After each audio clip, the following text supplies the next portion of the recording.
Who got my money? Say who got my money? We bossin', yeah. Said I gotta get that dough. Gotta get it. Said I gotta get that dough. Hold up. Talking meals, here I'm talking hungry. Talking meals, now I'm talking money. Yeah. And I just feel like you got that for me. Yeah. Another deal right before the morning. Yeah. Talking credit or cash, every question they ask, we gon' get to the bag. But they don't believe it, they say, how he achieve it, they say getting rich is a fantasy, Uncle G, what they say, watch where you getting advice, get you a millionaire mind, do you some millionaire math and multiply like chapter 5, then I got one question, hold up 2 questions, can you keep it 100, do you want blue blessings, say we got all the answers, that's a scuba lesson, do whatever it takes, like season 2 especially, Mikey B gon' ring the bell and get the 2-stepping. I doubled up and Jay say, homie, quit your 2-Xing. Dominate, don't compete. Champion came to win. What you say, Uncle G? Can we ask him again? I say, who got my money? Who got it? Who got it? Who got my money? Who got it? Who got it? Who got my money? Who got it? Who got it? Who got it? Who got it? Who got it? Who got it? Yeah. So that money calling. So I got what you finna do about it? Who got my money? Say, who got my money? Who got my money? Say, who got my money? Swear that money calling. So I gotta ask who got it. Okay, let's get to the paper. Talking millions on the phone. Okay, let's get some new haters. Ain't no feelings in the zone. Okay, you talking Premier.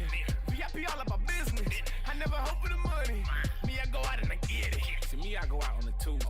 You know, every day Tuesday. And you know, Sheriff stay groovy. It's a 10X movie.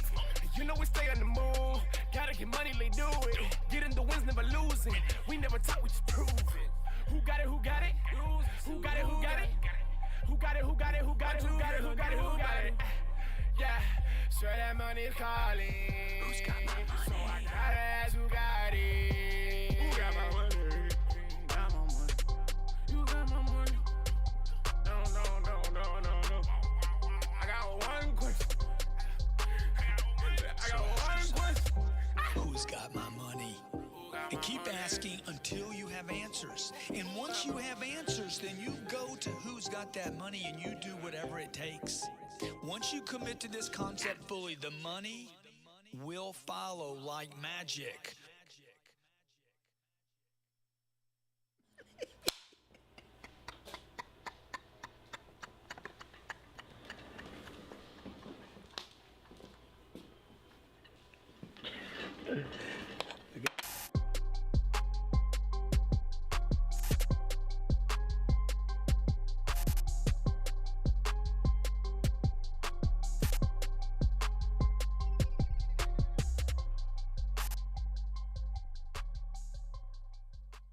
Chapter 6, Step 4, Who's Got My Money?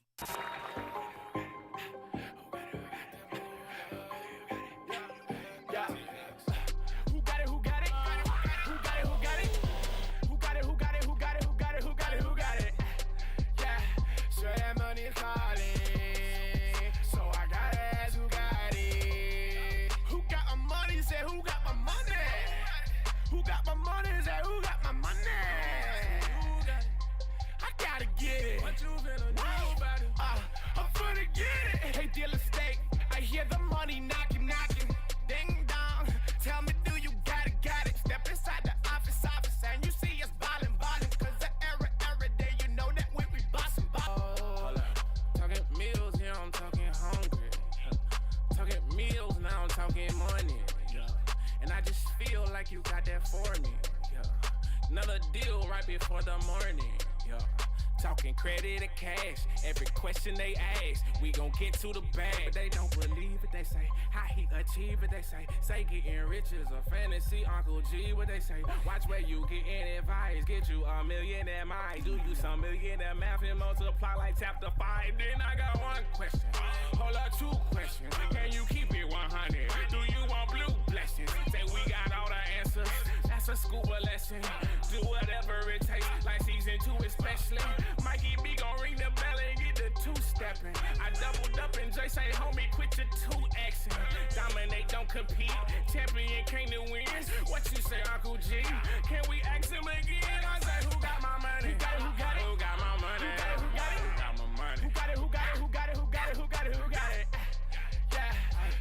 Johnson told me once he made much more money. He invested in a real estate fund and started one. He told me he made much more money in real estate in 5 years than he made in totality playing in the NBA. I don't want to be comfortable. I don't want to live with the mindset of nothing's going to change. It's going to be like this forever. What do you do with your money to prepare for that? Do smart things. I'm heavy investment, real estate. We just started a VC. Who loves real estate? Real estate. Why do you like real estate? I love real estate. And, you know, real estate is just one thing that you know where your money is. That money's in the ground. So regardless of what's going on in the world, people are always going to need places to do business, places to live. They're always going to need places. So the more that you can achieve the buy or the ownership of these places, the more that you're always going to have revenue coming back to you. You're also putting yourself in a position to always go out and borrow or get, because I have these things to leverage. So the more that you, I guess you could say, the more that you get, the more that you can do. And, you know, sometimes I think people think that it's a far-fetched goal to get. And it's not really. It's not that hard when you gain the understanding of it. The game of Monopoly is a real game. Yeah. It's a real fucking game. And when you play Monopoly... Can you repeat that? I don't know that everybody... The game of Monopoly is a real game. When you play Monopoly, the goal is to buy up as much property as you can and get people to pay you for that property when they land on it. Rent. That's the fucking real game. So when I look at now my success, I'll tell you, here's something that I do. And this tell us something that only the IRS knows. This is something that you guys don't know. Let's say I do a movie, right? That movie is whatever the fuck it is. I make a nice amount of money to do a movie. Take that number, split that number in half. Half of that number goes to the government. That's the IRS's, no matter what. So we're talking about 25 million becomes 12. We can just call it a number. I don't want people to knock me in the head when I leave here. Let's just call it a number, okay? Let's say that number is a number. No matter what, when you make money, split it in half. Yeah. Split it in half right away. Don't put the money in your bank account and look at it as you got all that money, because you don't. Half of that money is not yours. So right away, put it over here. Create a fucking account, call it the tax account. Put half of that there, so as you make money, you always put this money in the tax account. I never got to worry of giving the government their money, because that money's over there, and I don't look at that like it's my fucking money. I'm never gonna touch that money, because it's not mine, it's the government. So now off of my half, what do I wanna do? I'm gonna take another half. This half is going over here. This half is for my next real estate investment. I don't know what it is. I haven't figured it out yet, but I'm putting it over here, so when I do figure it out, I got it there to buy. So now I'm only living. This is so ridiculous. I'm only living off a quarter of my financial gain. I split it in half, and I took a quarter. This is the reason why money matters, okay? Without money, you can't buy food to live, to be alive. So money, you have to have money to be alive. But I believe in creating generational wealth, you know? Yes. When you look at investments today, Floyd, what do you look at? Is it a feeling? Is it have to make sense to you? Is it something you like? If it's something that I know is paying off, lucrative and heavy, I got to go with it. I have to go with it. How much do you like real estate?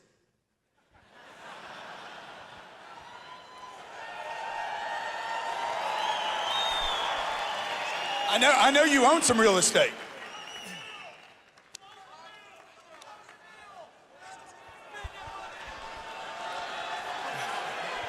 I got $2 billion worth of real estate. I'm going to 10, so they're like, hey, maybe you partner with Floyd, you know? Create a new fund. Mayweather Cardone fund. Well, you know,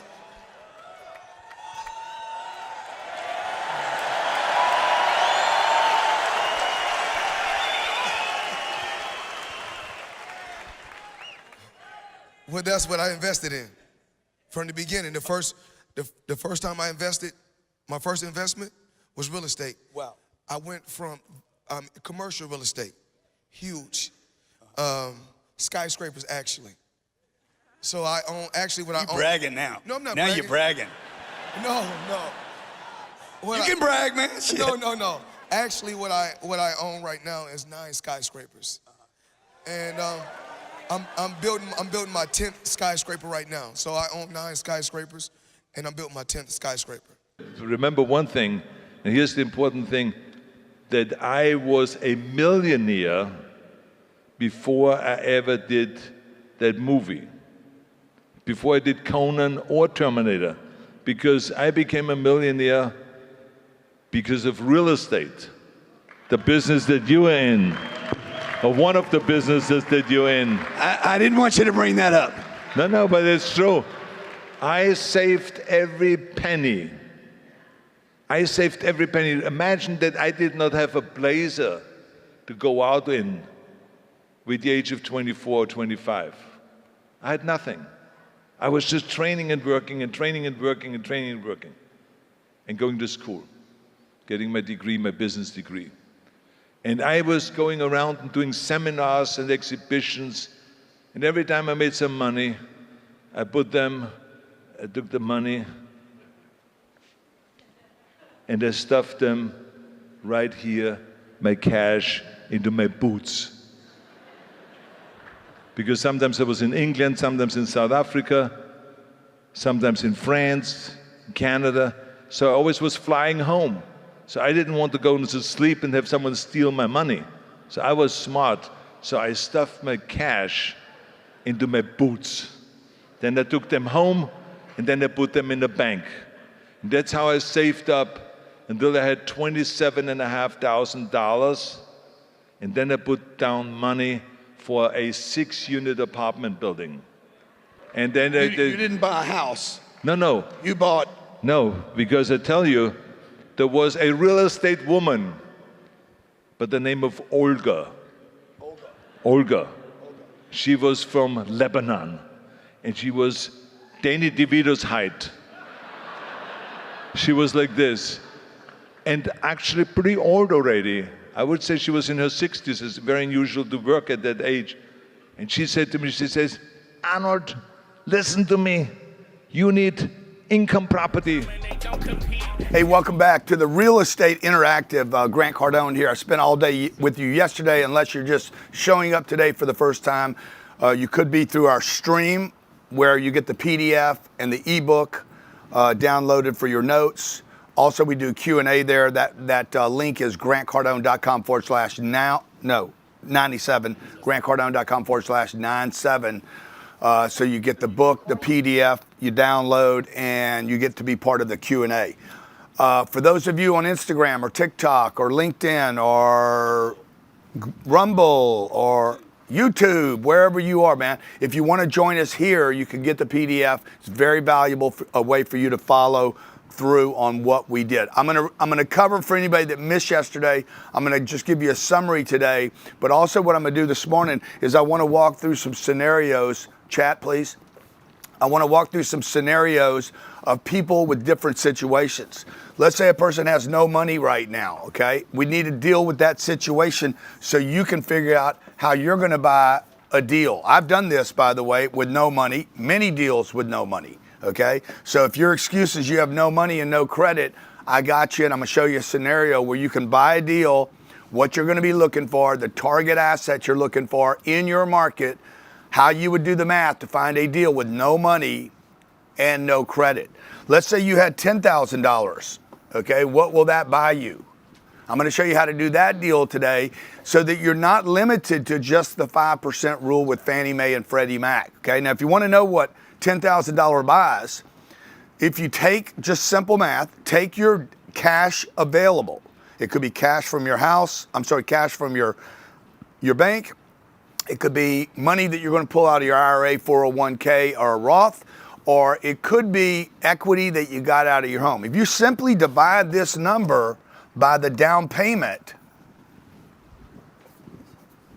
you take $10,000, let's say you could get a Fannie Mae loan with only 5% down, which is available today, $10,000 divided by 0.05 You could buy $200,000 asset. Just do the math here. I'm just giving you some cheat sheets so you don't have to go to a bank and look like an idiot and say, well, how much money would you give me? Like, you don't want to go to a bank like that. You want to go to a bank knowing what basically the formula is for them to lend, okay? I'll also be talking about lending today and you can walk in a bank with your first loan and you'll sound intelligent and they won't challenge you as much. Let's say this person had $100,000. What can they buy if it's a 25% down payment? Let's say you're going to go a bigger deal here and you're like, I want to buy a deal. I have 100 grand. What will it buy? It's $400,000. Okay. These are the parameters. Now, remember also yesterday, we talked about how do you do a deal that makes you $1 million? This is where it becomes a little more challenging because the limits you have here, okay, force you to only maybe look at 1 unit or 4 units or 8 units, and the math on the 1 million becomes more difficult. Remember, the more units, we said yesterday, rent increase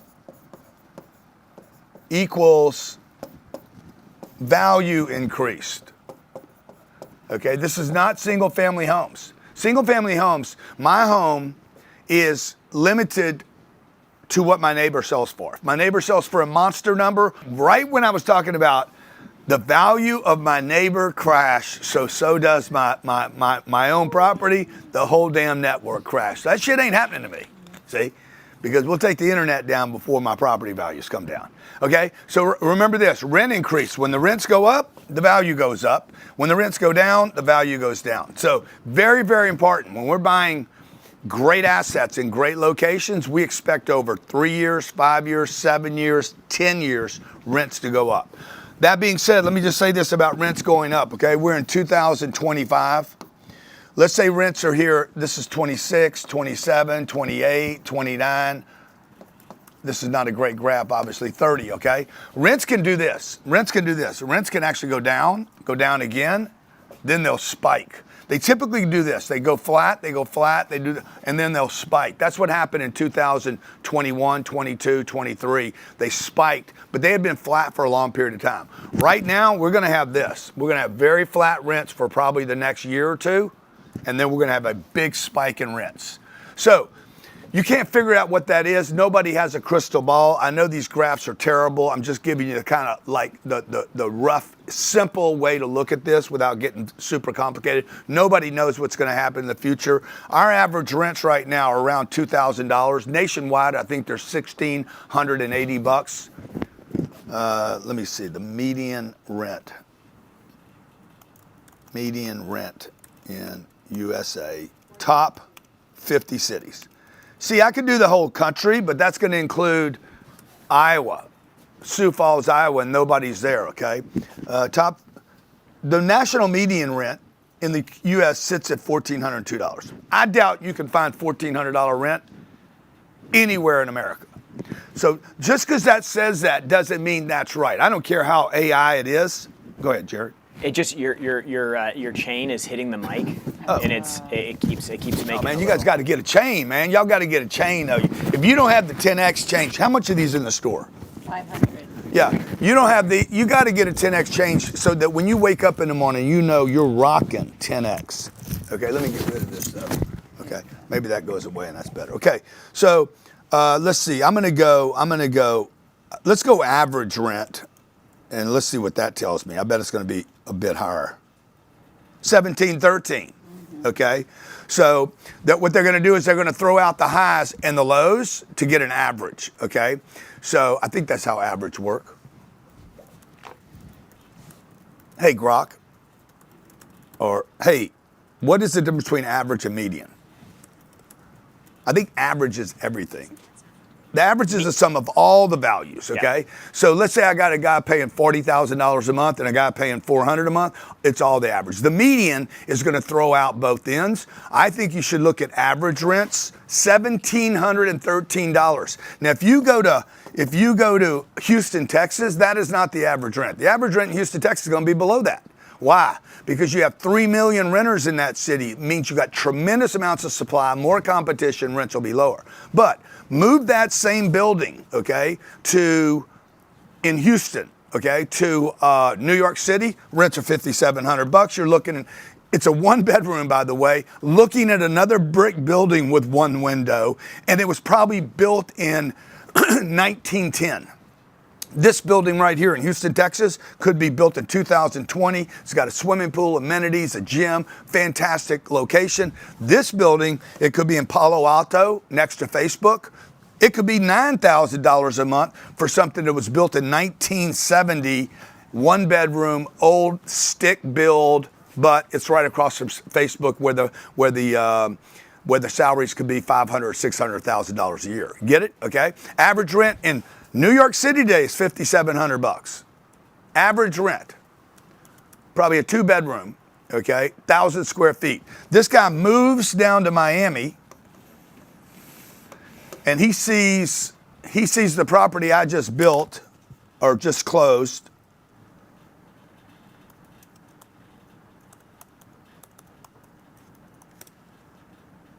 He sees this property that I just bought, okay? And he's like, how much are the rents there? Remember, he was paying $5,700 here in New York City. He has no view of anything except another brick building, right? And it was the place was built. It doesn't have central air and heat. It's got probably window units. If you've been to New York City, it's got window units. It was built in the 1900s. It's an old building, old facility, old elevators. Yes, it was remodeled. Yes, it's cool. Yes, it's nice. Yes, the location's great. But he's paying big taxes over there. He's earning a bunch of money. Maybe he works for a fund. And he's like, let's go to Miami. He saves 13.3% on all his income at a state level. That goes away. So he was making, let's say he was making $5 million a year. He saved $600,000 a year in taxes and sees this property that we just bought in Boca and the rents are $4,500. He's like, you know what? I'll take 2 units. Can you get 2 units next door to one another? I'll have one for myself. I'll keep one for my mother-in-law, okay, to bring her down every once in a while. By the way, I'm going to move to Miami, but I'm going to keep my job in New York, and I'm going to charter back and forth to New York every weekend, not pay any taxes, and have a better lifestyle. I'm going to look at a golf course every day. Look at the views of this property, okay? I don't know if we can, let's see if I can pull it up on a map. Yeah, look at these views, 3D. Look at this. And in the real estate game, this is what you're playing. You're playing location, okay? You're playing, hey, somebody's going to move into my property. Where are they coming from? You have to know. If you're in San Diego, California, you live in San Diego, you're probably not moving to Miami. If you're thinking about going from San Diego to Florida, you're probably going to move to Naples, Fort Myers, maybe Clearwater, Tampa. You're not going to go San Diego, which is a calm, cool surfer city, to Miami. It's just not going to happen. Any more than New York City is going to move to Fort Myers. What? I did. Well, he did. No, he didn't. No, I went to LA first. No, yeah, he didn't. Yeah, he did. He went San Diego up to LA for opportunity. Yeah. He went LA to Miami. For opportunity. Okay, for opportunity. And I didn't own a house, so I wasn't By the stuck. way, if I had gone to Nashville, he'd have come with me because he did the right thing. What you guys all should be doing is moving for opportunity. This is why I tell you, if he'd have owned a home and he was like, let's say he owned a home and the home was worth $600,000 and he had $500,000 worth of debt on it, he could not have moved because he couldn't have sold at that time. This was 2012 we were leaving? 2010, 2012. You weren't selling a house Yeah. in San Diego, California or LA. Nobody was selling anything. I couldn't Everything have moved was, from San Diego to LA because that was 2010. Yeah. The market was destroyed. Yeah. It was terrible. I lucked out, sold my house in 2012 in LA, grabbed all my equity. I'm just telling you guys what I would do. Like people, the mentoring group, you guys should ask me when you come in these calls, what would you do, Grant?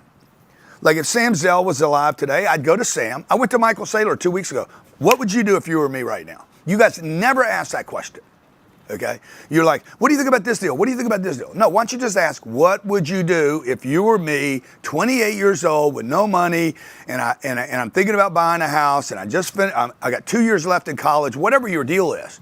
And then I'm going to tell you what I would do if I were me. It doesn't mean it's right for you, but it is what I would do, knowing what I know now and looking back, and also considering where I want to go. See, my ideas of how I answer a question might be different than yours because of where I want to go. I want to go to 10x land. I want to 10x my income. I want to 10x my net worth. I want to 10x my family. I want to 10x my friends. I want to 10x my charity. I want to 10x life. I want to 10x my choices. I want to do what I want, when I want, how I want, wherever I want. And to do that, I need to give some stuff up. Okay? So for me, I had a house. The house had equity in it. I had a property I wanted to buy. I had a retirement account. I had this target, okay? There was a target over here, target asset. I wanted to buy it, okay?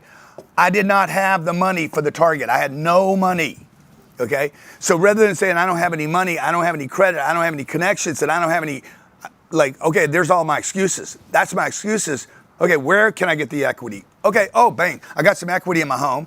I got some equity in my retirement account. I have some credit cards. Okay, I got some friends I can borrow money from, and that's what I did. I had some money in my business. I took the money out of my business. I literally drained every account. These guys watched me do it. Sold my house that we loved. We had two baby. I had a baby on the way, one already born. We had 4 dogs. I gave up 4 dogs and a parrot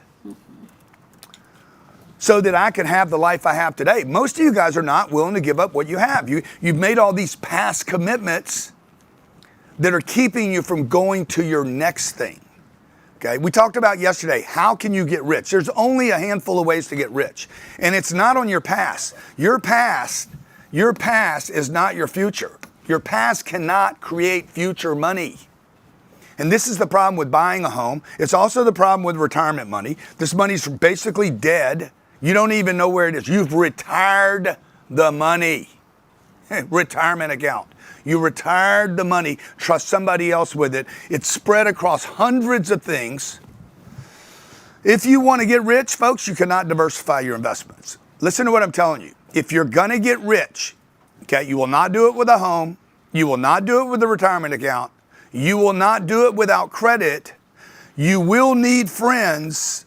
And you need to buy a business, okay? The best and easiest business in America to buy with the lowest default of any and all businesses is apartment buildings, okay? There's 7 ways to get rich. I shared this with you yesterday. 1 is to inherit the money. Somebody's going to give it to you. Probably not going to happen. If it hadn't happened to you yet, it's not going to happen to you. 2, marriage, okay? Again, good for you. Go get it. Okay, I would. 3, start a business. If I lost Elena right now, I would find the richest woman I could be with. I'd find some. I'd go down to top 100 richest women in the world. Shit, probably go get Duggan's wife. Okay. Number 4, buy a business. Okay, you can buy a business. Very, very difficult. Okay, to start a business. Easier to buy a business, but if you don't have any money, no credit, you have to get very creative about how to communicate to people about how to buy their business, which is no problem. By the way, number 4 is very similar to buying real estate. 5, you can make some investment, maybe make one big investment in NVIDIA, put 10,000. If you bought NVIDIA 12 years ago, what's NVIDIA worth today? $10,000. If I invested in NVIDIA, how many years ago? 12. 10K.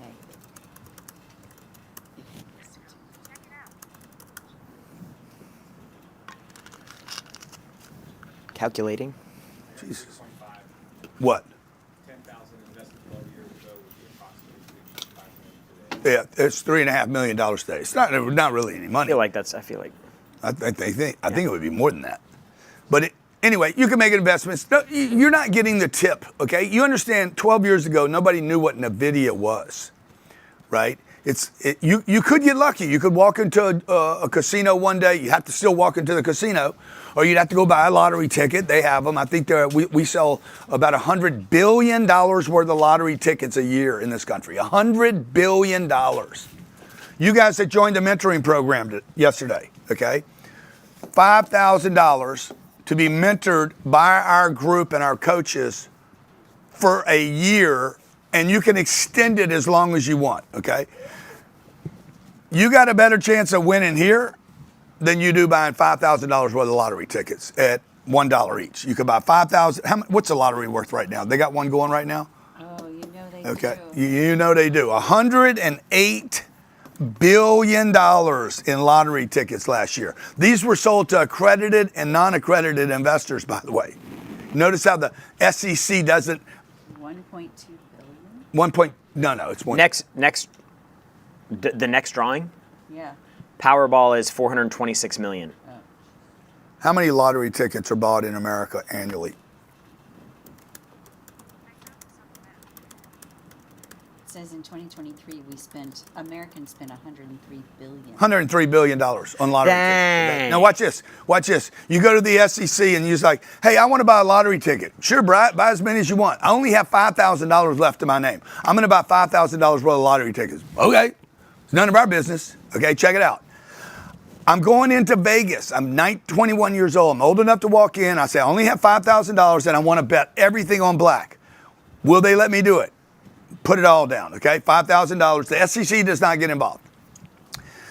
I want to take $5,000 and buy some drugs, okay? And the SEC doesn't get involved. But the moment you want to invest $5,000 of your money into an investment, all of a sudden the Securities and Exchange Commission gets involved and says, no, you can't do that because you're not accredited. You can buy dope with it. You can buy alcohol with it. You can waste it. You can gamble with it. You can buy lottery tickets. But when you start investing, we're going to control what you do. By the way, the SEC shouldn't have anything to do with your investments. Okay, you guys should be taking this $5,000 every time you get $5,000 and figuring out how to convert that to a real asset that you cannot spend. That's real estate.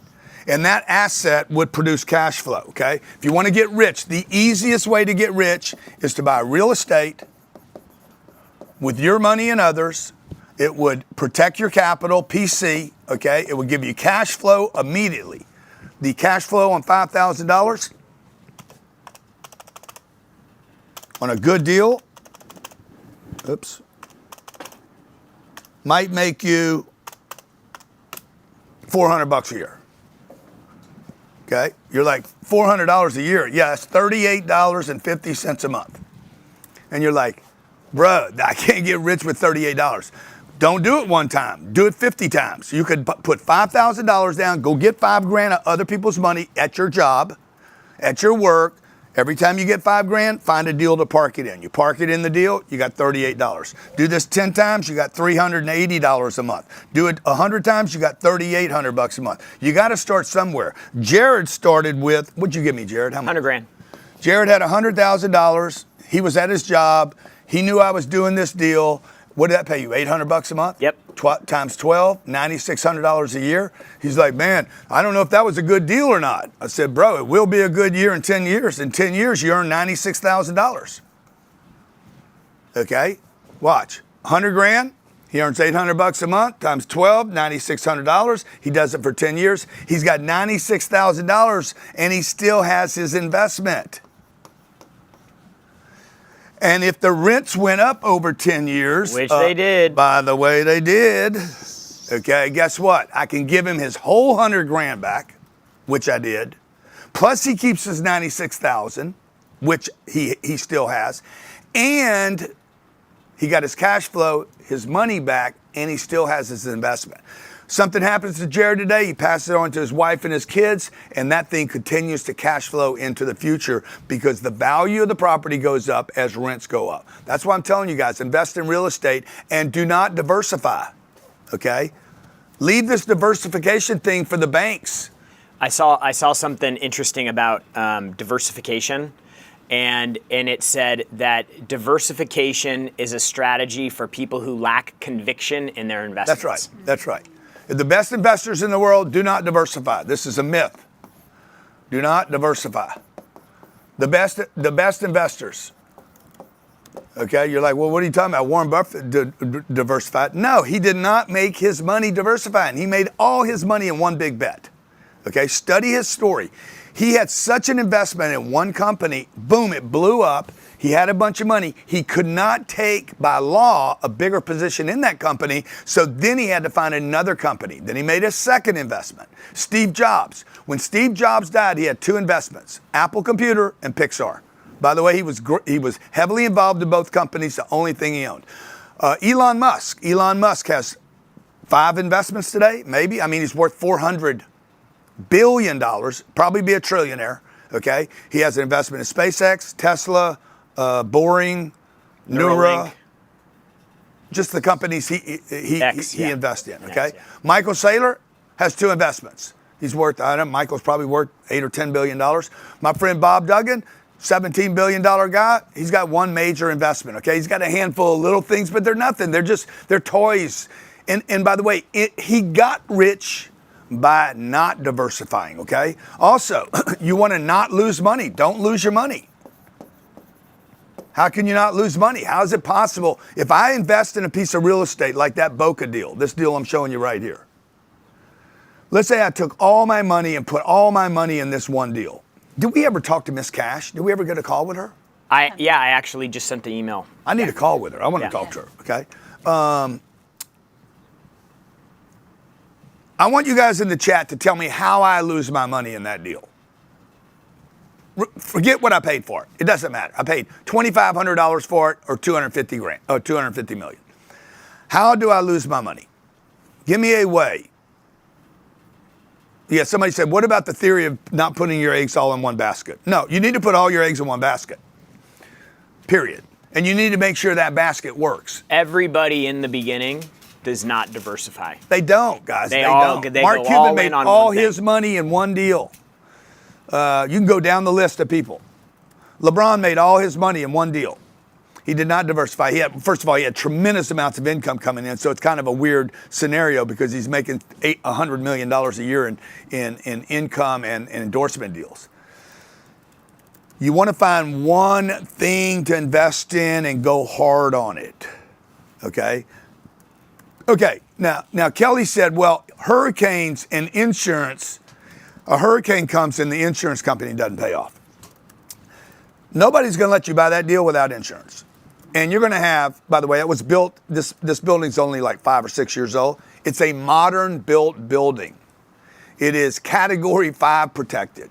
It is not on the ocean. Okay, yeah, I guess it could be torn down, but it is covered by insurance, okay? We would have $100 million worth of insurance on that deal. If you're telling me a hurricane's going to come in and remove the building from the lot, like Wizard of Oz, and go, it's completely disappeared. The likelihood of that happening is so small. Now, could I have $25 million worth of damage to it? Yes. Would that be covered? Hopefully you'd have insurance to cover that, okay? Hope said, well, what if you didn't have jobs to support the population influx? Exactly. Now, if you're buying in a market where there's no jobs and everybody leaves, the value of your property is going down because the rents went down. If you have a bunch of vacant real estate, you're going to have a bunch of lower rents. So yeah, there are situations, okay? But you only lose if the rents go down. Let's say the value of the property for some reason went down.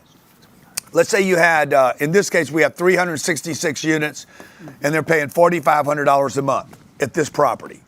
And let's say for some reason, the value of the property, COVID happens, another COVID, and the $235 million property, for 2 years, it goes down in value, okay? Because for whatever reason, it's not worth 235 anymore, it's worth 200, and the next year it's worth 180. It would appear that because of the market, nobody will pay you enough money for the property, but if it's still cash flowing, why would you sell it right here? Okay, so this is the formula. You want enough cash flow to get you through a cycle so that you don't have to sell.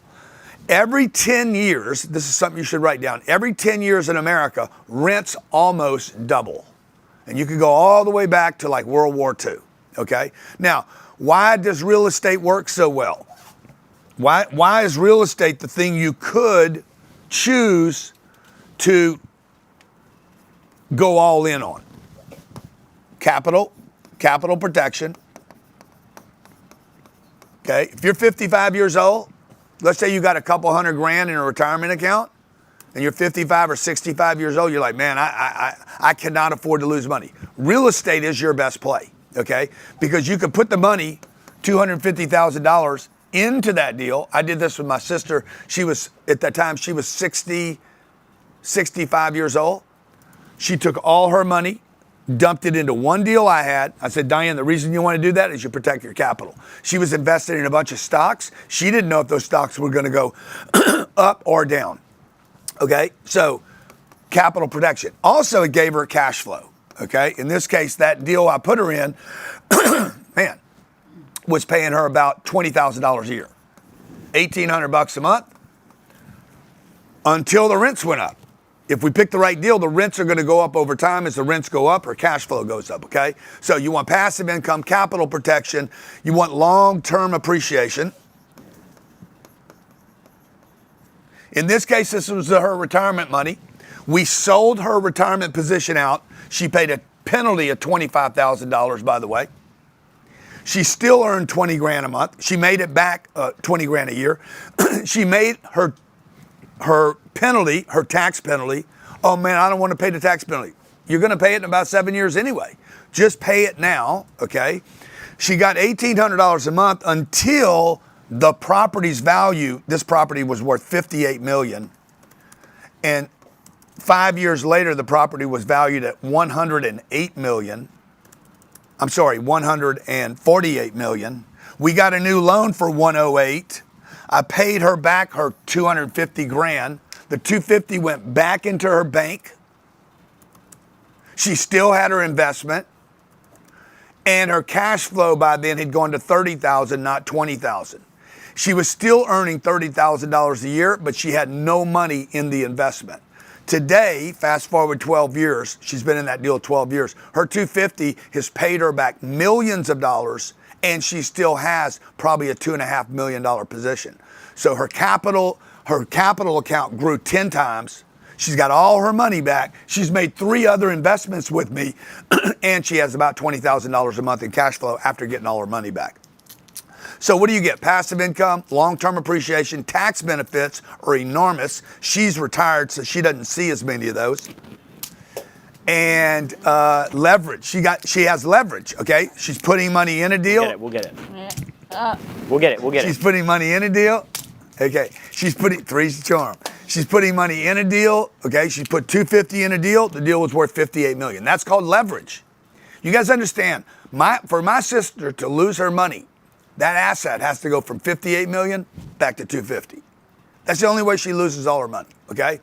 She's got equity at all times. 6, she's got principal pay down of the asset. We're paying the asset down over time. She has multiple exits. She's not managing the asset. I'm her manager. I'm basically working for her, okay? And she's got an inflation hedge. Okay, how many of you out there have a retirement account right now? Put in the chat if you have a retirement account. And who's it with? Who's your retirement account with? Merrill, Vanguard, Fidelity, Principal. Good. I just sent them a graph. I want to. Schwab. Got a lot of retirement accounts in here. Okay. Okay. Who has a bunch of money in a retirement account? Can you bring up somebody that said me? I want to ask them a question. Now, this is a random question. We're going to be doing Q&A today. By the way, I promised you 2 other things yesterday. What were the 2 things I promised? We are going to give them a list of the brokers that they need to go connect with so Yeah. they can get on their lists. And we were going to help them build out their business plan. So what market? Good. Okay, got it. Do you have somebody? We're going to get Lisa, I believe, in a second. Hey, Lisa. Yeah. Lisa, what's up, Lisa? Hey. Hey, so Lisa, Living without AC right now, it's fabulous. Oh my God! I wouldn't know that. Okay, so Lisa, let me ask you a question, Lisa. How much is in that retirement account? Close to $800,000. Okay, and who's it with? It's with a money manager. He's Okay. affiliated through Fidelity. Okay, good. It's sitting in Fidelity. How many different investments is it in? Do you know? Maybe 7 or 8. Do you know what they are? Not off the top of my head now. Okay, good. So you don't know what I'd they have are. to look them up. You'd have Right. to look them up. You probably don't really know how they've done. We go over it once a year. I have a halfway decent idea, but yeah. Okay, what do you think what kind of return do you think you're getting? It's probably pretty low right now. It's bouncing around so much. Okay, good. I've Okay, been so- averaging maybe 8 or 9, but not okay, good. 8 or 9% maybe. Okay, but we really don't know. We're not sure. I mean, I can just run a comparison projection for her because I just sent this over to them. Do you guys have that yet? Okay, now, how old are you? 58. She's 58. Okay, now you understand that at 70, is it 2 or 3 now? They keep moving it. I think it's 63, but. No, they keep moving. When do they start forcing you withdrawals? 73. 73 years old in 15 years, which is a long time. Do you agree 15 years is a long time? 73. Yeah. Relatively, yeah. Yeah. So at 73 years old, they're going to force you to withdraw $32,000 a year from that account. Let's say it's still worth $800. They are going to force you to withdraw, pull back. You're self-employed now? No. Okay. They're going to force you to start withdrawing $32,000. If you multiply that times 25 years, that will exhaust that account. So when you die, you will have zero in that retirement account.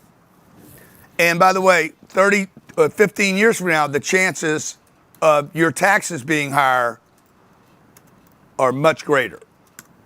So you have a partner, all of you guys have a partner in the retirement account called the IRS.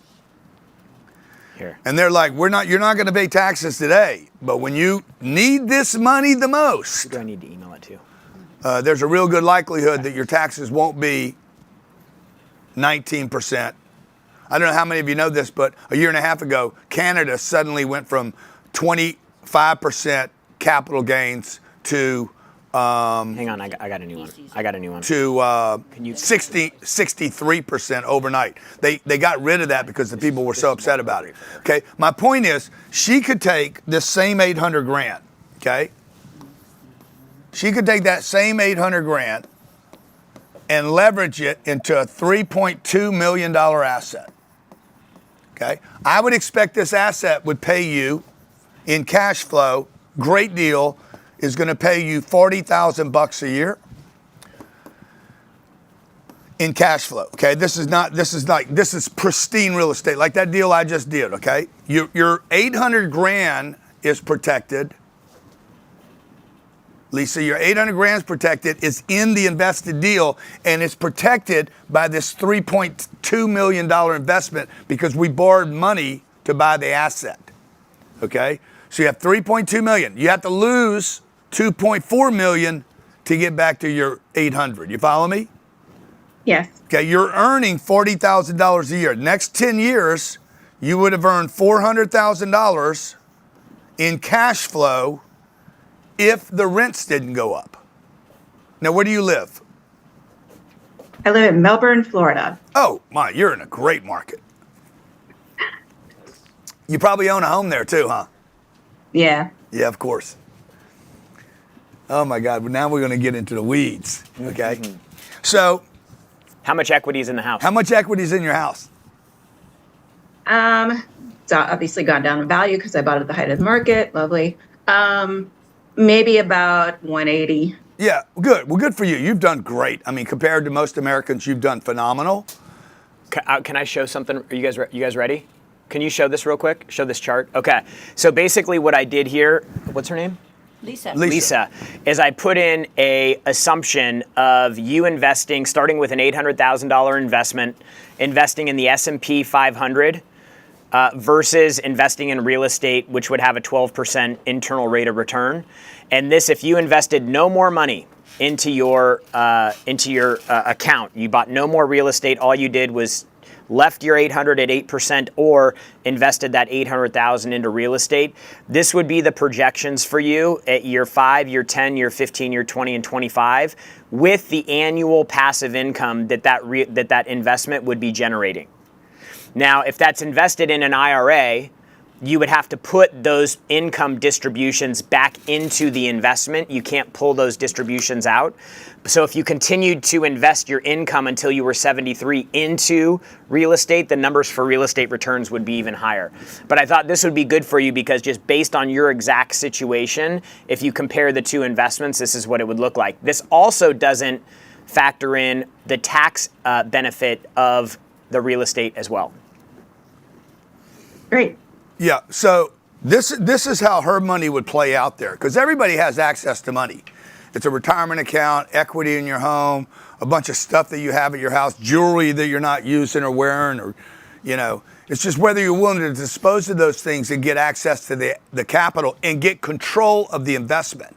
So if Lisa picked the right investment at the right time, this $3.2 million, we're going to assume those rents that I showed you guys earlier, $1,700 a month. Melbourne's a great market to rob right now, by the way. We're buying in Melbourne. You probably saw the Melbourne deal I did, the Bitcoin deal I did in Melbourne. I think so. It's called the 10X Space Coast deal.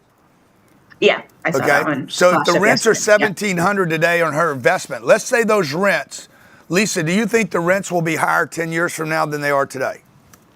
Yes. Good. Let's assume the rents go up to $2,700. And let's say she went out and found at $3.2 million, she could buy 32 units. Okay? Remember, she's going to buy a $3.2 million asset with her 800 grand. Okay? She's going to buy 32 units. And let's say she paid,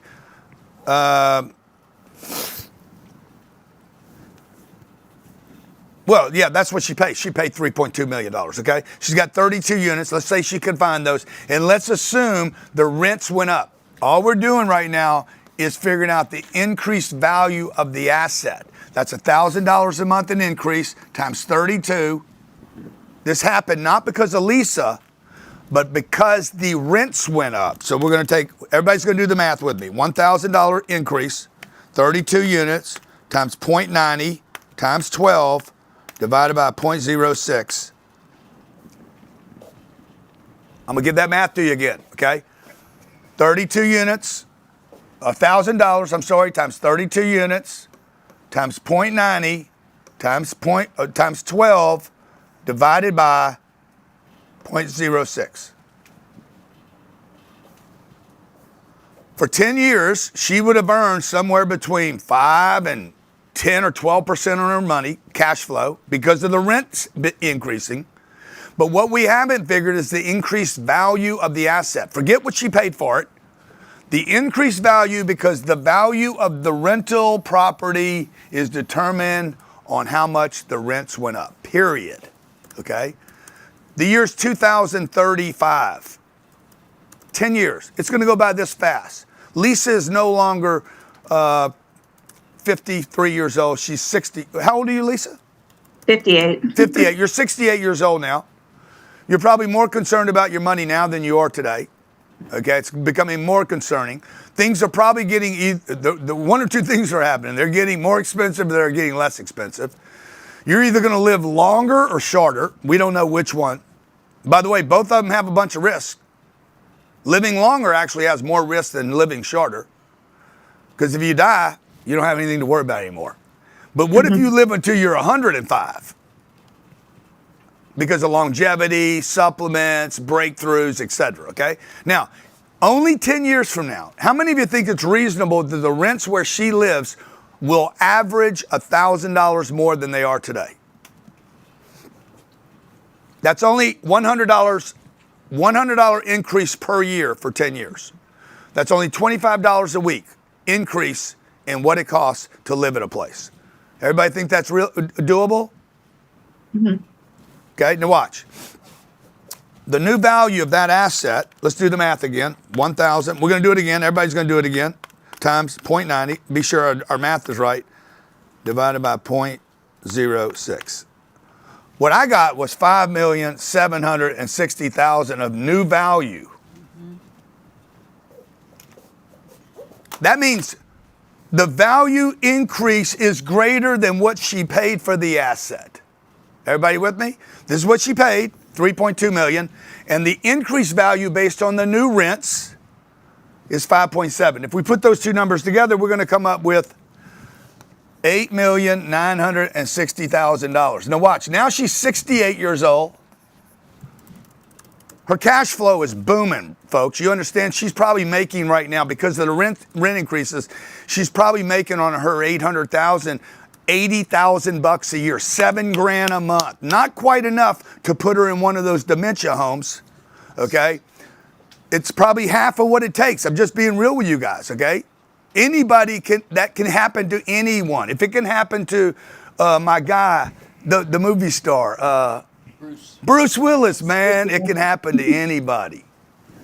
Hurts me. Yeah. That's my Armageddon guy, man. Oh man, no tears today. He don't even tears remember today. making that movie. No tears today. That's sad. Okay, all right. Okay, she's 68 years old. Now watch what happens. She's going to come to me and say, "Hey, Grant, what do I do? The property's worth." She's in our mentoring group. She's like, "What do I do?" I said, "Look, the property's worth $9 million." She's going to have somebody come offer her $9 or $10 million for the property. And I'm going to say, no, don't sell it. Do not sell the property, Lisa. This is what you want to do. You want to get a 75% loan on that property. $9 million times 0.75. You're going to get a loan for $6,750,000 on that property. And she's going to be, yeah, but I have a loan on my deal. Yeah, you owe $2.4 million on the deal you have now. Remember, it was 3.2 less 800. She owes 2.4. She's going to get a check for $4,370,000. This is never going to happen to her retirement account. Everybody agree with that? Okay, I'm going to give you a check back for $4,350,000. We're going to do the deal with my friends at Wells Fargo. I'm going to help you get a Fannie Mae loan, Lisa, because you've been in our mentoring group all this time. We're going to help you. I'm going to make the connections. I do it all the time for people. Okay, you're going to keep the $9 million asset. You're not going to get rid of it. Okay, watch. We're going to get you a new loan for $6,750. We're going to pay off your old loan. That's gone away. You now get a check for $4,350,000. We put the money in your hand. That is a non-taxable event, Lisa. No federal taxes, no state taxes because of where you live, okay? Now, she still owns the asset. See, you guys got to quit getting rid of the asset.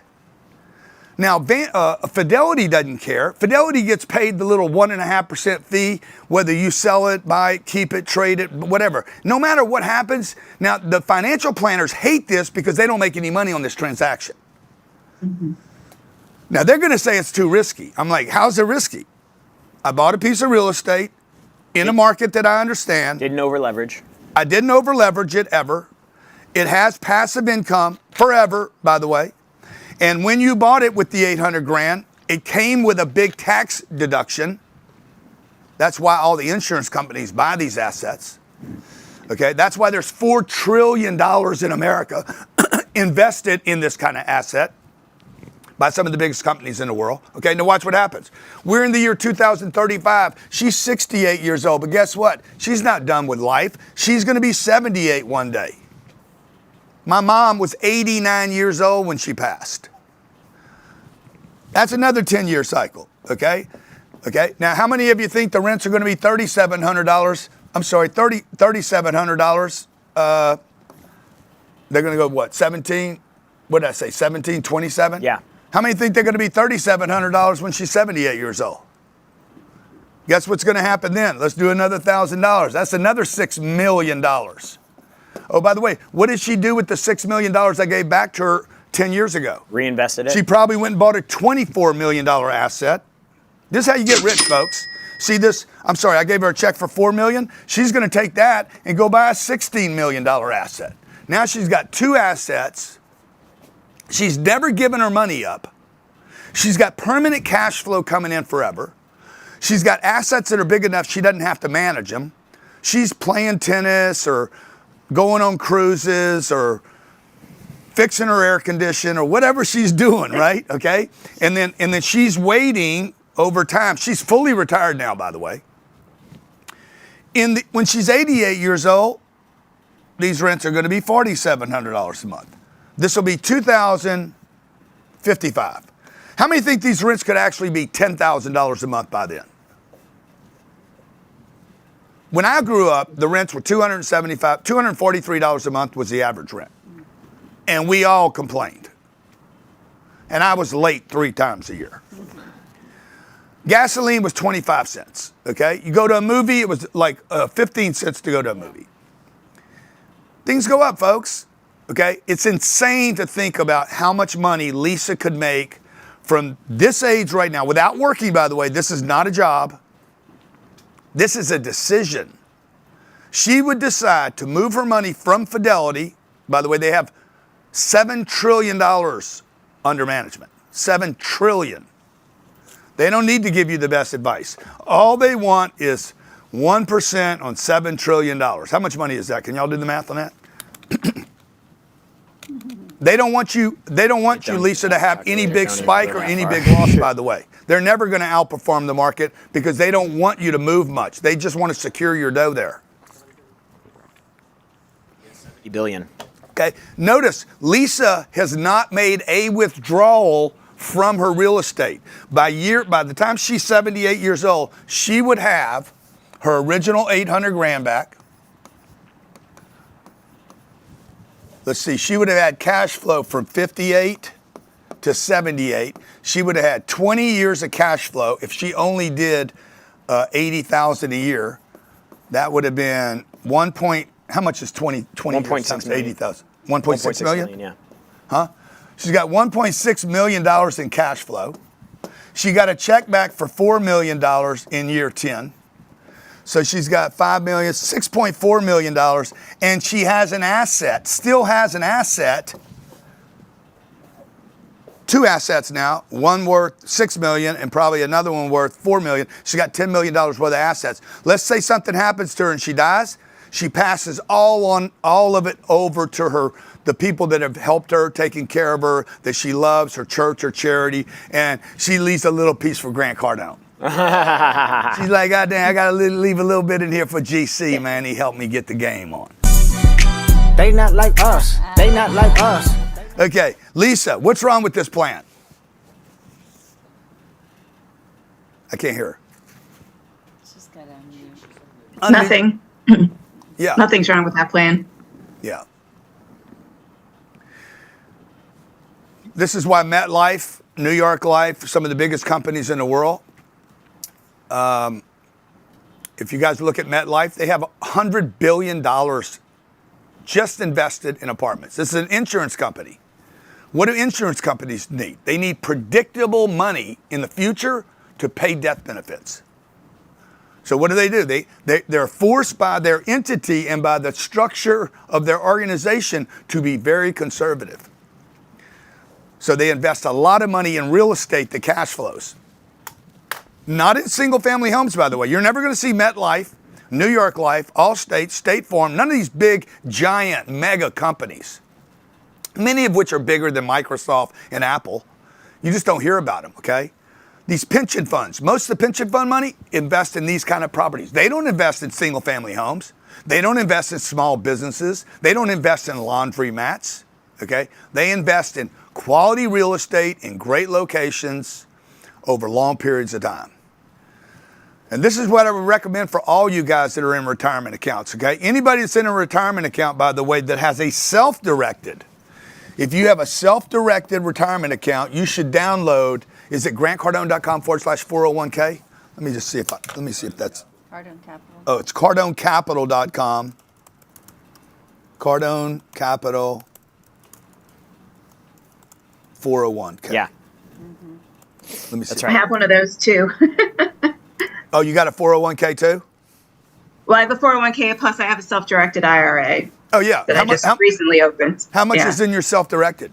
Not much, just 20,000. Yeah, okay. Well, 20 is But going it's there, I can move it easily. and you can contribute to it. Yeah. What type of account is the 800 grand in? IRA. An IRA? Rough. It's between an IRA and a work 401k. And who do you work for? KPMG, one of the big. Damn, that's a big company. Yeah. I got That's a lot big of. company. We're trying to do something. What do you do for them? I'm a consultant. Yeah. Mostly project management. Yeah. A lot of independence rules. Lots and lots of independence rules. Yeah, we're doing some stuff with you guys right now, and people like you. So we're just starting to deal in your world. Okay, Lisa, great to have you here. What did you hope to get from this? You were here yesterday and today? Yes. Why did you really sign just up for wanted this? to learn more, to see what was possible, and start networking. So I signed up a couple weeks ago for the broader package. And this was part of it. Yeah. And what was kind of driving the interest in this? I got interested in tax liens and all that process as an investment as well. Florida's a good state for that. And then just going down that real estate path. And then I have about $10,000 from about 3 years ago. I think it was a Fort Lauderdale property in one of your funds. So that's cool. Been interested in real estate and dabbling here and there. So now I'm kind of like, I need to learn more and really get a Okay, well, I look forward to working with you and helping you. See, if I was single, I'd just go hook up with Lisa. She posted in there and somebody wrote "on my way." Lisa's got the money, man. Lisa, okay, so I'm just showing you guys what you can do. Now, you guys, everybody has to figure out what their situation is. I mean, Lisa could do all kind of creative things. She's got 800 grand. She could take out her 800 grand and say, hey, I'm going to take my 800 grand and I'm going to match it up with 4 other people that have 800 grand. And now we have $3.2 million and we're going to take, or in this case, you'd have $4 million. We're going to take a $4 million piece of cash and we're going to go buy a $16 million piece of property. Let me see here. Let me see what's available over there on the East Coast of Florida. I mean, here's the real estate in our market. There's Melbourne. There's deals out there. There's the Space Coast. I have real estate all up and down this market. If I'm buying real estate there, you got to assume, like, I know something. It doesn't mean I'm right, but why would I be pouring money into this market? I put $58 million in this market 12 years ago, and I put another probably 400 or 500 million in it. I know this market's good. So the Palm Coast, Ormond by the Sea, Daytona, Melbourne, all this is just tremendous real estate that's going to continue to benefit from the growth in Orlando, down from Jacksonville. Let's see if I can find, look, here's 4 units in Jacksonville. I just mentioned Jacksonville. You could buy that deal right there for you guys with no money.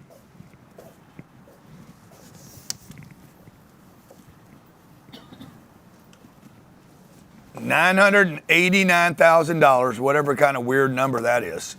Okay, you can buy that deal with $50,000. You're like, but I don't have 50 grand. Okay. You can't keep talking about what you don't have. Oh, I joined the mentoring program, but I don't have 5 grand. Okay. How are you going to do a deal?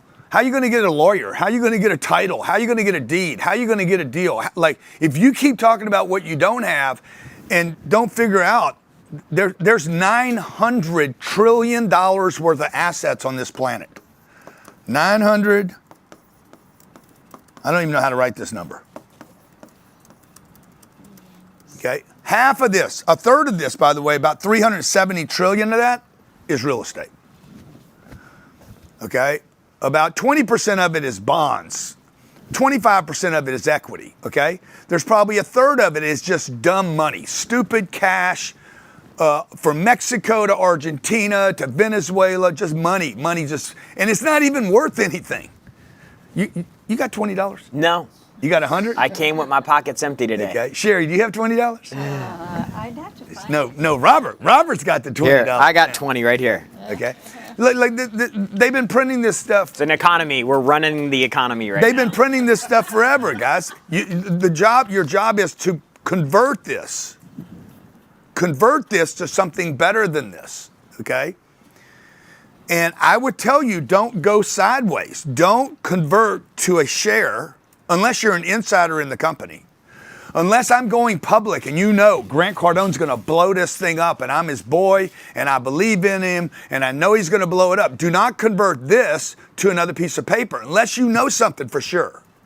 Why would you convert this to a bond? It's a piece of paper. It was made up by the same people that made this bullshit up. Why would you convert it to a certificate or to a share, much less into a hidden, like a black hole called Vanguard or Schwab or Fidelity? These are massive companies, folks.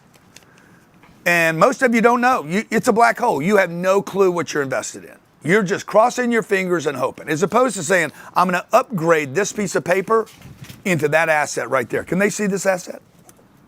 I'm going to take this 20 bucks. I'm going to get 100 of us to put $20 together, or 200 or 2,000, or I don't have any money. All I got is 20 bucks. It's my last $20. I'm going to get the deal under contract. I'm going to put my last 20 bucks in it, and I'm going to go live on the property and fill it up. And my deal is going to be the sweat equity. Okay? So I'll show you how to buy a deal with no money down. This deal right here. Let's pretend it's $900,000. And let's pretend that it's going to earn 6%. And let's pretend that it's in a great location, which I don't know. I'm just looking at it right now. I have $20 to my name. Okay? I'm not going to tell anybody what I don't have. I'm going to tell people what I do have. Look what I do have. I have an asset under control. Okay? I now have $1 million of assets. Okay? I have the best piece of real estate, new construction, 4 units, Oakfield Circle. You can go visit the property, but you don't need to. I already did all the homework. Okay? The last time this traded, it traded for $1.1 million. I need a story. Okay? A true story, by the way, because all this is going to be validated. I'm looking for 4 people to put in $250,000. Okay? And we're going to pay cash for this asset. My plan is to pay cash for the asset right now, 4 people, and we're going to split this 5 ways. I'm going to become a 20% partner with no money in the deal. I'm going to go to 4 doctors, lawyers, chiropractors, cosmetologists, whatever, people that have money, and say, look, I found this great piece of real estate. You don't have the time. I don't have the money. Okay? I'm going to put all my money in the deal. We're going to have 5 people on the deal. I find it, manage it, fund it, take care of it, everything. Okay? And we're going to get this piece of property worth $2 million. And then we're going to split $1 million of profit 5 ways. I'm going to make 200 grand and you're going to make 200 grand. Would that be of interest to you? See, I don't need anything. I need a story. I need to understand what I'm doing. I need to have the confidence. But most importantly, you need an asset. You need a deal, okay? Let's see what else I got here. Let's see if I can find a better deal in this market. But you guys you're going to have to pay the price and learn how to underwrite these deals. Here's the deal, 48 units. Ooh, it looks like that, doesn't it? 10 times. That's what that is, by the way. See that right there? That is that, 4 units. Or you could buy 12 of those. Now, you guys don't know, but I know. There's a reason that's for sale right now. The second thing you're going to do is find a deal. The second thing you're going to do is what? Who knows the answer to what you do next? Call a broker. There's the broker right there. Discover a strategic investment opportunity. There's 12 buildings. It's 12 buildings. This is exactly the other deal. Jacksonville, Florida, fully equipped. Now, this is what you guys don't know that I know because I do this every day for a living. There is a reason this is being sold right now. This is a distressed situation. Distress comes in multiple forms. The deal itself, the debt, or the partnership that owns it. Okay, this is probably a partnership debt distress, not a deal distress. I can look at the asset and tell the asset's not distressed. The asset, like the property I bought in Boca, can you show the Meissner deal? That property I bought is $235 million. The property is not, it is lightly distressed, but it was the seller and the debt that was distressed, not the property. The property does not look distressed to me, even though it is having some issues because of the owner. Ownership was distressed. It was too much debt on the deal. The partnership collapsed, okay? We went in and bought a distressed, perfect asset from a distressed owner. We actually kept the owner in the deal, okay? Because that's how we put that deal together. So this could be that same thing, okay? Let me just see if I can find something on this deal. See, here's another deal right below it. Here's another deal, looks good. My God. This is what happens on these things, okay? These are supposed to be like I was supposed to spend an hour and a half with you today, and then I start seeing deals, and I'm like, shit. Man, if I was 28 years old, I'd buy this right here. I'd figure out how to do this deal. In fact, you know what? Let's just call this dude. He's probably not working today. Let's see, what's his name? Oh, there it is.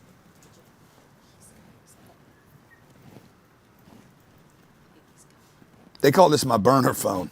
We got to quit calling it that, dude. It makes me sound like a drug dealer. 9343.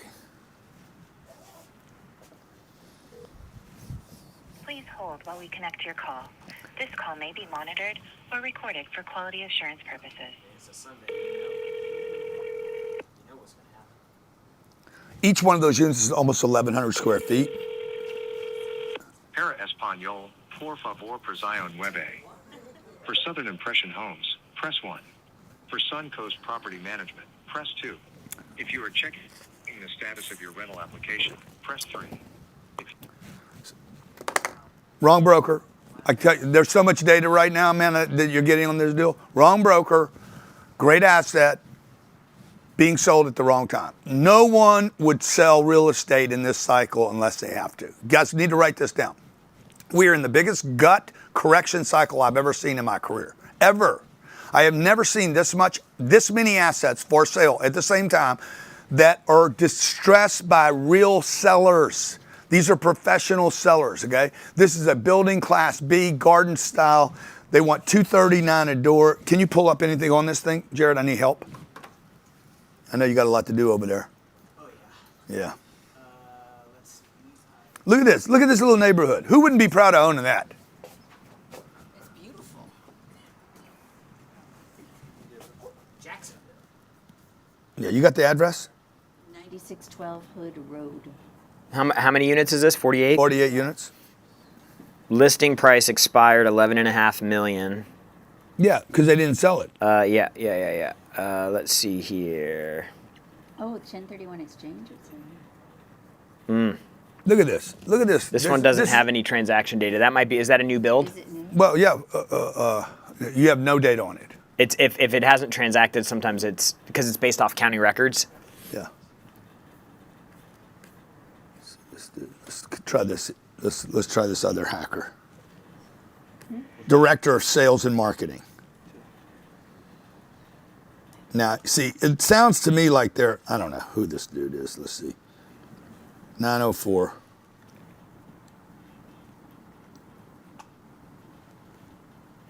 And he's not part of a company. Does it tell you? Let's see here. Company? Southern Impression Homes. Suncoast Property Management. Suncoast All Property. calls may be recorded for quality assurance purposes. Para Español, por favor, preside nueve. For Southern Impression Homes. Okay, so there's a lot of things I know right now, like for instance, okay, if this was a really professional seller, this is going to benefit you guys. The fact that they didn't pick the right broker either means it's overpriced, because this should be CBRE, Cushman Wakefield, JLL, Newmark. That's the only four people that should be representing this. If it was Marcus and Millichap, I would also know the same thing. Wrong broker, seller doesn't know what they're doing. I'm going to steal this piece of real estate. Well, it looks basically, just making an assumption here, it looks like it's a new build, new construction, which meant it probably got done in the magic window, which you guys need to know about. The magic window for deals under distress are going to be 3, 5, and 7 years. Yeah. Because that's typically how loans are termed with this type of asset. And so now what you want to be looking for is in 2025 or 2026, deals that were done 3, 5, 7, or magic window. Good point, Jerry. Good point. Okay, we got 22. Mm-hmm. Oh, yeah. They're going to get nailed. What? The builder's going to be getting nailed right now. 2022. 2018. 2020. 2020. And 2015. And I'd go all the way back to 2015. Okay, this one's going to have equity in the deal. So what does equity mean? The guy bought it in 2015. He made a great deal on it. He's got a bunch of equity on it. but he's going to sell it and not get what he should get for it. And he's doing it to use the money from this deal to rebalance these deals. Okay? The people that I'm buying from and that you guys are going to learn how to buy from don't have one deal. Okay? Make a note here. You're better off buying from an institution, okay, that has 1,000 properties than you are from Mr. Johnson, the local guy that has one. He's personally involved. He has some personal attachment to it. You know, now, John is a guy you could get no money down financing with, which we haven't talked about today. We do that on our Friday calls, though. How to do a deal with John or Mr. Johnson or the local dentist or the local real estate guy with no money down, and why he would want to do a no money down deal.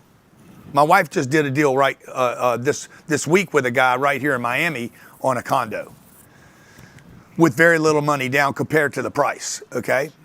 This guy right here, he bought in 2015. He had a 10-year loan. This guy had a 5-year loan. This guy had a 7-year loan. This guy had a 3-year loan.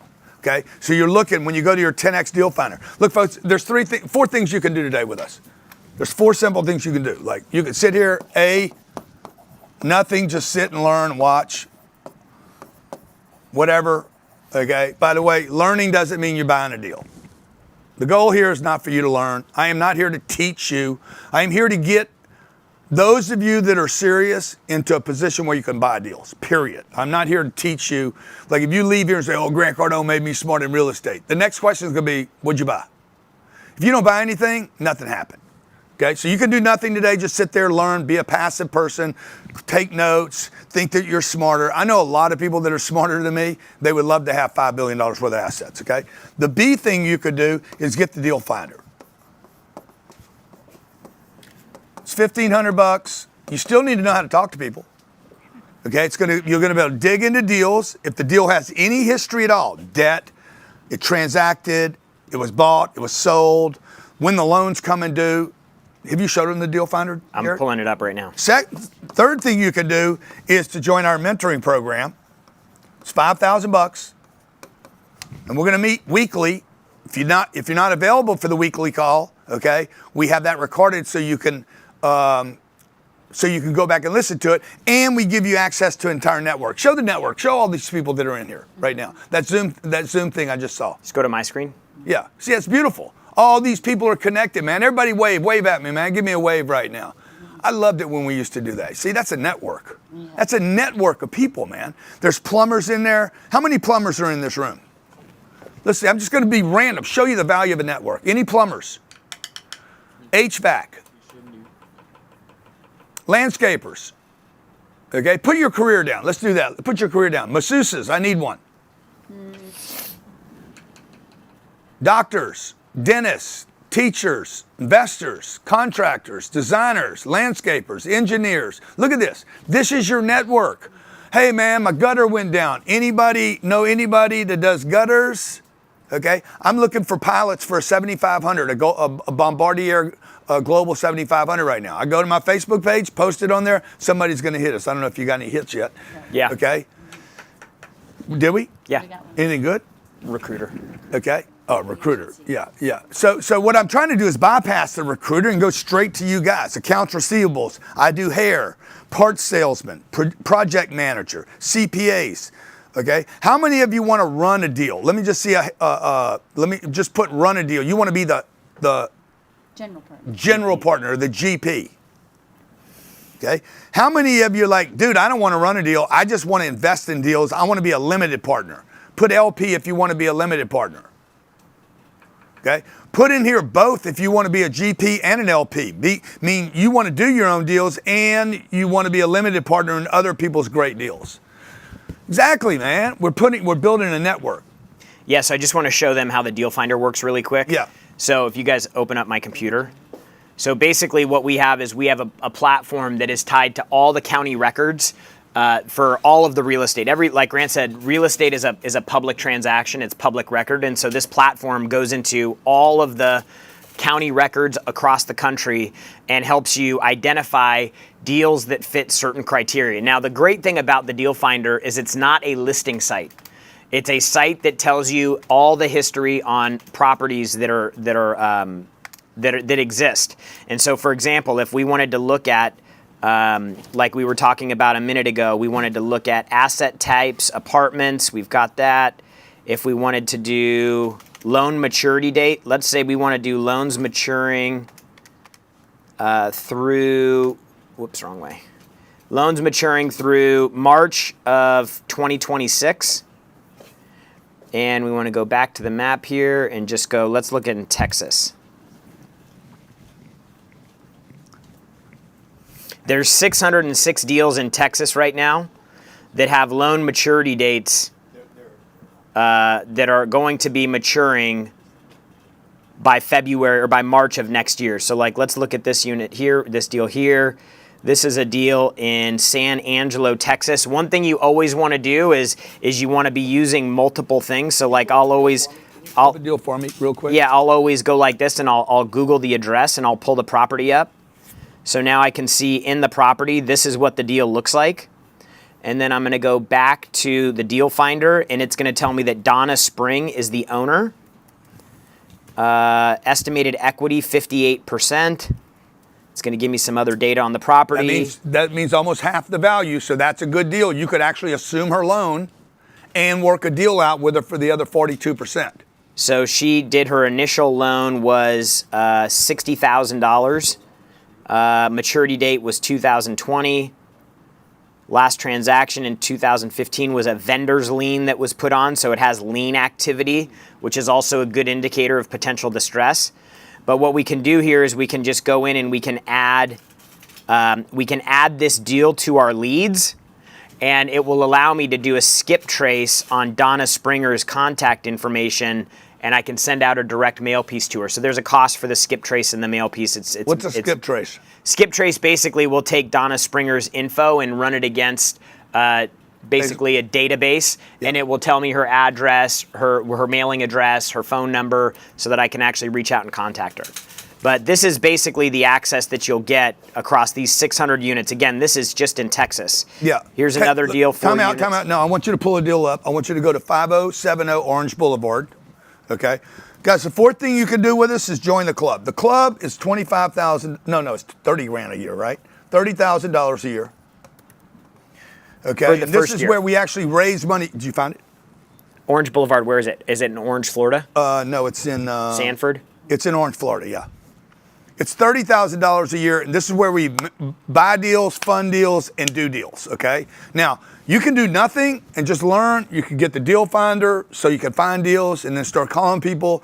But I'm going to show you why you would invest in any of these. I'm going to show you a real deal that I just ran into, 3 units. I found a deal, 3 units. They want, what do they want for this deal? $1,050,000. I can tell you already it's overpriced. Okay, I know it's overpriced. It's 3 units, but I could buy this deal with $50,000 down, and it's got $90,000 of NOI. The NOI on this deal is $90,000. I can buy it with 50 grand down. I know it's overpriced. I'm not worried about price. Remember, price is like 6 on my list. If I finance $950,000 times 0.06, I'm going to have a note of $57,000 on this deal, and I'm going to make $33,000 in free cash flow at the price they want, and I'm not paying that price. Okay, you guys understand? If you had 50 grand down, you would have almost all your money back in year 1. These are 3 units. If the rents raise $200 a month, that's $600 extra times 12 is $7,200 a year. I just increased the value of the property by $120,000. Every $200 in this property is $120,000. If I can do that 3 times, that's $360,000. I've made 1/3 on the price, 60x on my investment. You're like, bro, you're going too fast for me. Okay, that's because you don't do this yet. You don't know what I know yet. You don't look at deals enough, okay? Now, I know this deal is overpriced. Jared, did you pull it up? Yeah. This is zoned because one thing we're going to do in the mentoring group is keep you out of bad deals. I can briefly scan this. Zone for short term. Don't even buy an argument about short-term rentals. There is no short-term rental universe. I have been telling people this for 4 or 5 years now.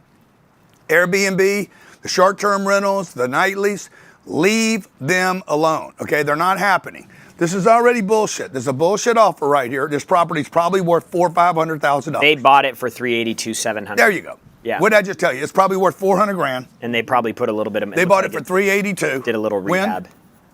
That was 23. 23 and 23. They're in the zone right here. 24, 25, 26. Is there a loan on it right now? Yep. How much? 6.9%, 6.4%. $290,000 loan. They owe $290,000. They did what I'm telling you guys to do. They paid $382,000. They put some money in the property. $90,000 down. Yeah. They spent some money on it, painted. I've done this many times. Me and Jared bought a deal. These are all over the place right now, folks. The guy wanted $5.8 million. I think we ended up paying $4.8 million. I put $400,000 into the deal. Jared did $150,000. I did $250,000. It's worth $15 million today. I know you guys think that this is impossible. These deals are everywhere. I am randomly just looking at stuff saying, okay, deal at what price? Okay? You could tell this lady, I'll give you $100,000 of profit, go away, I'll buy your deal. Okay? Now we're buying a deal, by the way, not for $900,000. I know what she paid, $382,000.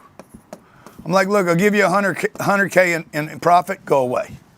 Okay? I know what she's making on the deal. She's either making money. Hey, how about I keep you in the deal, don't give you any money. I just take the deal over. She doesn't want this deal anymore. How do I know she doesn't want the deal? Because it's only 3 units. She's not going to make $500,000 on it. Nobody's going to give her $500,000 on it. Why would anybody pay her that much money for it? When I'm buying the same asset in Fort Lauderdale for less money than she's selling her little bullshit motel for, okay? So one thing we want to do is we want to get you guys started. 2, we want to keep you from doing bad deals because there's nothing that'll throw you off in this game faster than doing a bad deal. Okay, look, here's another deal. Here's a 2-unit deal in Gainesville. Leave it alone. It's student housing. You're not going to win here, okay? Oh, God, that was my plan. Leave it alone. Here's 25 units. Oh, yeah, baby. Now we're getting into it. Here's 25 units for $1.1 million. It's 3 properties, yep. 3 properties. Go back to the listing so I can get the address real quick. Okay. I don't love it. I don't love it because it's broken up and it's going to be hard to look at. Oh, yeah, it's going to be 3 separate properties. This is in Daytona. It's a great market, by the way. I don't like this, and the reason I don't like this for you guys is you're going to be running from one property to the next property, to the next property, to the next property. Now, if you could steal it, look, everything's got a price. Okay? Everything's got a price. Somebody said, is student housing bad? Student housing is a problem because AI is going to come through here and destroy colleges in the future. If you guys don't think that the colleges are going to get destroyed,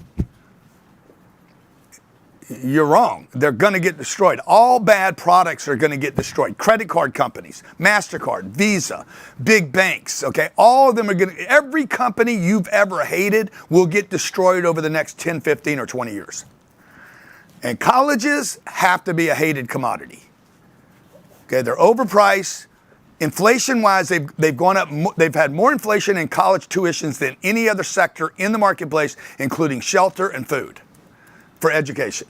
Okay, we have $1.7 trillion worth of debt on the backs of middle-class people, not the rich people. The rich people don't care. The rich people paid cash for their kids to go to schools, and they connected them up with other people. Okay, here's a deal: 2 units. Look at this in Delane, Florida. Now, guys, I'm just doing a random search right now. These 2 units or $337,000. If you guys are a handyman or something, you could buy this deal with $15,000. Oh, you got 15 grand. Well, you got an excuse. You ought to replace your excuses with where you can get 15 grand from. Any human being on planet Earth can find $15,000. If you guys can't find $15,000, it's because you quit on yourself. You got panhandlers that are going to make 15 grand working a street corner this weekend. Stop the madness. Okay, man, if I had 5 grand, go work a goddamn street corner. Okay, go get it from your mom, your dad. Go get it from your grandma. Take it from your grandma. She ain't gonna know any better. Take it from her. It's in her little freaking. It's in a little. It's in her underwear thing. Go grab it. Go. No, that's wrong, bro. That's wrong. I ain't doing my grandmother. Inappropriate, dude. Inappropriate, bro. Bad timing. My God, man. HR. Okay. Go grab the 5 grand for her. Do a deal and put the 5 grand. She's not gonna miss it. You guys got uncles, aunts, moms, dads, grandparents, got money buried all over the place, and nobody's even using it. It's ridiculous. You just got to quit making excuses. Take that 5 grand, bury it in here, or go talk your grandmother into it. Grandma, be my investor, be my backer. Okay, $337,000. I'm paying $160 a door. Okay, what are the rents on that little deal? Fix it up, put some landscaping in. Put some grass down up front. No, I couldn't get the address. Okay. I mean, do I love this deal? No, I hate this deal. It's terrible. Okay. But right now, this thing says it earns, if you wanted to do it, times 0.08. It's earning $28,000 a year. So, I mean, I'm starting to like it a little bit. How many of you would like to earn $2,250 a month because you own something, not because you did something? Okay, it's a cute color. I'd leave it yellow. Okay, I'd probably get rid of all this brush up front on the right-hand corner. I'd trim all that back. You can do that on the weekends, but it's still a piece of garbage. So what are you going to do? You're going to get in and flip it. You don't want to flip. You want to own. Okay, so we're going to say no to that deal. I'm not going to let you do that deal. It's outside of my criteria because it's only 2 units. But look at it. Just to show you the prices. Okay, this is 400 grand a door. If this is 400 grand a door, how much am I going to be worth? Okay. I look at this, I get so excited because I'm like, oh my God, look, I bought this for less than the Edge in Fort Lauderdale.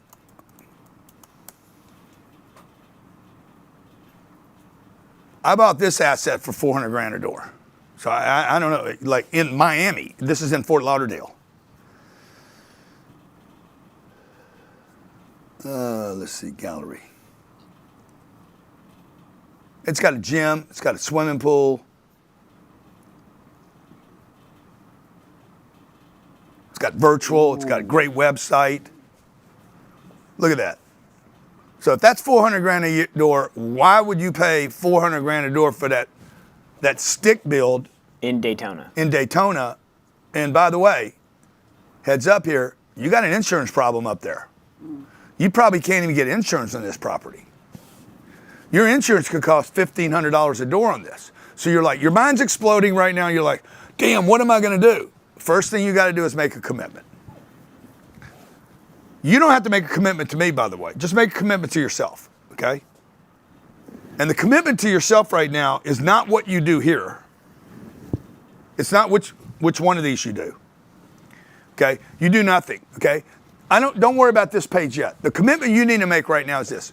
Do you want to become a real estate investor? If you're still thinking about stocks and cryptos and bonds and trading and or buying a new business, then you haven't made a decision. This is your wealth path.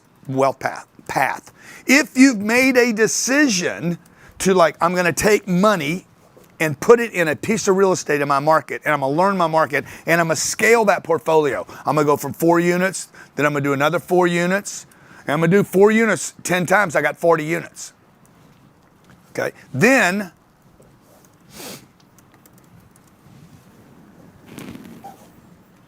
you got to make a decision, okay, what are you going to do to start learning about this game, okay? Which one of these do you want to do? I lost my pens again, guys. I don't know how they keep disappearing from me, except that they're hard to find, okay, because they're so skinny, okay?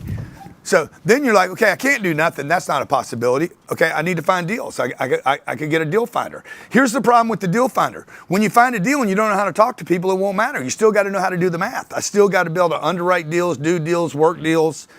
So you're in a bit of a conundrum.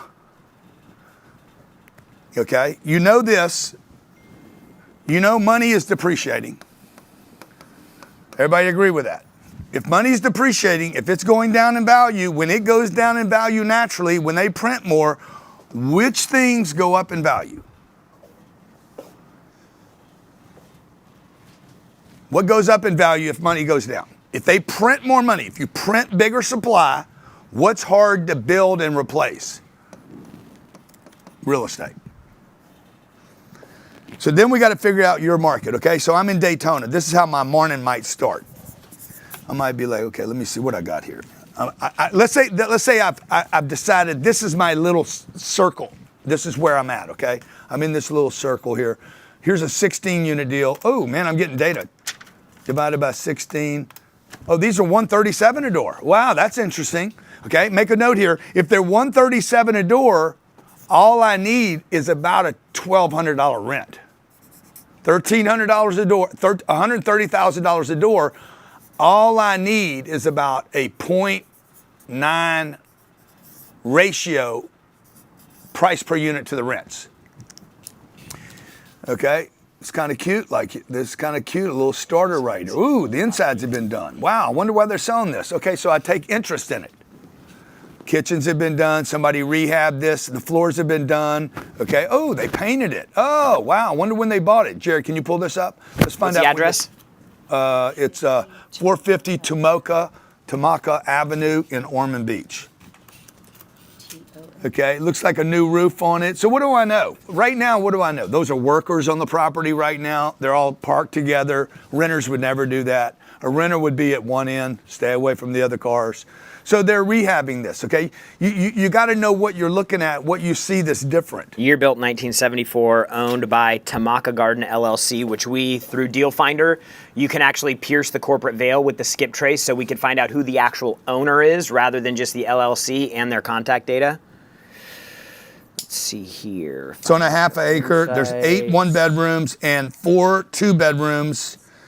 They want $2.2 million for the property. They have a 30-year, $760,000 commercial mortgage they signed. How much? In 2006. How much? $760 is the debt. And they want $2.2 million. And the last $760 is the debt. The last sale price in 2006 was $1,060,000. And it sold for $1,060,000. So they're trying to make $1 million. Okay, but why are they selling it right now? I've already told you guys, this is the worst time to ever be a seller. There's times to be a buyer, there's times to be a seller. Right now it's the time to be a buyer and not a seller. So why are you guys selling it right now? I'd want to know that, okay? I already know he's got the wrong broker in the deal. The reason I know that is because it's on LoopNet. If this was a real deal, a great deal, a good deal, something I would go after, this would not be on LoopNet. Where would it be? It would be with Newmark, JLL, CBRE, Cushman Wakefield, East Deal. I'm giving you all the names of the companies right now. Collier, maybe. Newmark, did I say that? Yep. JLL, Cushman, CBRE.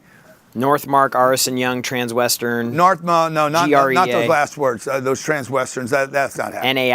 NAI, maybe, okay. But really it's going to be in Florida, CBRE, Cushman Wakefield. Newmark. Okay. I don't know about these deals. I don't know who Joe LaFleur is, okay.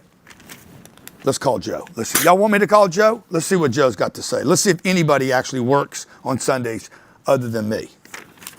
There's a bunch of God-fearing people that are like, I can't work on Sundays. Bro, you don't work anytime.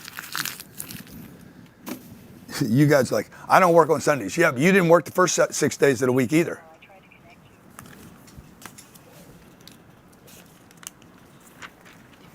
You don't need another person to be your message. You guys ought to have your own message. Like it's on the. It's up as loud as possible. Yeah, it's on.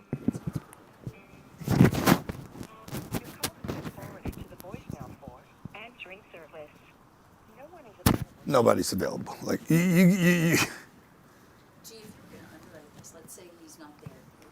Yeah. Can you take him through? Well, first thing I do is find a deal. Second thing I do is contact the broker. I'm not even leaving a message for this joker, okay? I'm gonna but if I was interested in it, I would, okay? But a professional doesn't answer the phone like that, folks. I called some professionals yesterday. Hey, this is the phone of Grant Cardone. Leave your name, your number, and a message. I'll call you right back. That's a professional. A professional is not, I'm sending somebody off to AI, okay? Underwrite the deal now, okay? So I have a deal right now. I'm like, I need to know what the rents are on this. Let's see, where's this deal at again? Was this the deal?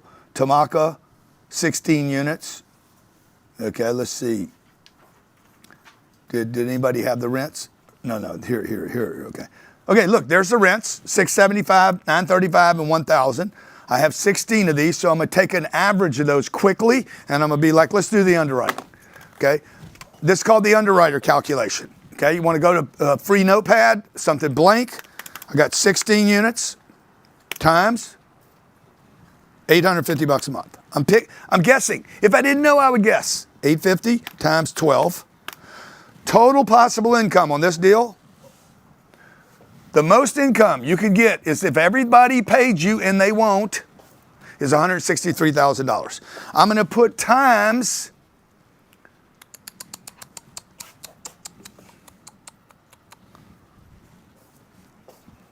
88%. The reason I'm going to do 88% is if I lose one unit, I lose 6%. If I lose 2 units, I lose 12. So it'd be 88. You'll never have a 95 on this property, and you'll never have a 92. It's going to go 100, 94, 93.5, and then it's going to go to 88. So I'm going to use 88. See, you guys would make this mistake and say, oh, it's going to be 95. It can't be 95. There's only 16 units.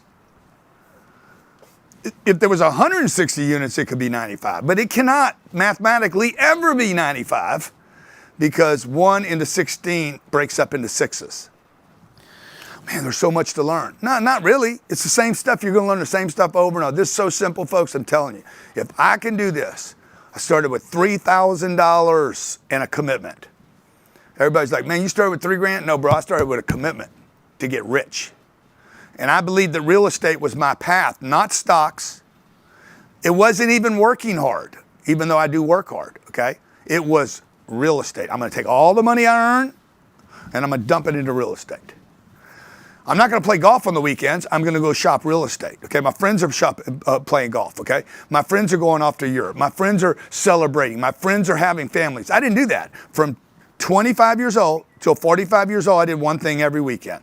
I took my money that I earned, and I tried to find some place to dump it into, okay? And that's why I know some of this stuff. I've done the math enough times. So watch. We're going to take, of the 163 times 0.88, the most money you really can earn is $143,440. And then I'm going to multiply that times 0.60.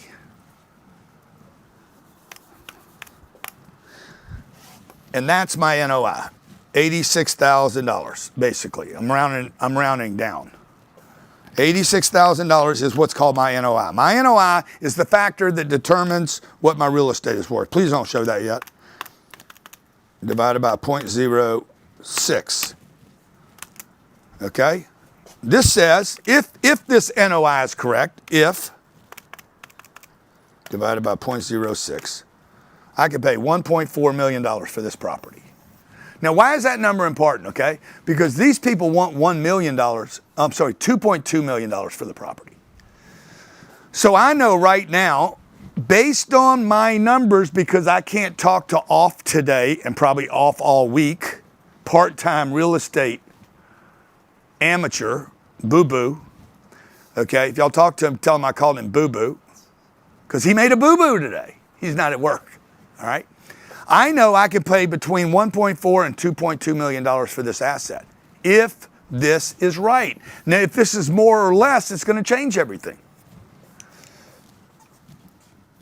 There's 3 people on this one deal. What are they going to split this commission? Let's see. Let me call Orlando girl.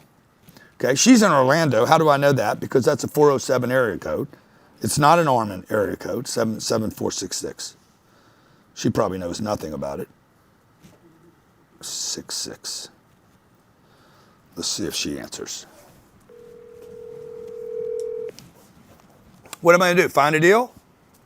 While I'm trying to make contact, I'm doing some napkin underwriting.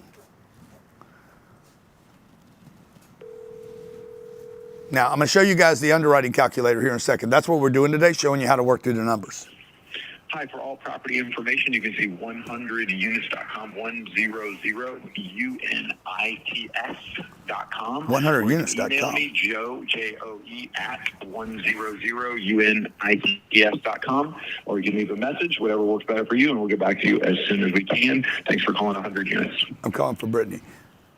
Joe with 100units.com, Grant Cardone with Grant at grantcardone.com. Hey, I was calling for Brittany because she has this listing of this little deal.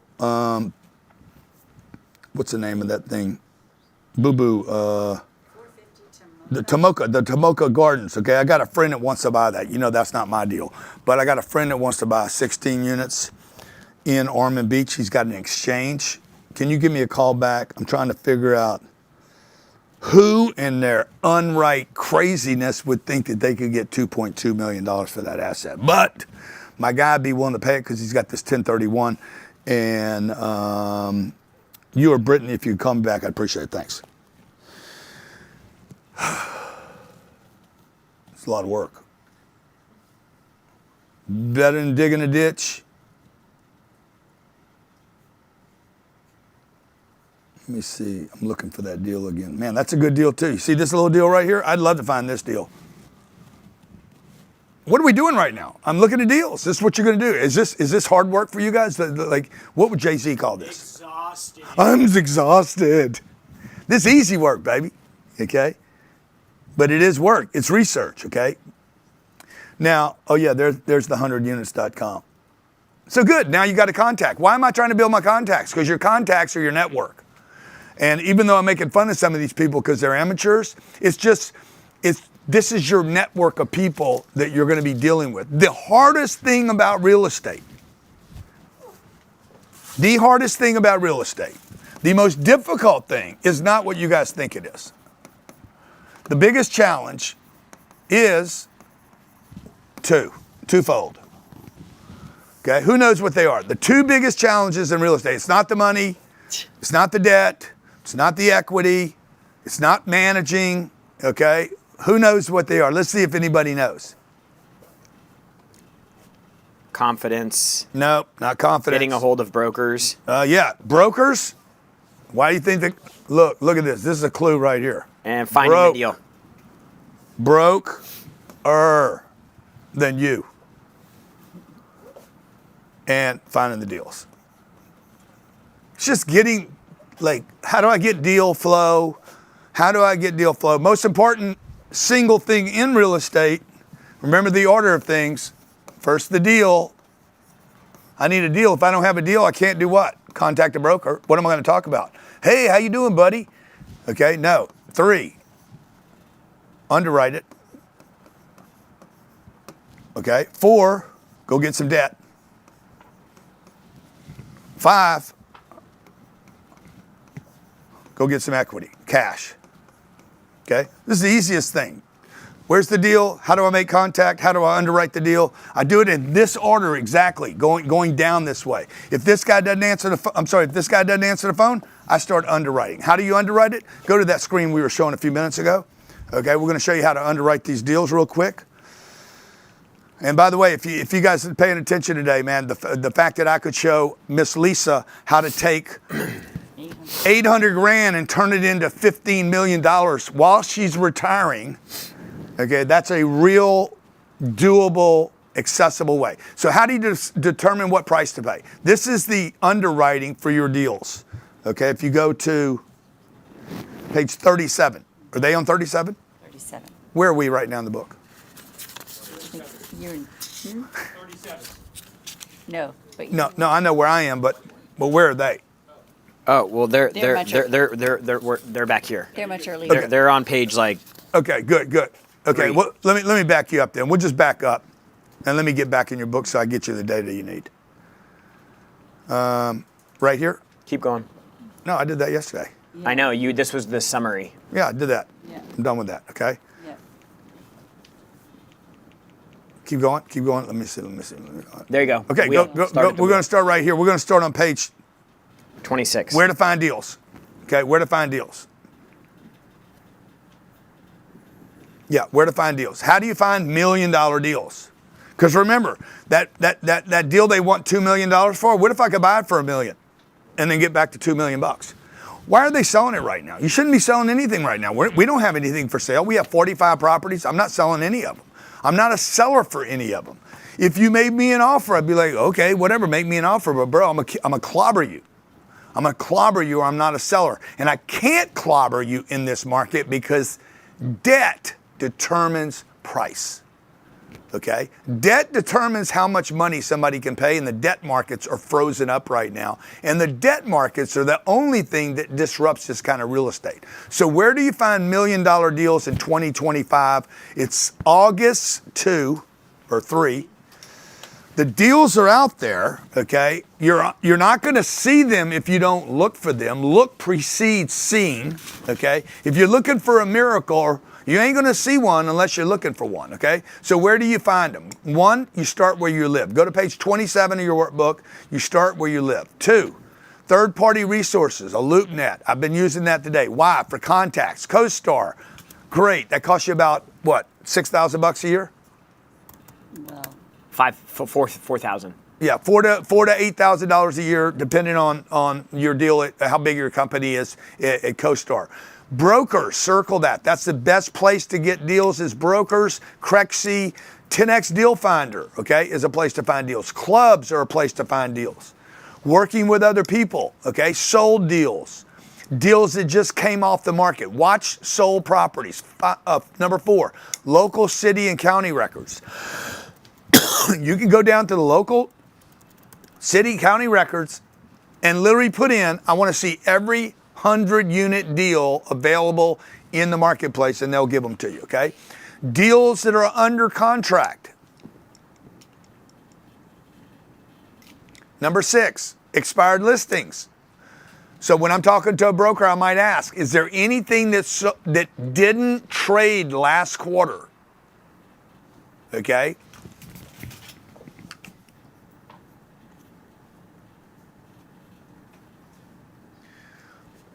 Let's see here.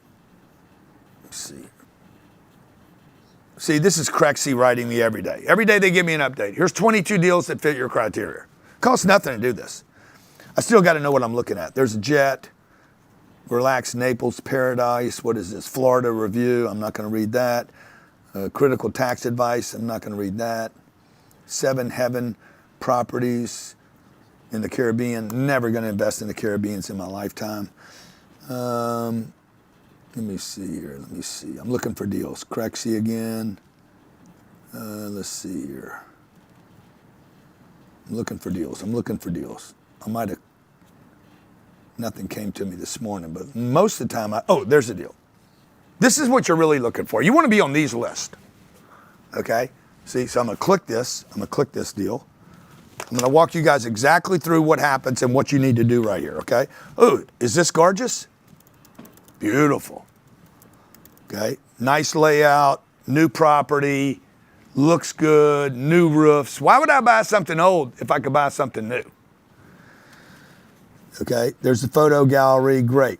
What am I looking for right now? Who knows what I'm looking for right now? Oh, by the way, same market I was just looking in. Now I'm concentrated research.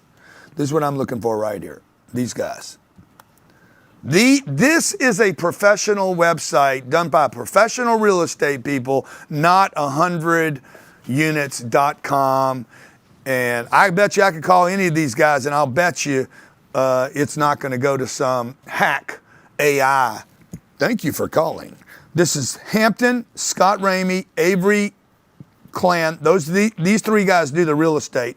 Here's the director. You're probably not going to talk to him. You got another director, Brad, Steven, they all have big names. Director. Really what you want is these first 3 guys. Underneath that is going to be the debt guys. Okay? There's what? 4, 8, 11 names to add to your contact list. Now, once you see the list, you might copy the names, start putting them in an Excel spreadsheet, and then you're going to do this right here. Click to access the data center. At which point, it is going to ask you for your data. Grant@cardonecapital.com. I'm the principal here. Oops. You're going to click that. You're going to submit, and you're going to be into their data file now. Okay. You got to click right here and right here. I'm going to agree to the confidentiality agreement. Only sign a confidentiality agreement when it looks like that. If somebody calls you on the phone and says, hey, sign this CA and I'll get you the data, do not do it. I'm saving you $1 million lawsuit right now. Do not do it. Is this it? Yeah. Now they're going to give me, no, that's not the deal. Where's the deal at? You got to scroll down on the CA. On your, right. Yeah. I agreed. Scroll up on the left-hand side there. See if you missed anything. No. It's stuck. It's stuck in their system right now. Yeah. Thanks. I'm not going to use these. Okay.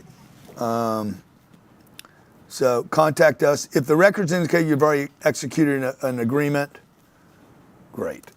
So what can I do? I could call Hampton right now. Call 561-317-1910.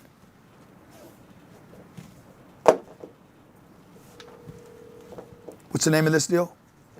Hello? What you doing? Why are you working on a Sunday? What's up, Grant? Uh-huh. What are you doing? What are you doing, man? I just got done playing golf. Oh, how'd you hit him? I hit him pretty good. Yeah? What was Have your... you heard of this new course up in Martin County called Apogee? No, I haven't. It's Steve Ross did it with this guy Pascucci. It's like a city. It's like almost 2,000 acres. What was your best hole, man? My best hole for the last hole, birdie. Woo!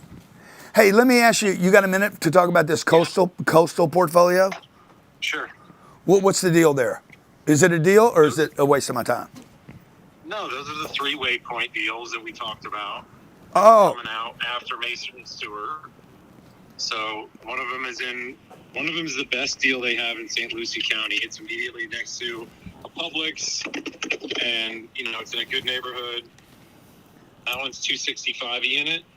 The Vero deal is right next to the Griffin that we're selling that'll be closing in the next couple of weeks. That one's $290 a unit. Yeah. And then the one in Palm Bay is on the Space Coast. That one, I believe, is $275 a unit. So yeah. They're all under $300 a unit, all under replacement costs. Yeah. What are the rents? What are the rents on them? They're all like plus or minus $2,000. The reason that the Vero deal is higher in a price per unit is because the taxes are significantly lower. Okay. So how many units total? Like around 600. Okay. But now, did the other deal ever happen? The one I bid on twice and it just never went? Yes. Finally, what did they finally pay? $268. Mason Stewart is $275. Okay. So somebody finally stretched. 1031. 1031. Okay. Okay, cool. So when's this going to happen? All 3 of these are available. I could buy the whole thing. Or What'd you say? I could buy the whole thing, or not the Vero Beach. You can buy all 3, yeah. Yeah. What cap rate you think it's going to be at? Like real numbers on today's numbers, everything adjusted. Probably 5.25. Okay. Hey, what's the word on the street about what I'm doing right now? Is there a word out there? Are they saying, hey, Grant Cardone's playing with fire? You mean with the Bitcoin? Yeah. I just don't think anyone understands it. I mean, you explained it to me in Vegas. Yeah. I kind of get it. I just don't think people understand it. Yeah. Okay. Well, that's good. It's good. If they don't understand it, they can't compete with me. Keep it on their seats. Yeah, exactly. Okay, man. I'm going to dig in these deals. I didn't know it was the waypoint thing. You got anything else you like better than this? I mean, I really, for what you're doing, just trying to, build a great portfolio, you should be looking at that Atlantic Crossing deal that we have on it in Delray. Uh-huh. That's a big deal. $230 million. Yeah. How many Retail, units is that? 250 apartments, 50,000 square feet of retail, 50,000 square feet of office, and a parking operation. Uh-huh. It's a blended 5.5 cap. Okay. When is that going off? It's been out there. We've had it out there. Okay. I mean, Ryan looked at it. So why didn't it happen? We're close. It's just, well, first of all, it's a big deal, and it has office and retail, so it didn't appeal to a lot of your traditional multi-buyers. Yeah. So we're close though with a couple of groups. I think there's one group that really is trying to negotiate with the seller and try to get it for the best price, but they're selling at 230. Say that again. They're what? Say that again. They're at 230. Their seller at 230 million. And we've got groups in like the low to mid 220s. Yeah. How much time could I get to close that? I think I lost you. Yeah, I'm here. I said, how much time could you get for what? to close it? I mean, if you had significant dollars at risk, I think that they would give you probably 90 days. Yeah. Okay, let me dig in on it, man. It's beautiful. It's amazing. It's right on Atlantic Avenue. Yeah. Amazing. The restaurant build-outs are stunning. Yeah. Stunning. They're not your run-of-the-mill Atlantic Avenue restaurants. Yeah, I don't know why I hadn't seen this. I don't know why I didn't see this. Either. Why don't you ever call me, dude? You were focused on the Boca deal. Yeah. What do you think about that Boca deal I did? I think it's going to be amazing if what's his name can figure out how to finish the rest of it. Yeah, he's in it. Yeah. Okay, cool, man. I'm gonna dig in on this. All right. Thank you for your time today, and hey, congratulations on your birdie. Bye. Bye. Okay. So, see what I did there is I call a guy, contact a guy. I'm not even doing the underwriting. Okay. I call a guy, I see a deal. I call a guy, bang. I start talking. He starts giving me the data. Now I know I got 600 units over here. But out of that phone call comes this other deal. I'll ask him on every call, hey man, is there anything out there you like better than this? And he says, boom, the deal you ought to be looking for. He basically trashed this deal because he believes this is better suited for me for whatever reason, okay? Anyway, you guys have to get to a place. I did not have these contacts 30 years ago. I did not have them, and it took me too many years to get them. And I'm telling you guys how to access. You have to have people to talk to. Expired listings. Those three deals right there are from expired listings. They tried to sell them last year and they didn't happen, so they keep dragging them through the marketplace. Okay, 7, merchant builders. This deal that's happening right now, this new deal he talked about in Delray, beautiful deal, by the way. Mm-hmm. Yeah. You guys know where Atlantic is? Yeah. Atlantic is oceanfront. Yeah. Okay, 8, commercial brokers. 9, real estate clubs. Okay, we have a club.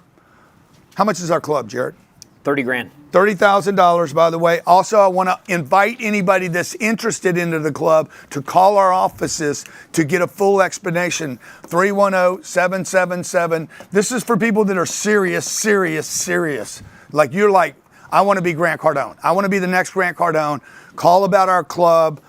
Guys will answer your phone right now. It's 30 grand. Ask them what you get, what we do, what the guarantee is, what the promise is, what we can do, what we can't do, and what we expect you to be able to do in that club. But if you're a serious person about really buying real estate this year, and in addition to buying real estate, you want to learn how to raise money from other people so you could buy bigger deals, and you have $30,000 sitting around, you're like, I'm willing to invest that in my future, in my career, 310-777-0255. For any of you that joined our mentoring program, okay, I just want to make this offer to you.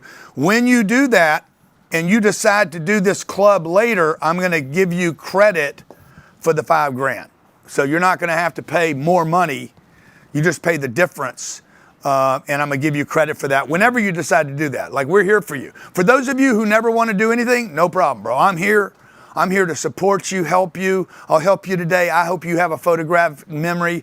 I hope you can learn at Elon Musk speed and you're able to just collect, vacuum suck pieces of data, put it all together in the perfect order, puzzle it out, and I hope you go buy $1 billion worth of real estate next month. I'm pulling for you guys, trust me.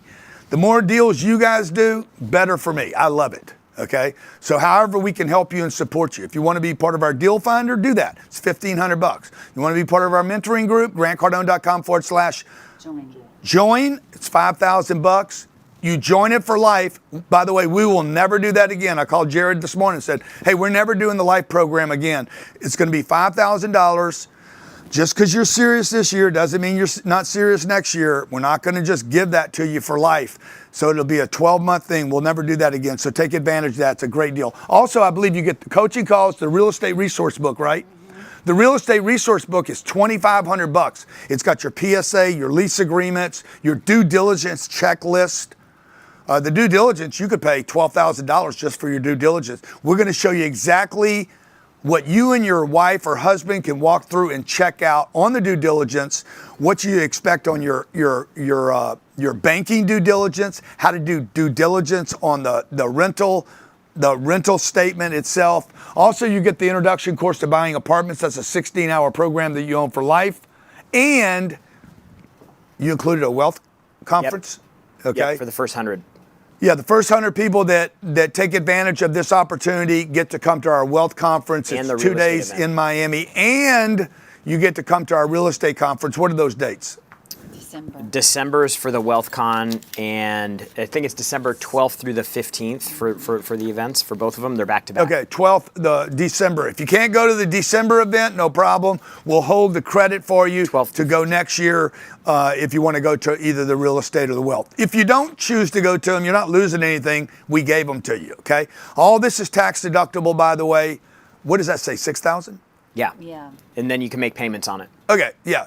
Or you just can do a one pay. We give you Okay, $6,000, or you can pay $49.97 as a one pay. $6,000 on payments, or $49.97 one pay. For you guys that want to do the club, you guys that are maniacs, and you're like me, like I'm gonna build $1 billion. Excuse me. I'm gonna build $1 billion real estate portfolio in the next 10 years. You could, by the way. Very easy to do it. Not even a big deal. Okay.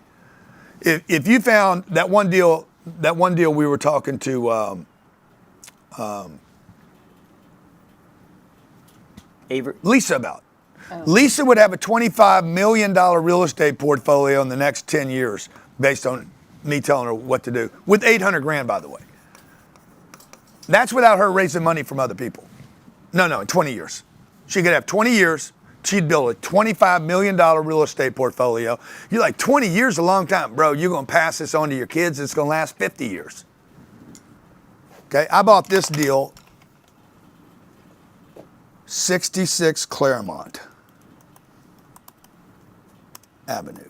I think it was called 66 Claremont Avenue, San Diego.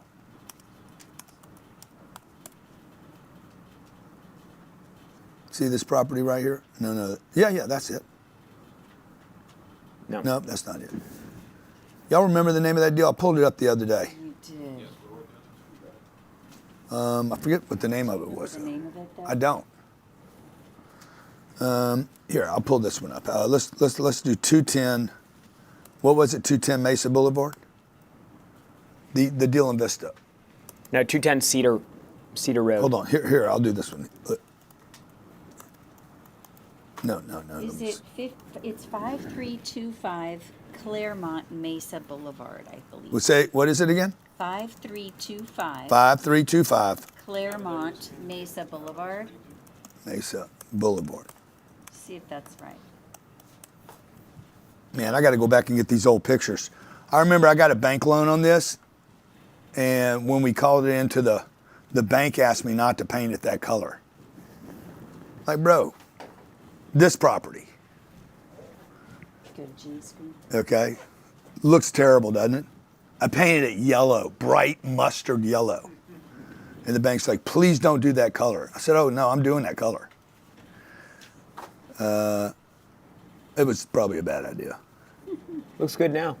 Looks good, doesn't it? Got those little doors. Let's see how long that's been. Let's see how long this piece of property. You guys like 20 years is a long time. This is for you long time people. You people that don't understand what a long time is. Let's see.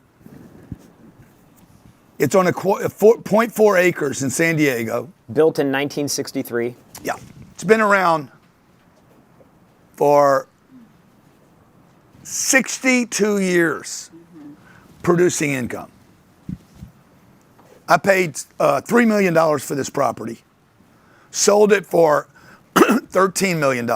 They just pulled cash out. They did a refi, $13.7 million loan at 6.89% interest. What did they refinance it for? The loan I paid was $3, sold it for $13. They have a $16 million loan on it today. Last sale was 22 for 21 million. They sold it for 21 million, okay? Everyone's made money on it. I bought it for 3 million, stole it, and by the way, second guessed myself the entire time. You sold it in 2015 for $3,050,000. No, I didn't. No, I sold it for $13 million. That's a wrong record. I bought it for $3,050,000. Oh, yeah. I bought it for $3 million. Sold. What's the next sale? It doesn't have the sale price. ALS Spring Mountain LLC, $8.9 million loan. So probably I sold it for 13. They borrowed $9 million. They then sold it for what? 21 million. 21, yeah. They sold it for 21 million. Somebody will lose it during the process and things can get corrected again. So you guys want to learn how to do this? Who wants to learn how to do this? Like you're serious. You're like, I want to make some money, bro. 20 years is nothing, folks. You're 25 years old. 25 years from now, the year will be 2055 and the rents in this country will be $10,000 everywhere. Okay? Do the math on this. Just do this math. I started with no units. I have 14,200 units today. I started with no units, no money, and no credit. And by the way, no mentoring. How many of you believe if I'd have had me as a mentor when I was 28, I would have more than 14,000 units today? I would have had somebody mentor me the whole way. No, go do this, make this move, go here, go there, move to this market. You can do this, bro, okay? I probably wouldn't have bought this, what? The people you sold it to made $7 million in 5 years. I made $3 million, I made $10 million on the deal and thought I crushed it. Sold it, and the guy right after me made $8 million, how many years? In 5. 5, okay? So I shouldn't have sold it. I'd have had somebody say, Grant, don't ever sell it, bro. Why sell the asset? I had 500 units in San Diego in 1998. That is 27 years ago. I had 500 units in San Diego. Those rents are $4,000 now. Okay, 14,000 units. Just increase the rents by $25. Take 14,200 units times 25 bucks times 12 times 0.90 divided by 0.05.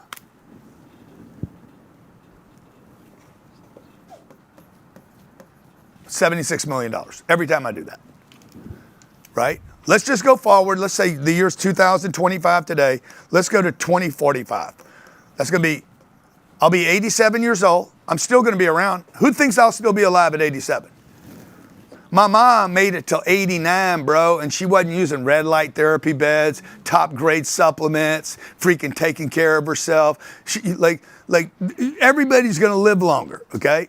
I'll be rocking at 87. You know I'm doing deals, okay? What are the rents? They went up $25 a year for 20 years. The rents are $500 higher. How many think the rents, just plug a number in. What do you think the rents will be in 2045? In Miami, where most of our assets are. But there's going to be people living to 105, 110, 115. All you got to do is keep the bone structure and the muscle structure good. If the bones and the muscles don't go, man, the organs will keep rocking. Okay, somebody said $10,000, $20,000, $5,000 to $10,000, okay? If the rents are 20 years from now, the year's 2045, bro, you're full autonomous. Everybody's got a robot. Okay, like the whole world's changed. Nobody's going to movie theaters, bro. You're strapping a headset to your head, or you got some sunglasses on or something. You're going 3D everywhere. You could literally be on a bus and boom, hit a button and you're in Singapore. You might not even have jets, air travel anymore. You're like, shit, why would I get on a plane? Okay, these rents could easily be. I don't even know what they're going to be. What number? Give me a number, Jared. $6,000. $6,000. They're $2,000 now. The rents went up $4,000. Okay. Once you talk about how to create real wealth, 4,000 times. If I never bought another unit, how much is that? $4,000 more rent times 14,200 units times 0.90 times 12 divided by 0.05. That's 3, 6. That's $12 billion. 12 billion, man. There's no job I can get where I make $12 billion, folks. There's no job, no talent, no book I'm gonna write. Ain't gonna happen. This is the fastest, easiest, most guaranteed way for you and your family to create tremendous wealth for long periods of time. You guys just got to make a commitment today. Say, okay, I'm waking up. I'm not going to save money anymore. I'm not going to do the retirement account. I'm not going to have equity in my home. I'm going to pour all my time and energy, my time off, and I'm going to pour it into this asset class. And I'm going to do what people have done since Adam and Eve. Boom, boom, boom. They hit it, and then they look for shelter. Okay? All right. Look for external pressure where sellers will compromise. This is a little tip. When you start looking for deals, you're looking for pressure on the buyer. Now, make a note on this page. You're never going to ask that directly. This is not an overt question. You have to be slick about how you ask this question. Hey, why are they selling right now? I'm just curious. Why are they selling? Well, that was their business plan. Make a note here. When you ask, why are they selling, you will never, ever get the real answer the first time. I might get the answer the first time because I have the relationship, but most of you will not get the answer. In fact, I might not even have to ask the question because they know I'm going to ask the question, okay? And they'll offer it to me. Look, Grant, let me tell you why they're selling right now, okay? Now, when you're finding deals, okay, deals are everywhere. I showed you where to find some deals right now. LoopNet, Crexy, CoStar, Deal Finder, clubs, local community. Go to your city records. Lost deals, existing deals, deals that are listed, expired, broker community, expired deals. Hey, you got anything you like better than this? Remember that question? Underwriting formula. How do you determine what price to pay? Okay. Number of units. Do this math. Blank piece of paper, or you're on page 37 if you have the book downloaded. Page 37. Number of units. Make a note on number of units. The single most important number in real estate, all of real estate, is the number of units, okay? If these rents go up $6,000 and I only have one unit, by the way, sometimes I had 100% occupancy, sometimes I had 0 if you only have one, but when you got 14,000 or 1,400, your first target should be 1,000 units. Just so everybody knows, if you were asking me to mentor you, 1,000 units is your first target, okay? How do you do that? 10 times 100 units, or 5 times 200 units, or 1 times 1,000 units, okay? Probably not going to get one, that's probably not an option, okay? So you could get 10 deals. You could get 20 deals times 50. You could get 40 deals times 25. Okay, which one's easiest? You got to pick which one's easiest. You do one 100 unit deal this year. What's that going to cost me? 100 units. Remember, all you got to do is raise the rents like $24. And that makes you $1 million for you and your investors. Okay? 100 units. Let's say it's going to cost you, I don't know, 15 to 20 million. You need I need $4 million down. Exactly. Doesn't have to be your money though. You're going to get a loan on this easier than a deal for $1.5 million. This loan is easier to get than this loan. A $15 million loan is easier than this loan to get. This got maybe 4 to 8 units. I'm just telling you, it's easier. Now, you're going to think it's easier to get a smaller loan, but it's not because you got a different lender. Okay? How do you do the math? Because the bank's going to use this math, the seller's going to use this math, and the broker's going to use this math. Number of units times the actual rent. This is called the T12. T12, there'll be a T12, a T6, and a T3. Which is basically the trailing 12 months, the trailing 12, 6 months, yeah. Trailing 6, trailing 3. There could even be a T1. Last month, okay? Number of units times the actual rent, not the pro forma rent. Nobody is going to credit you for pro forma. Pro forma is, that's what it should do, okay? We think. Also, do not use the number market rent. Market rent is ridiculous. What is the actual rent, okay? Times 12 months, divide it, plus other income. Other income could be 0, or it could be 10 or 15%. The higher the other income goes, though, you need to be suspect of why. Back to the slide, guys. Okay? Times the occupancy, that'll be a percentage, 0.90, 0.88, 0.85, 0.82, equals your actual income less your expenses equals the NOI. The NOI, make a note, determines the price I can pay for the asset. Divided by the cap rate equals the price to offer.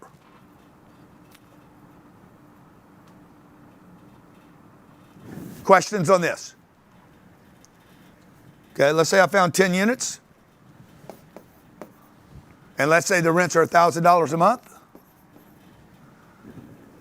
And we're going to multiply that times 12. Everybody's going to do this with me. You're not watching me, you're doing this. Plus other income. Let's say the other income is $3,000. Times the occupancy, and we're at 90% all the time.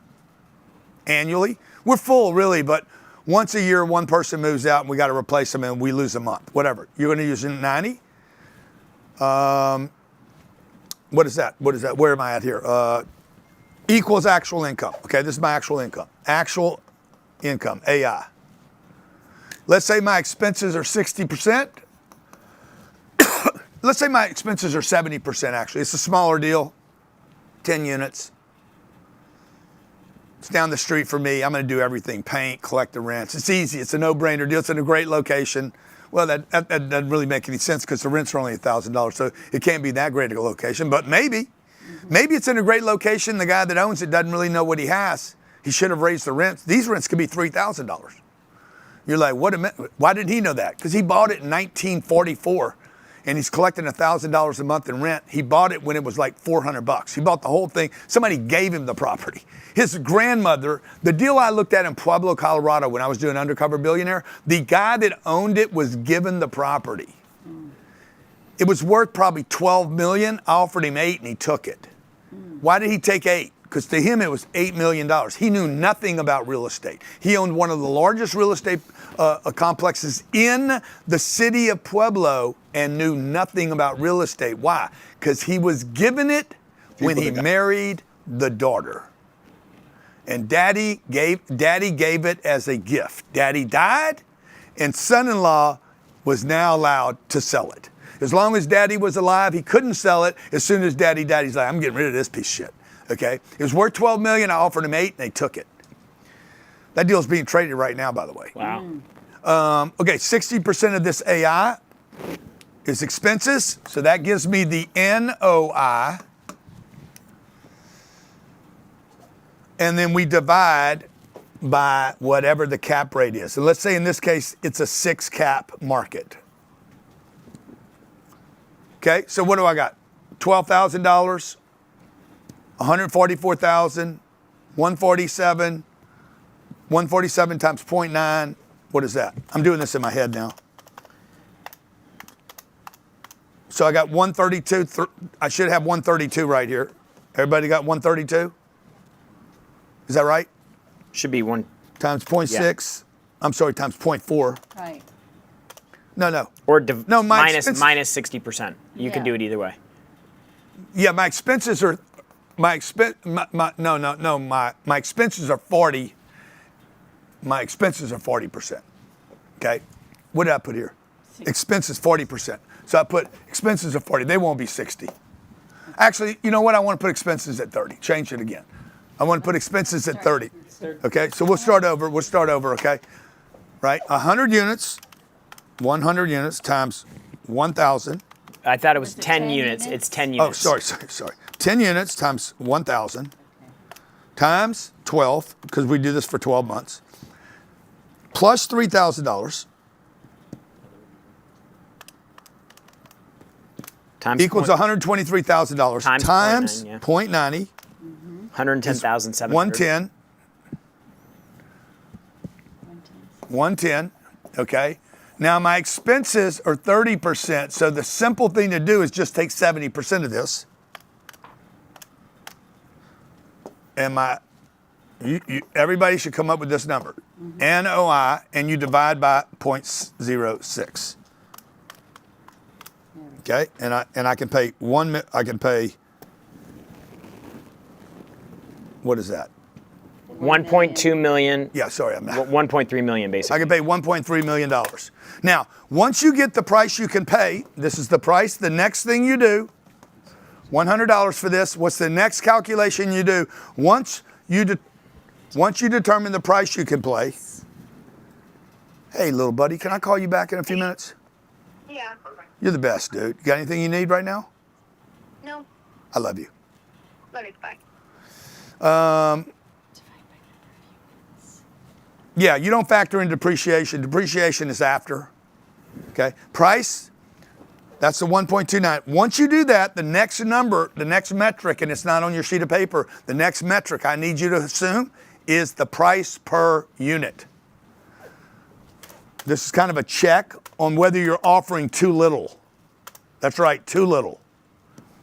I'm paying $129 a door. Okay? I'm in Seattle, Washington, that ain't happening. I'm in LA, not happening. I don't care what it is, what it looks like, or where it's located. You're in Miami, Florida, that shit ain't happening. Okay? You're in New York City, wrong numbers. Some numbers are wrong here. By the way, that $1,000 a unit isn't happening either. The rent's not happening. Like, there's so many missing things here. So this is a check to make sure this offer's not too low. You tell a guy, hey man, I'm thinking it's worth $1.2 million. The guy's like, bruh, you're off by $4 million. Like, you don't want to sound like an idiot. You're better off thinking, hey man, based on, this is what I would say, based on the information I saw, I'm thinking, let me see. See, I need very little data to actually talk to somebody credibly, like that guy that was on the phone a few minutes ago. Let me see, where am I at? See this guy right here? All I need to know is how many units are here. If there's 200 units here, I'm like, based on the 265. Per door. Yeah, per door. Oh, he already told me the price. Yeah. See, I forgot. He told me the price. Many of these brokers are going to talk to you about per price per door because that's what the seller wants. Why would a seller want that? Because he knows what he built it for. And they have a target. Like, you need a target. Remember this? You guys need a target. Okay? Hey, maybe my first target is 100 units. And maybe I can do 12 doors and the next deal is 20 doors. Okay, what is your target now? You got 32 done. You got 68 left to go and you got 100 units. And if those units go up $1,000 over the next 10 years, you're making money. Now I got 100 units. The rents went up $1,000 over 10 years. I got $100,000 a month coming in.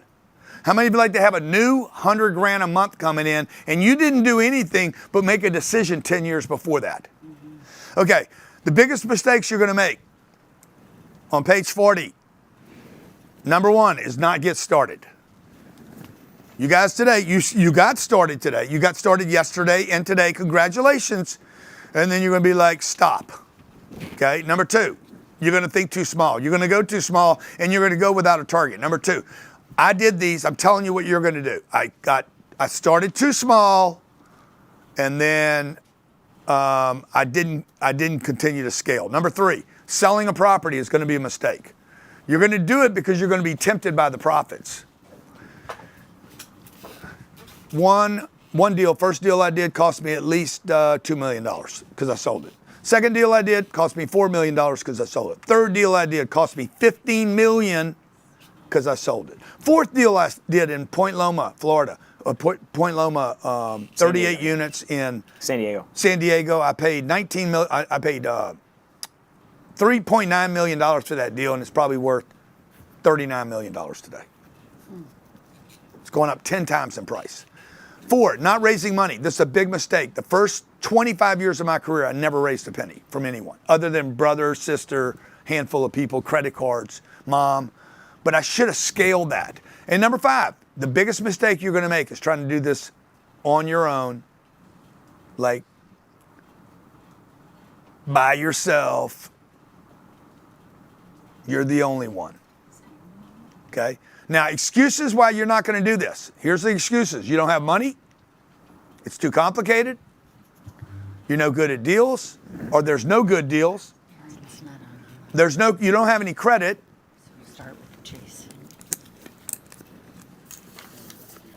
and you don't have any information. I'm giving you your excuses, okay? I guess you could add Lyme disease to that. Alcohol. Divorce.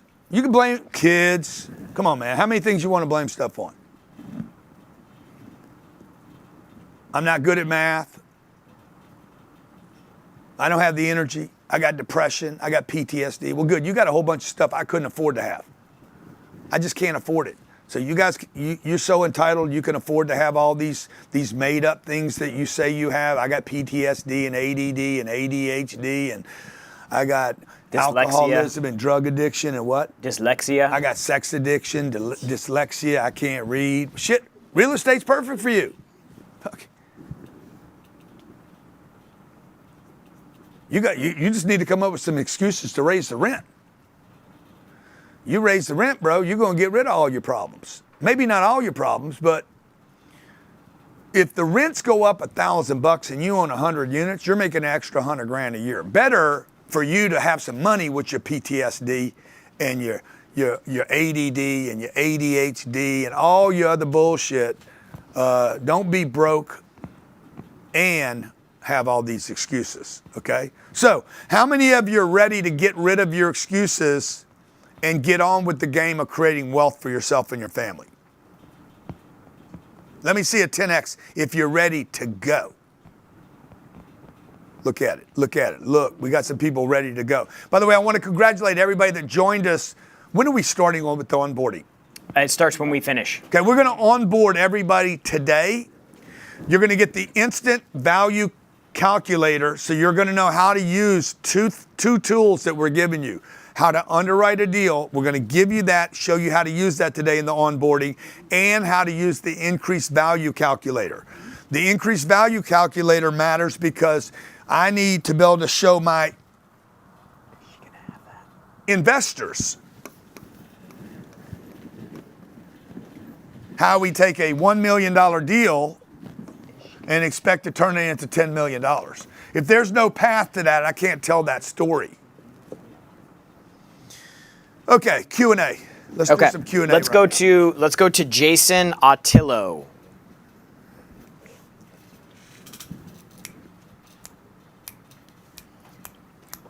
Hey Grant, how are you?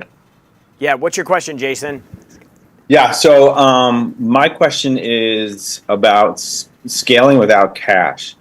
So I guess, Grant, if you didn't have cash, and you talked about that's an excuse, right? Yeah. But like, what would you do as a strategy to say, hey, I don't have any cash with me?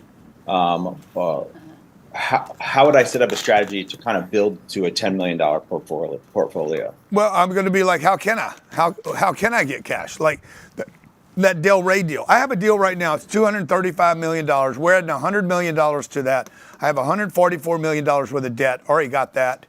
And I have, what is this, 335. So I have to raise $195 million. I'm doing that right now.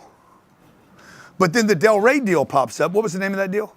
Atlantic Crossing. What did he say he wants? 230. Yep. 230 buys the deal. I don't have 230 million. What did I ask him for? Hey man, how much time can I get? Time is? Okay. So what I'm going to do now is I'm going to piece time. First, find a great deal. Great deals are easier to raise money for. Why? Because they're sexy, dude. They get a lot of attention, right? So if I can get the contract, get the deal under contract, and get time, 90 days, 120 days, or even longer, and he already said I could. He said, you know, if you put enough money at risk, we give you 90 days. 90 days is really 120 or probably 150. Meaning at risk would be like you're putting non-refundable money down. A down payment, okay? Like, here, I'll give you $2 million to hold this deal. So now, where do I get the $230 million, okay? You start chopping it up. What you do is, you start chopping this thing up now. Hold on, this might be a broker. No, it's my daughter, my other daughter. Hey, buddy, how you doing? Same time. Can I call you right back, my friend? I love you so much, man. You need anything right now? Okay, I can't wait to talk to you. Bye. Okay, so now I'm going to start thinking in my mind, because I suffer from the same problems you guys do. Oh my God, I'm never going to be able to do this. I'm having trouble with this over here. Don't do that. This is where you need somebody in your camp saying, bro, my goal is to have $100 billion worth of real estate. I have 5 right now. I have to 20x. I suffer from the same problems you have. Everybody, guys, understand. Your guy that's in your court has the same problems you have daily. Okay, Jason, I got the same issues you have.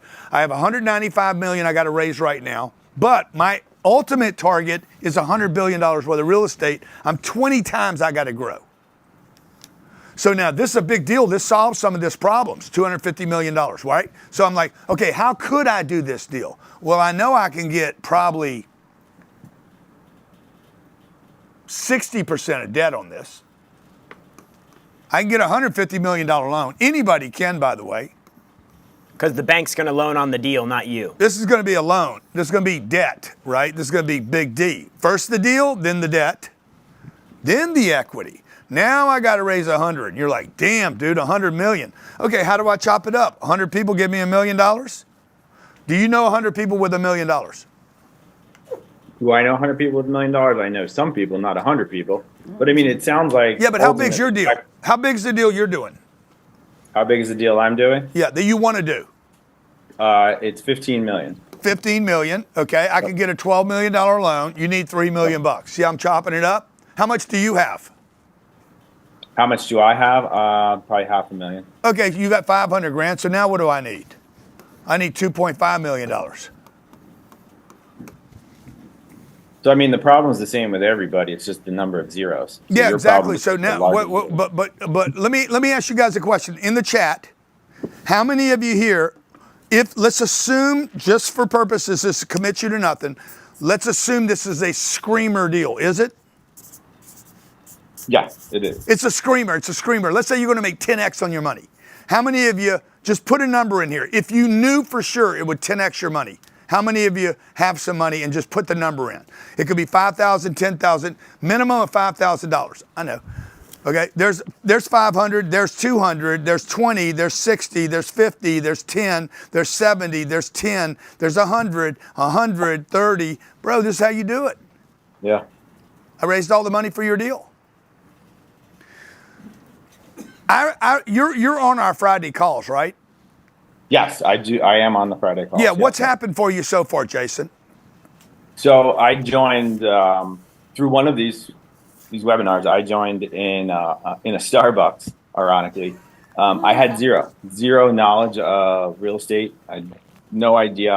I know I looked at single family homes and realized the math doesn't make sense here. Like, I'm literally putting a bunch of capital at risk and I'm making a couple bucks, and then listen to you guys, and I joined the mentor program. And since then, I've gone from zero knowledge to an incredible amount of knowledge. And I also, the investment into myself here, joining the mentor program, has 100x my returns. So that 500K that I was just talking about, that's been my returns since joining the mentor program. Wow. That's amazing, man. How long you been in the program?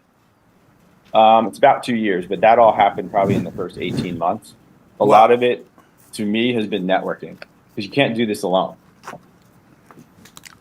You're going to need plumbers, roofers, contractors, architects, probably designers, a lawyer, an accountant. Like, guys, you're not doing anything great by yourself. Okay, everybody needs somebody. No.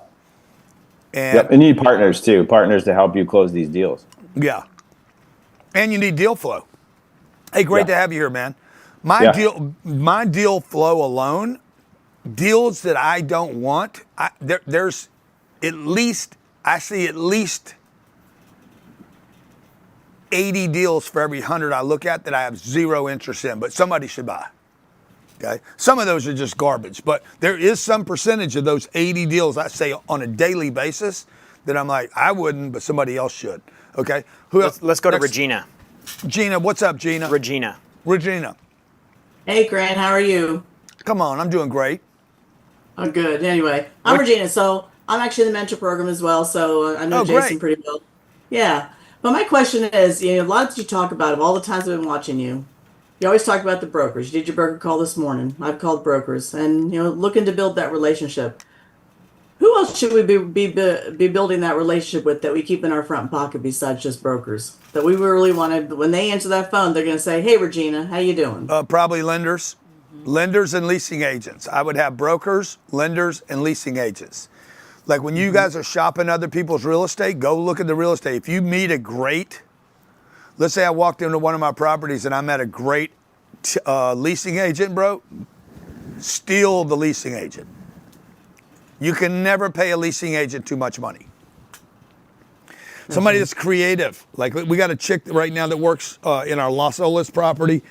She puts events together, comes in and photographs everyone and gets photographs and makes sure everybody has photographs. Like nobody likes anything more than a good photograph of themselves with groups and pictures. And she sent like, just think about creative ways other than like, we're giving a Starbucks card to our tenants. Okay, everybody can do that. You got to come up with creative ways.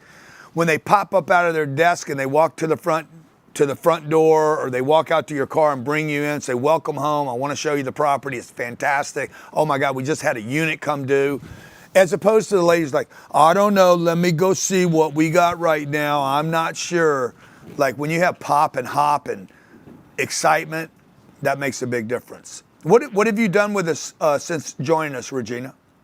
So I joined actually the club and the mentorship program in November, where I really had no experience, no knowledge at all. And since then, yes, met a lot of people. I'm at every event that you come into, all your real estate summits. I do that, and really enjoy it. So I've actually now up to about 452 doors. Ownership as an LP, working and looking for a deal now as a GP, and connecting with the right people. So I've definitely learned a lot, and this has definitely helped me. And where do you live? I actually live up here in Fort Lauderdale, not far from you. Oh, great. We talked about Dana Beach just past week. Remember that property in Dana Beach? Yeah, exactly. Well, great to have you here today. Thank you for your question. Let's go to Hope.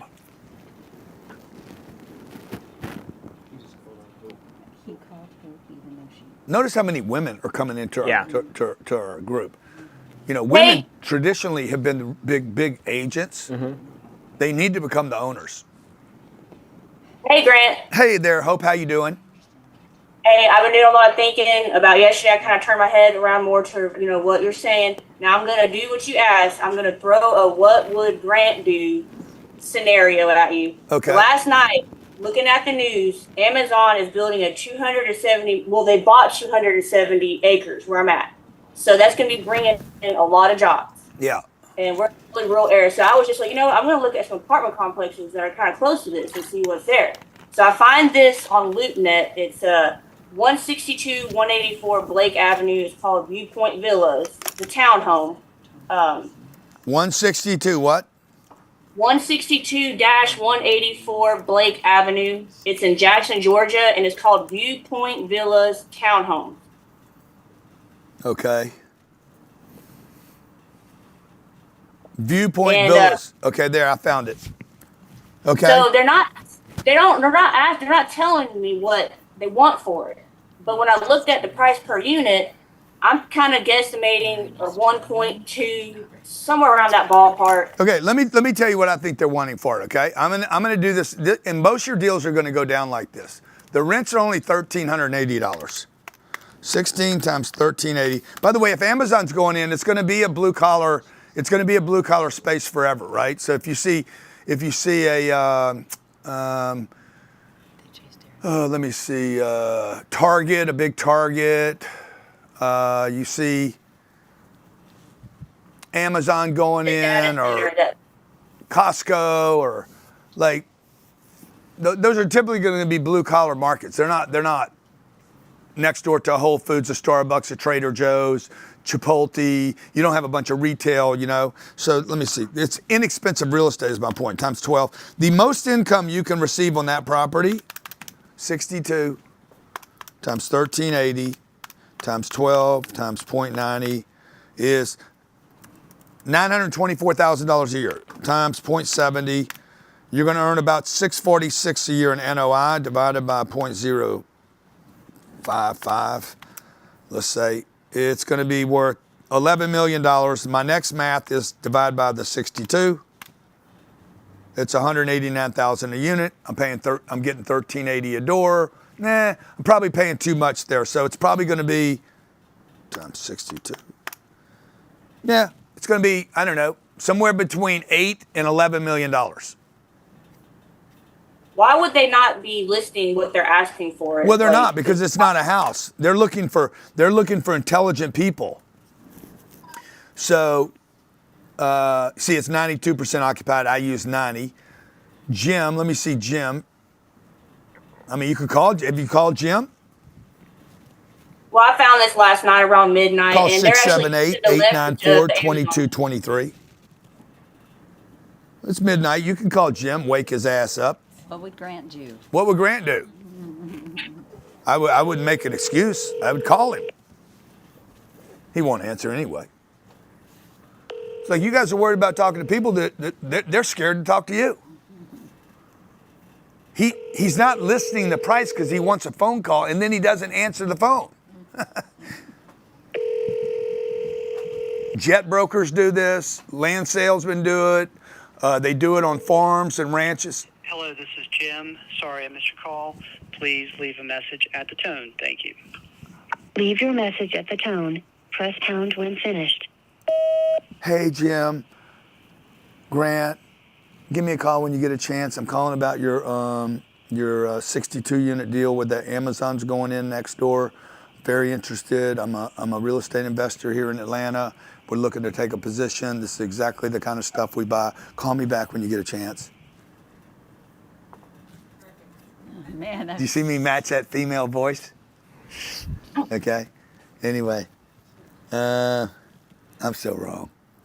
This guy's markets: Atlanta, Charlotte, Jacksonville, Tampa, St. Petersburg, Greensville. Bro, you can't cover this many markets. Charleston, Chattanooga, Columbus, Montgomery, Savannah. Okay, that's cool, but you cannot cover that many markets. No, listen to me. No real broker. Now, he's ambitious, and he answers his own phone. I'm measuring the dude up right now, okay? And then when he calls up, what you're going to do, is it Hope? Yeah, Hope. Yes. What you're going to do, Hope, hey, Jim, man, I did the math on this deal. I'm thinking this deal's somewhere between $8 and $11 million, man. Am I in the neighborhood? Or what is their expectation? Now, once they tell you the expectations, you guys that are taking notes right now, let me ask you a question, Jim. When did it trade last? Did you pull it up yet?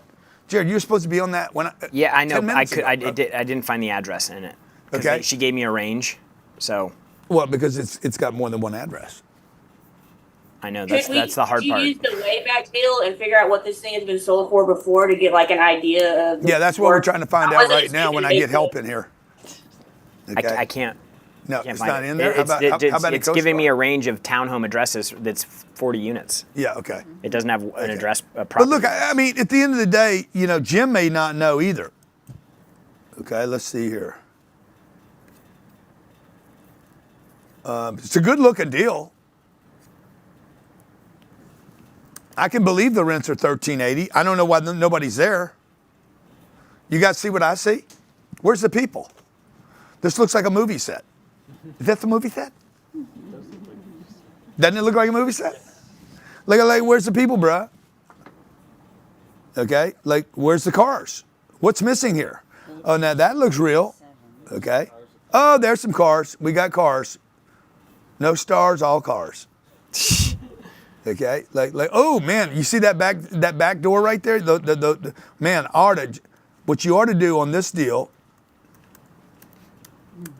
Let me show you. You see those? You guys ought to enclose those back there in that backyard and let them have dogs. I did this in San Diego to 162 units. There was 81 units on the floor. This 2012, man, market was terrible. We went and added fences to every backyard, raised the rents 200, got it on every single one of them. I think it cost us maybe $1,200 to add a fence. Every 6 months we paid for those fences. Increased the rents on 81 units, do the math. 81 units times $200 times 12, we got it all, divided by 0.05. The fences made us let me see. $3.8 $3.8 million. in a bad market. So you just got to be smart. So Hope, I don't know if that's good real estate or not. I can see that they're doing some rehab to it.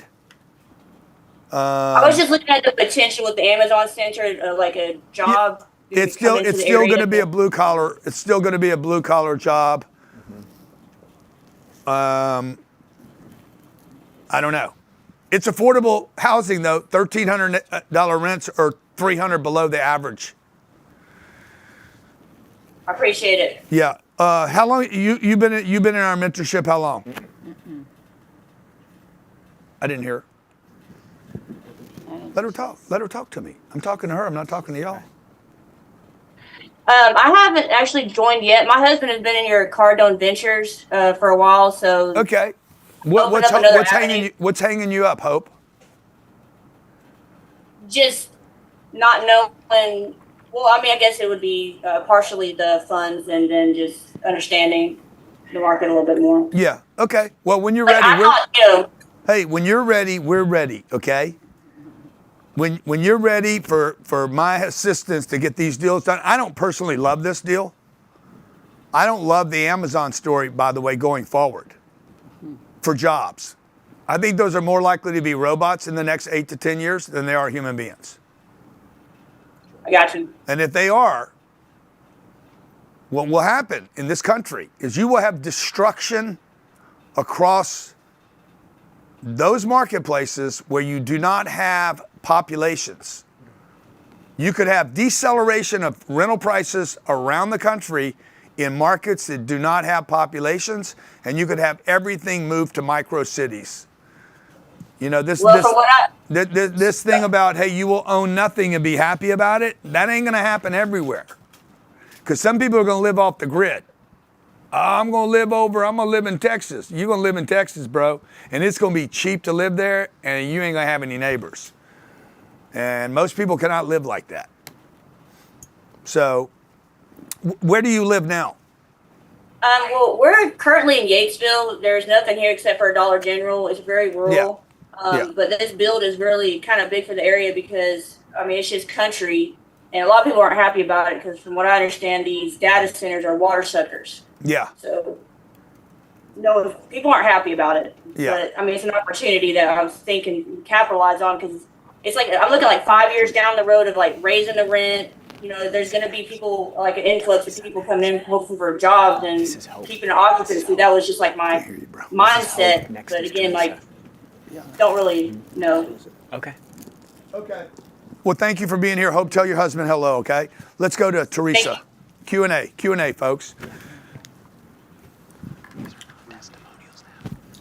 Teresa, how you doing? Hey there, Grant. How are you? Good. I'm doing great. Who's that dude sitting next to you? That's my husband, Steve. Man, you must be blind, Teresa.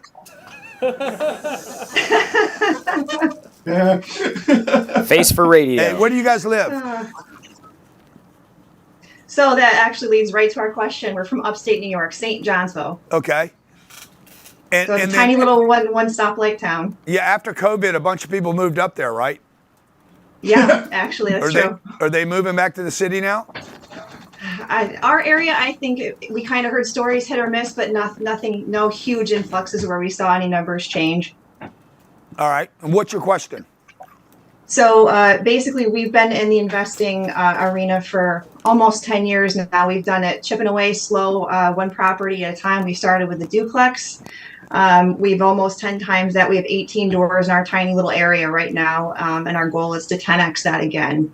So our question to you, as we've heard, you say before, stay in your market, stay in the market that you know in, that you're in. For us, our little area doesn't have these multi-unit properties. So our question is, to get into that kind of the next level investment, we feel like, or we think we'd have to learn a new market no matter what. Yeah. If we're in New York, that's Albany, Syracuse, Buffalo, Rochester. Or do we, talking to the 10X staff, we've heard that there's people in the club all over the country that are investing in other states.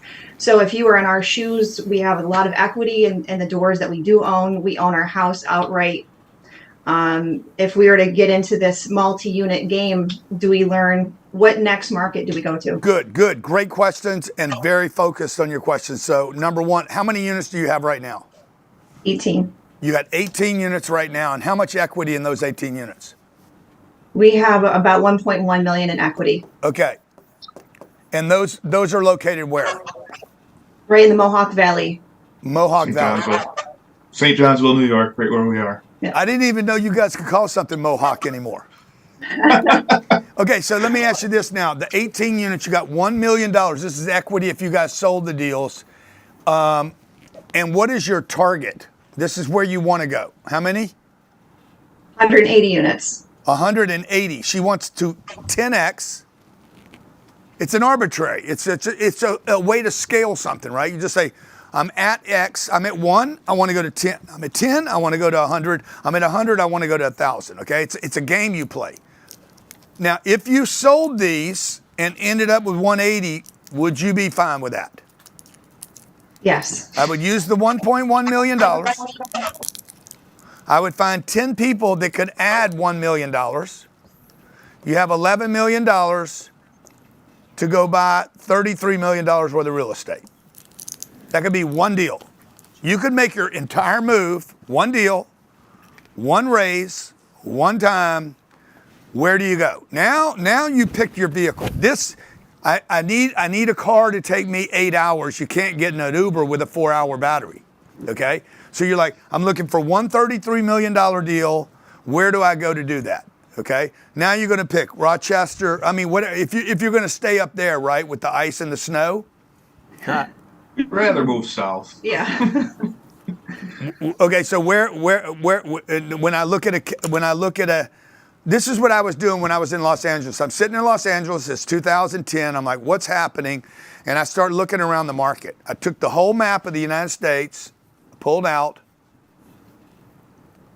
and I'm like, where would I live? Where do I think people are going to end up going? There's only so many places, folks. Like, just don't look at where you are. They have to literally, this is where they are. This is PT. This present time, this is future. This is where they want to be, okay? You can't get here staying there. So I'm in Los Angeles, California. I see things changing. Taxes are going up. The people are going crazy there. Housing's going expensive. It's ridiculous. All kind of problems. And I'm like, where would I move my family? I made a list. I'd go to Austin.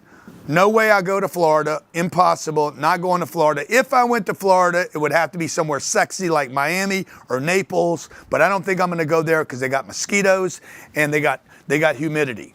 Okay? Maybe I go to Austin. Maybe Miami, but I doubt it. Oh, Nashville. We're gonna go buy some property in Nashville. Three of these markets had no taxes. Oh, maybe we go to Vegas. We actually flew to Vegas, looked at Vegas. No. We actually looked at Utah. No, it was too cold. When I was going in there, it was 16 degrees. I'm like, that's what I got for 16 degrees. I ain't doing that ever. Okay. I'm like, I'm never going to Florida because the humidity. And then Jared booked me because Jared basically is your pimp. Yeah, my pimp. And I'm the hoe, okay? And Jared's like, you got a deal in Miami. I'm like, I hate Miami. He's like, you've never been to Miami. I said, I know, I just hate everything about it. Flew into Miami, went to this gig. Well, you had a bad feeling about Miami because you did a seminar there years ago and got crushed. Years ago, like 30 years ago, I'd done an event here and I wasn't very successful with it. I'm like, the people are so nasty. A bunch of New Yorkers, by the way, a bunch of you people from upstate New York. And then I came to the deal, and New York and Miami had changed over 30 years. And I drove across the causeway and I called my wife and I said, hey, we're going to Miami, okay? And so we started making our plant here. Now, I did not buy any real estate in Miami. I bought it in other little markets around Florida. So you guys just got to pick. Now, when I'm looking at a map, if I'm in New York today, what are you guys, 30 years old, 35? 40. Okay, well, you look good. So I'm looking at this map and I'm like, I'm going south. Dude, I like everything that turns into North Carolina, South Carolina, Savannah, okay, all this stuff, Greensboro, Greenville, Augusta, Charleston, Myrtle Beach, all this stuff is for sale. Savannah. Guys, you can buy real estate in every one of these markets right now for 20 and 25% less on these units He wants to buy $11 million worth of, no. 33. $33 million worth of real estate. $33 million worth of real estate. He's going to need $11 million down, okay? He's going to have a $22 million loan. And you guys are going to be in the real estate game, okay? And you're going to look for something that's sold in 2015. You should be looking at those magic windows, 2015, 2018, 2020, 2022. Now you got to pick your market. Have y'all been to Savannah? No. Nope. Beautiful real estate, unbelievable real estate, okay? You're going to see oak trees that are 150 years old with moss dragging 15 feet. Like, it's spectacular. Most people don't even know about it, okay? These are because there's no big movies have been done around it. Charleston, beautiful real estate. Myrtle Beach, awesome real estate. Golf communities. You're going to have a bunch of retirees move there, and a lot of you New Yorkers. I mean, y'all brag about how unbelievably tenacious y'all are, but most of you don't. Y'all want to go to Miami, and you get halfway and you quit. And that's all this real estate I'm talking about right now. Okay, would I go to New Jersey? Probably not. Just more problems. Okay, would I get out of New York City? Probably, because you're starting. Now, if you could build a bigger portfolio than this and you're in New York City and you're willing to gut out all the problems y'all have over there, it's going to be a great real estate market long term. But you're so young, I would just tell you guys, you could sell what you have, use it to fund what you're doing, okay? Okay, go get 10 people or 2 people, by the way. You could get 2 people to each give you, how much I need on this? 5 million. 5 million each, okay? What do you need first? You need a deal. How big a deal do you need? You probably need a deal, let's say Savannah, I'm just picking the target.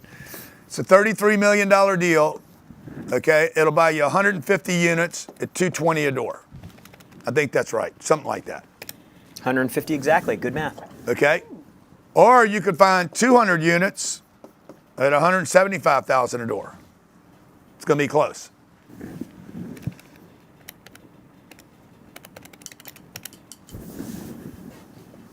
But now you know what you're looking for. You guys should be only looking for, you should just plug it in. Hey, I'm looking for 200 units. That's all I want. Maybe 180 and above. Look for everything above that.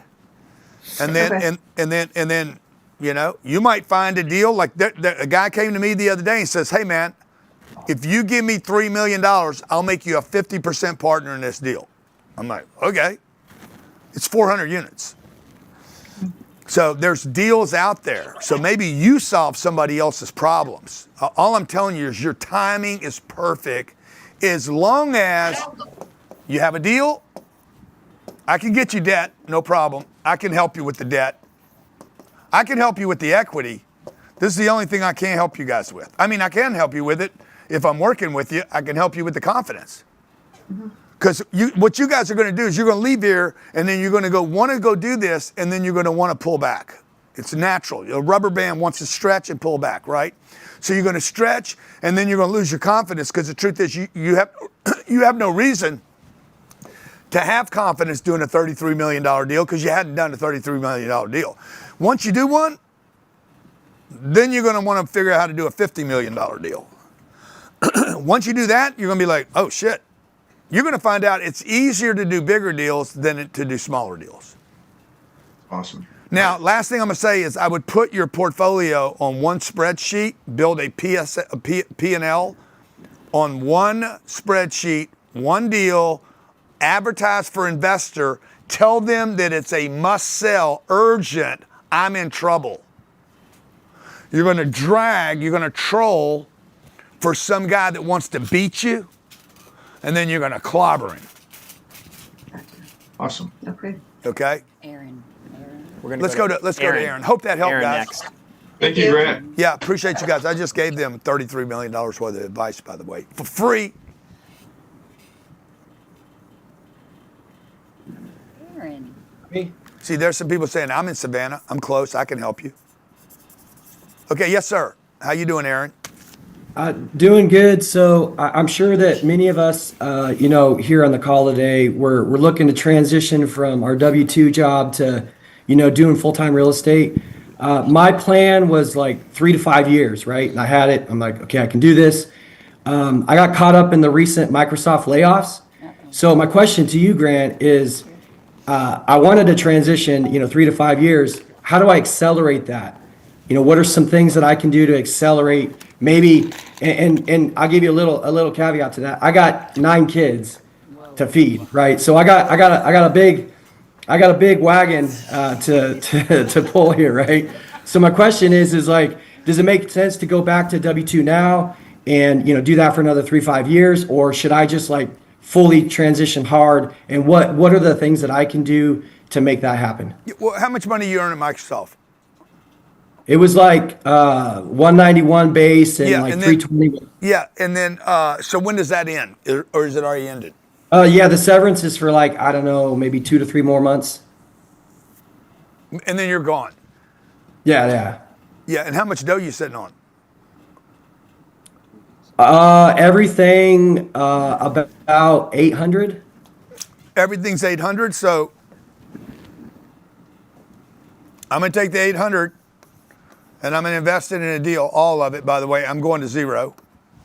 I'm just telling you what I'm gonna do. Okay. And I'm gonna be earning, $48,000 a year, and this is what I'm living off of. I'm living off of $4,000 a month from that real estate investment. That's all I live on. I don't know what else you do for money or income or your house. You have a house? We rent. Okay, good. I like that. Any other dough anywhere? That I gave it all to you right now. Yeah, good. So I mean, I either take 800, dump it into one deal, or I take the 800, dump it into one deal. I'm gonna feed this deal to go, do a bigger deal. Now, would I have a job in between? I mean, can you live on $4,000 a month? No, I got a wife and 9 kids. Yeah, right. Oh yeah, I forgot about the 9. He's got to get out of the house. He's got to get out of that house. God damn. Damn. 9 kids. God damn. Yeah. Would I go back and get a job with one of these companies? This is a $4 trillion company laying people off. Yeah. They're $4 trillion.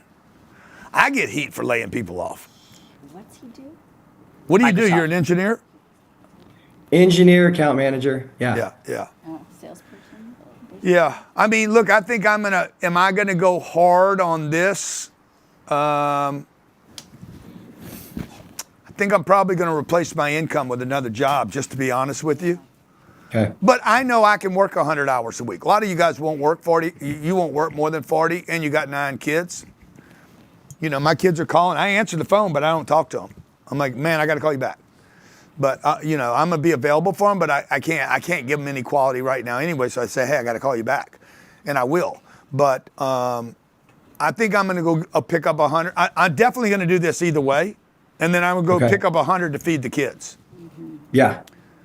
So and then you and your wife got to get on the same page about, okay, what are we doing here? Like, yeah, because you got to get busy. Now you've been busy. Been a lot of that going on, brah. Okay. Still going. Yeah. God damn, bro. You're gonna say the you're gonna Hey, say be fruitful and multiply. That's what they said, right? No, I look. I commend you. If you're actually the father, I commend you. I don't think you have any proof of that, but but. Yeah, that's what I would do, bro. And then I would start syndicating real estate deals. And if you could figure out how to go from that to the syndication, I know that, Jared. It's obvious. Are you're in the mentoring right now? Yeah. So I mean, I'm in the process, right? So yeah. I started off with the Real Estate Interactive. Went to the mentorship. Let's see, it was last January, met you in Scottsdale, and that's where kind of things just kind of unfolded for me. So I met people there. You say your net worth is your network, or the other way around, however you say it, right? Yeah. That's totally it, right? I've met some people there. I went from 0 to 339 doors. I'm sitting on three. I'm living the dream. You I'm making didn't it tell me happen. that. You didn't tell me you had 339 doors. Yeah. So it's happening, right? Like I got a couple deals under the belt. I'm with syndicators right now, and so we're making it happen. But it's kind of like, can I make it all happen right now, or should I do? Well, you can't make two it all things? happen right. Nobody, I can't make everything happen. Nobody can make everything happen right now, but you guys can start moving in the direction. Yeah. Like for all of you out there, like I can't tell you the importance of being mentored and supported, not just by myself, but by a community of people that all have a like interest in moving in a similar direction. And then you're going to get feedback from people. They want to move faster or slower, and then you guys get to decide what speed you want to move at. I also can't tell you how important it is to understand that the guy leading the group, I'm always worried about, can I actually get to where I want to get?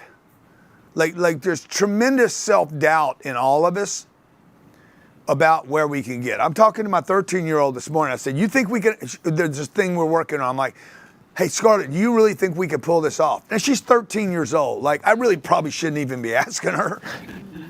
Oh, Papa, I know for sure you can do this. She has zero doubt that I can do this when I'm filled with it. And I think you guys hearing that happens to me, regardless of how much I've achieved, that I still experience this self-doubt and show up, okay,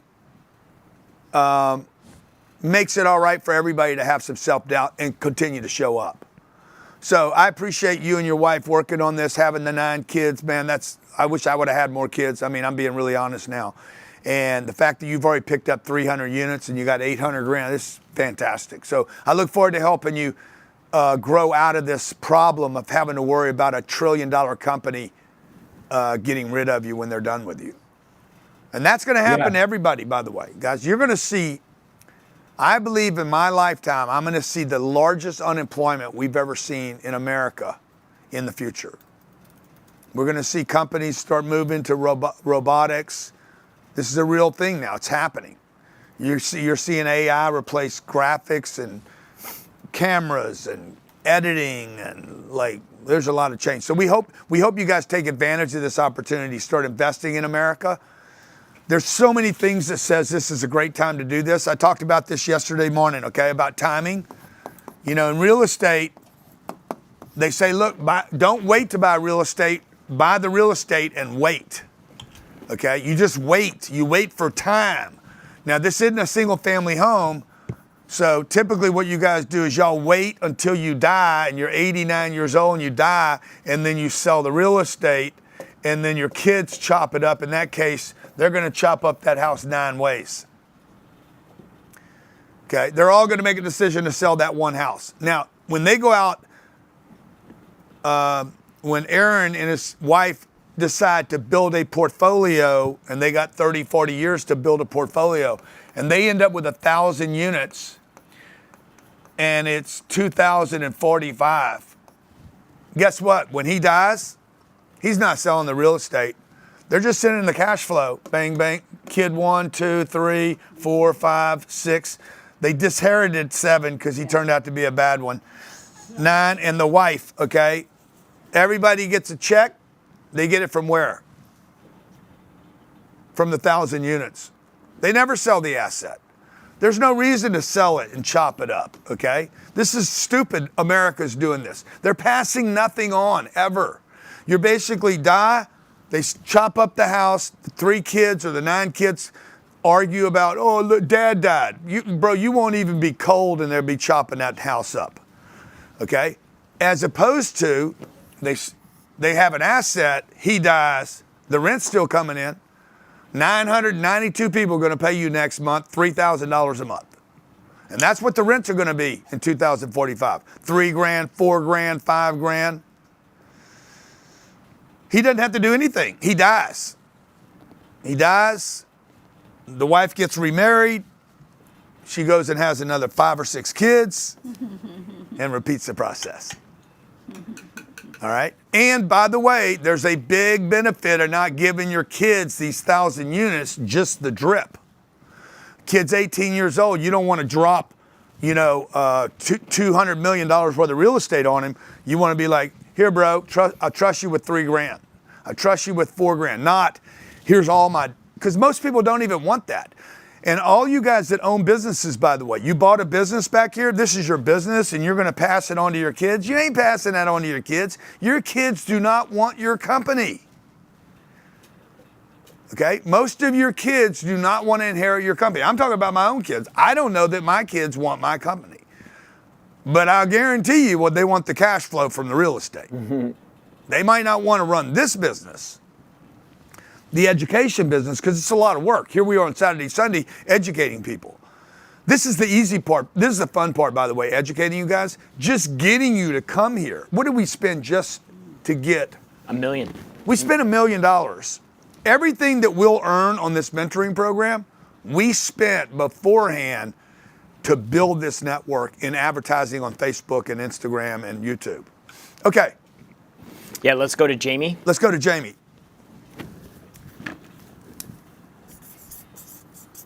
Jamie, how you doing? Mm-hmm. And we're going to go to Cynthia while Jamie figures out his audio. Great forehead, but I can't hear you. Hi, Grant. Hey, Cynthia, how you doing? I'm doing great. Okay. As someone starting out in the real estate investing without it is significant capital. Yeah. Okay. How can I position myself as a valuable partner or attract lenders to work with me? And what strategies can I use to demonstrate my value and make it appealing for others to invest in? There's only one way to do that. What do I do? What do I do? What's the first thing I do every time? The first thing you do every time? I do the same thing every time. Oh, he's going to do this right now. What do I do? Every time that I want to grab somebody's attention, I do one thing every time. I show you a deal. Okay. There is only one way to get credibility in the marketplace. It's through the deal. You're talking to a broker. Hey, I saw your deal. I'm interested in buying it. I get the deal under contract. I go to the bank. Hey, look what I got. It's never about me. It's always, look at the deal, okay? Show them the Boca deal. Okay, I'm always going to lead with the deal, okay? Because I'm not 5'8" anymore. Now I'm 14 floors. I'm 14 floors, an acre, a swimming pool, 366 people. I go from making no money, okay? I have no money to 366 units times 4,500. That's what my net worth is now. Immediately, as soon as I show the deal, Cynthia, I now have 366 units to pay me $4,500. It's 85% occupied. I know how to take it to 95, and I'll tell you how in a second. How much loan will you give me on this deal? And suddenly the banker's doing the math. 366 times 4,500, I can give you $140 million of debt. They will give this debt to you, Cynthia. They'll give it to Grant Cardone. You guys don't believe this. They'll give it to anybody in this room. If you have the deal, they'll give you the debt. Okay? And it has nothing to do with your credit or your money. Okay. And so I have the deal. Now, suppose I get other people to go in with me for that down payment. And that's the only way you're going to get investors interested. You're not, hey, would you invest with me? Maybe. Cynthia, what do you have? Well, I don't have anything. I would just want to know if maybe you would invest with me in the future, as opposed to, look what I got. So I'm going to have a deal. Yep. And then talk to people to invest with. Do I talk to them or the bank first? Well, what's the sequence? What's the proper deal sequence? Can we go to that? Can y'all find that page? There's a proper deal sequence. And this is a great question she's asking, by the way. This is the value, by the way, of the mentoring. Her question becomes your answer, okay? I think it's on page, what was it on? Oh, page 25. It's the wheel, basically. Yeah. It's the wheel. 25? There you go. Go back. Don't, let me do it. Oh, there it is.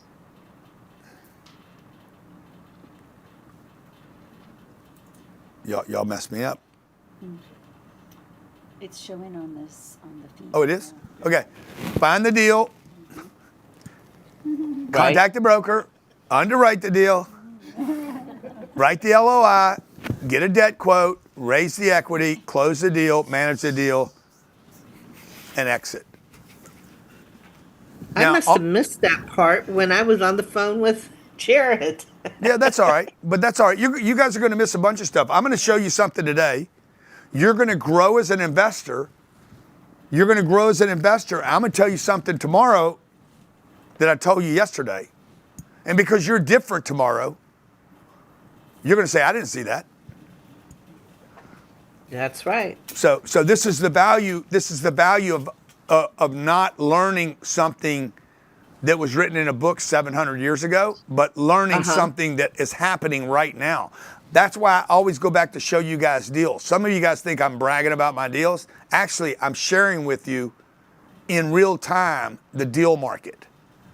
I'm not showing you about a stock I bought 4 years ago. I'm showing and how I made money on it. I'm showing you, bro, we're buying this deal right now. If I bought that deal right now, how did I make sense of it? Somebody calls me up and says, you think Boca's a good deal? I just bought 3 deals there. What do you think I think? Forget what I think or what I say. Watch what I do. Okay, and that is really the beauty. When you guys are on the Friday calls, you're going to hear the coaches say, let me tell you what Grant just did. Okay, he just did this with a deal. Fannie Mae just gave him a loan. He did a deal with Fannie, but not Freddie. Oh, by the way, he just got some insurance from another group, and it lowered his insurance cost $200. Like we share all that with the group. And the other part with the people that are helping with coming up with the the lending and everything. How do you what type of deals do you actually make with them to make it more interesting with them? For them, you mean? Yes. That deal could be any way you want it to be. And that's where I'm confused. Okay. So the deal is going to take care of your investor, okay? The deal is going to take care of your investor. Just assume the deal services your investor. That's going to service your investor, right? Now, the upside should service you. And that's why we gave you some percentage of that maybe, okay? So the deal should support your investor. 10 people came in. That deal should support those 10 people. It's their money. If you had money in there, you would be 11 or one of the 10. And then the upside, this is where the increased value calculator is like, that's plugging in for the future of how you get to monetize the future of this investment. That deal can be any structure you want, okay? And that deal structure is going to change depending on how sophisticated your investor is. If you were going to go to a family office that invests money every day and they expect to have an 8% return, you can't offer them 6% money. Right. Okay. So it just depends on what people want. If you go to family and friends, they might just want to help you. Like my mom's like, here, I'll lend you 130 grand. She gave me 130 grand in a deal. She's like, I don't want anything to do with the deal. I just want 10% of my money. I'm like, how about 8? She's like, how about 10 or not? Just get out of my house. I said, okay, I'll pay you 10.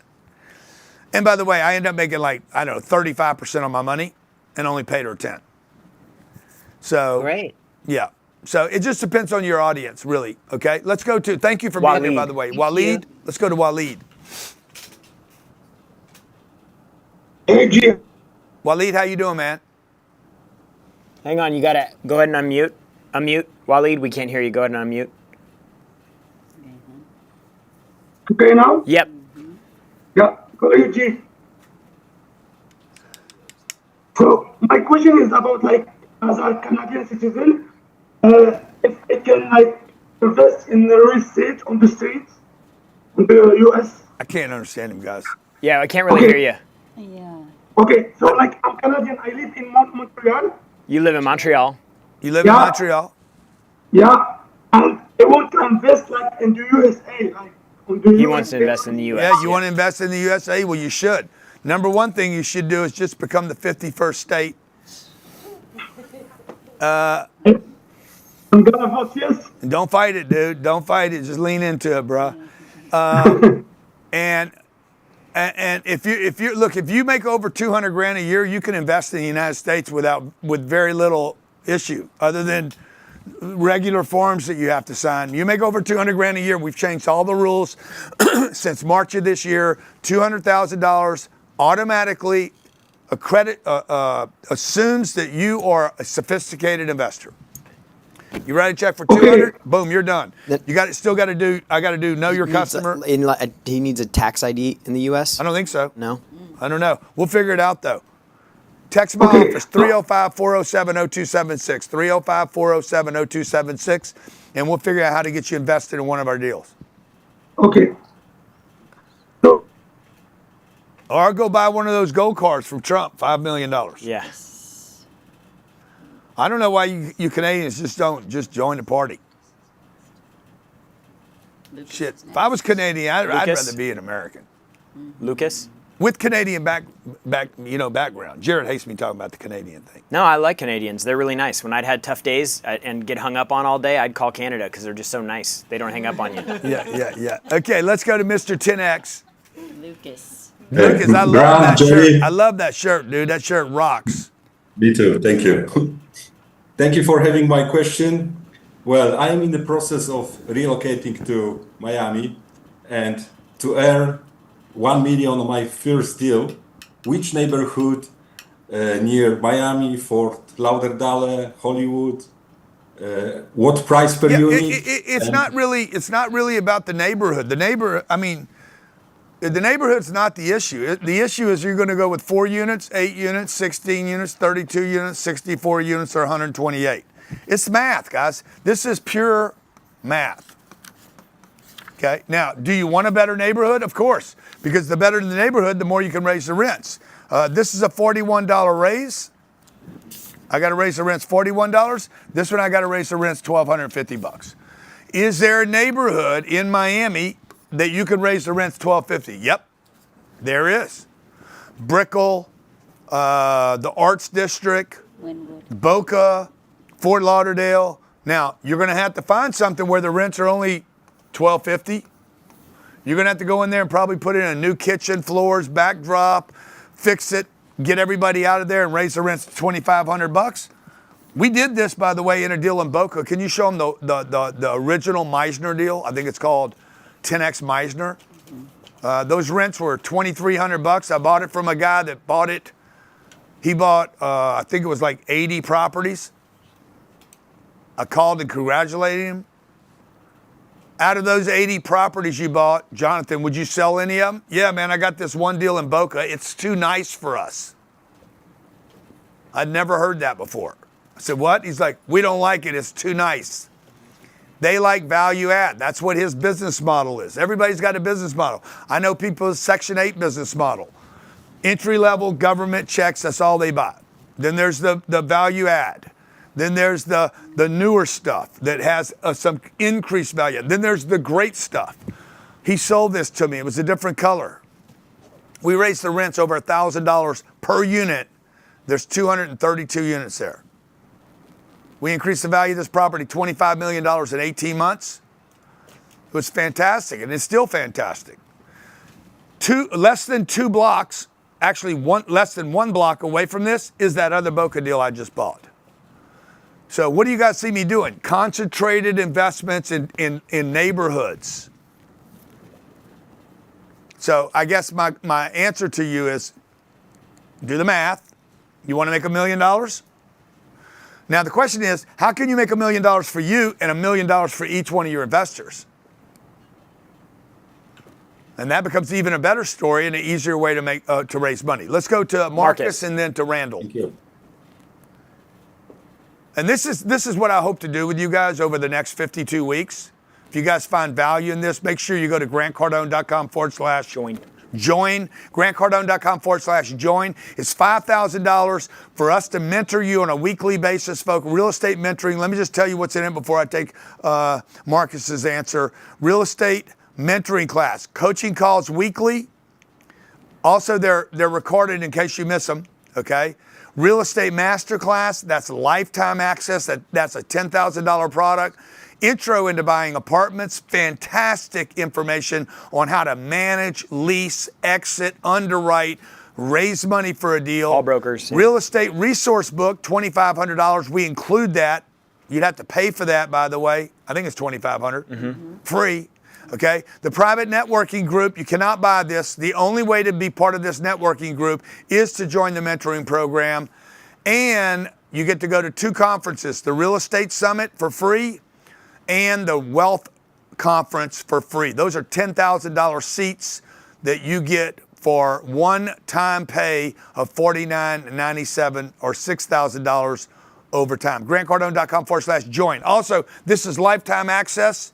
That will be removed today. It will never be offered again as lifetime access, just so you know. You guys can join this now, and my team will never ask you to pay another thing to be involved in it as long as you want. I've been buying real estate since I was 28. I'm 67, 39 years. So we could have had this group for 39 years if we had the technology, and we didn't. Okay, now we have the technology. We can Zoom to you whether you're in Cincinnati or Singapore. Okay, let's go to Mr. Marcus. Marcus Lewis, how you doing, sir? Hey, I'm great. Thanks for the time. So, group call last Friday, about 10 days ago, you talked about how you really want to avoid the blue states. Me, unfortunately, I live in Oregon. I'm tied here for a while.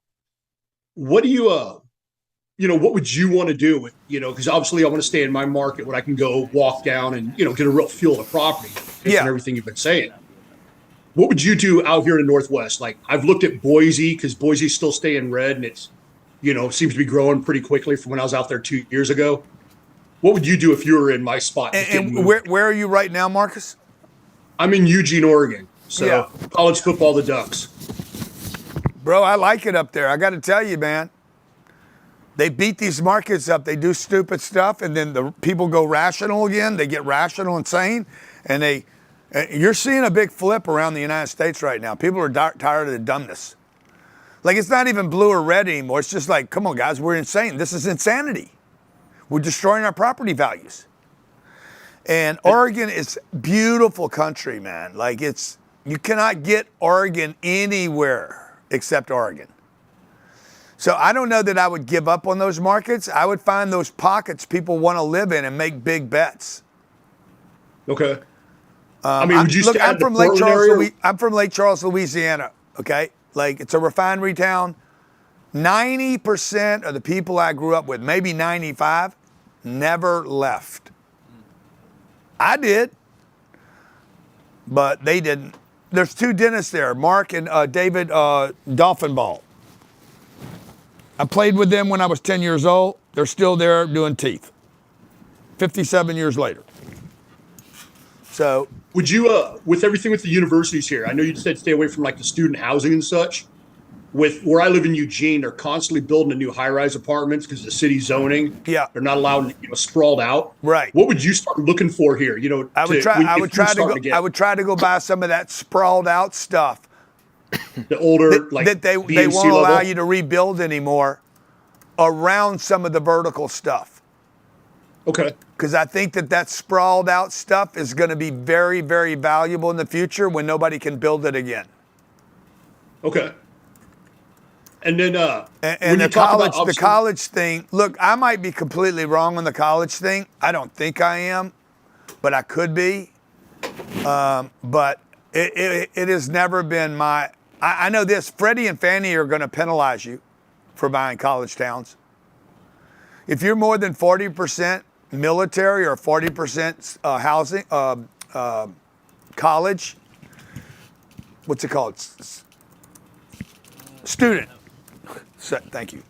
They're going to penalize you. They're going to charge you more interest. They're going to be less, they're worried about it too. So But I would go Just for the stick on those sprawling BC thing levels. again. Why? Because your city won't let you build it anymore. Los Copy. Angeles, San Diego, you can't sprawl anything, bro. They won't allow anything. Right here in Miami, we bought a deal last year. It was 40 acres. If something happened to that property, there's 400 units there, they wouldn't even allow us to build. They would force us to build 1,200 units at that same location, which means not only will no one ever build there, if they were to build there, they would be forced to spend 3 times the money to do it, because the city will not allow sprawl, expansive, low-density housing. Santa Monica, they're going to get rid of all the single-family homes over there.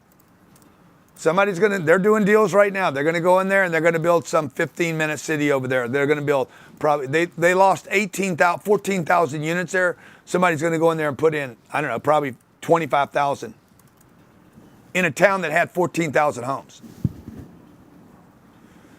Well, that makes a lot of sense. It'll all go vertical, bro. There'll be one police department. There'll be retail around it. It'll become a mega multi-billion-dollar project. Handful of guys will make a bunch of freaking dough, and everybody's going to have a view. You're going to own nothing and be happy about it. They already do this in California. It's so beautiful here. I own nothing, but it's so beautiful here. This is what we pay for. They take it in the ass every day in California. Like, look, this is what we pay for. Look what they just did in the Palisades. Yeah, exactly. They're getting back all that stuff and they're rezoning it for. So I don't know how many of you know this, but the state of California, just look it up, when they passed the UAD bill. The UAD bill was basically you get to have, I think it's called UAD, the extra unit. AUD. UAD. Okay, the AUD deal. ADU. I'm sorry, ADU. ADU. You had it wrong. I had it wrong. Yeah, now well, we got it right. Okay. 2022. Is this a testimonial? 2022. ADU. I'll give you my additional. ADU or AUD? Additional dwelling unit. ADU. So the state of California passed the ADU. You want ADU? You want to read it? Yeah, it says in California the term ADU refers to different pieces of legislation depending on the specific focus of several bills related to. Oh no, this is. Oh my God. Accessory dwelling. Let's let Annie do it. Sorry. Annie's California has gradually been making the ADU, accessory dwelling unit, construction easy over time. The first statewide law allowing ADUs was 1982, but a more significant change occurred in 2016. Let's see here. Furthermore, Assembly Bill made permanently the ability to rent out ADUs and removed owner occupancy requirements in certain cases, was signed in 2023. In 2023, they passed the additional dicking utility, whereby all property in the state of California will be allowed to have an additional unit on the property. And the state of California is like, oh, look what they're doing. Let me tell you what they were really doing. They were approving the entire state and every square inch to be vertical buildings. That's the law they passed, okay? And the people in California said, oh, wow, this is a great thing. I could turn my garage into an additional unit and I can get income. Bro, that was not what the law was passed for. The law was passed so that you guys all signed off on everything can be multifamily now. There is no single family housing in the state of California. It is all multifamily housing by law. And the state passed the bill, okay? And you ain't unpassing it now, which means fire comes through and burns Malibu down, Altadena down, Santa Monica down. Guess what? They're already approved to build multifamily in those markets. So where you guys think we're going? America allows more legal immigration than any country, and all countries combined. There's 189 countries in America. We allow more people to come into our country than Canada, Europe, all of South America, all of Asia, all of China, everywhere, all of Europe combined. We allow that legally. In the last 4 years, we allowed a whole bunch of people to come in here illegally. Okay, they don't have housing, folks. When you come in from El Salvador, you don't bring a house with you. You bring a bag and you bring a phone and you probably bring some drugs with you. but you don't bring a house with you. You come to this house without housing in a country you already had housing shortages. And when those people come to this country illegally, they're not going to cities where there's nobody there. They're going to cities where there's jobs. So they can work in a restaurant or work on a farm or et cetera. So anyway, the play's there. All I'm saying to you is the future is in multifamily homes. There's no argument you guys can give me where you can talk me out of people won't live like this. Not only will this be the way people live because it's affordable, people will live like this because it's actually more desirable. Okay? What groups of people would live in a multifamily complex? You're 85 years old. Homeboy with 9 kids. Okay? Yeah. Okay, you're 85 years old, you're a single mother, you're a widow, you're 85 years old, you have no kids anymore. Do you really want a house? Mow the lawn? Take care of the roof, the plumbing? Maybe you do. Or like my mom, she loved living in an apartment better than she liked living in a home. She's like, the light goes out, I just call up Jim. Jim comes in and fixes it up. I go outside, she smoked her cigarette, she'd look at the swimming pool, okay? She never got in the swimming pool, but she'd look at it, okay? She'd have a friend over, they'd come into her unit, like it was easy living for her. This is desirable. How about for the kids 28 years old? Bro, they don't want a house, they don't want a fence, they don't want any responsibility. And hey, don't blame them. They're like, I'd rather travel around the world, I don't want a car, I don't want a house. I don't want a lawnmower. I want community. I want to be close to my food. Ryan Secco that works for me. I don't think Ryan Secco has ever turned a stove on in his life. Okay? I don't know that Ryan's ever used a microwave, except maybe on the plane. Okay? Ryan calls Uber. Hey, deliver my food. I don't think the guy's ever cooked anything in his entire life. Okay, let's go to Randall and then Deidre. By the way, we could do this all day long, answer questions. Mm-hmm. We're not going to do that, though. We're going to onboard everybody here in a few minutes. Yeah. Hey, we're going to take our offer down here in about 10 minutes. Guys, I'm going to answer a few more questions and then take this down.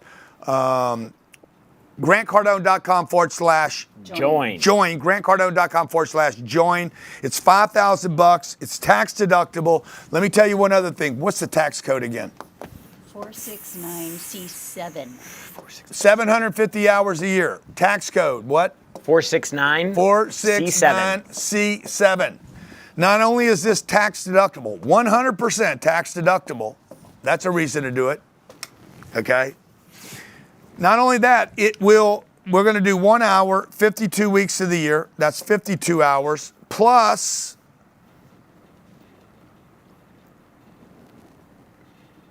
5 times 30 at 5 times. The program's 22 hours for the course. 35 hours for the live events. This is the weekly events. The course is 32 hours if you only did it once. So that's 111, 119 hours right there that applies to your 750 hours. All you got to do is go out and look at real estate 2 hours a day. By the way, you can do that online. You can do the research online, however you want to do it. This applies to your 750 hours, which means not only is that already tax deductible, but everything you buy going forward becomes tax deductible against earned income. Okay?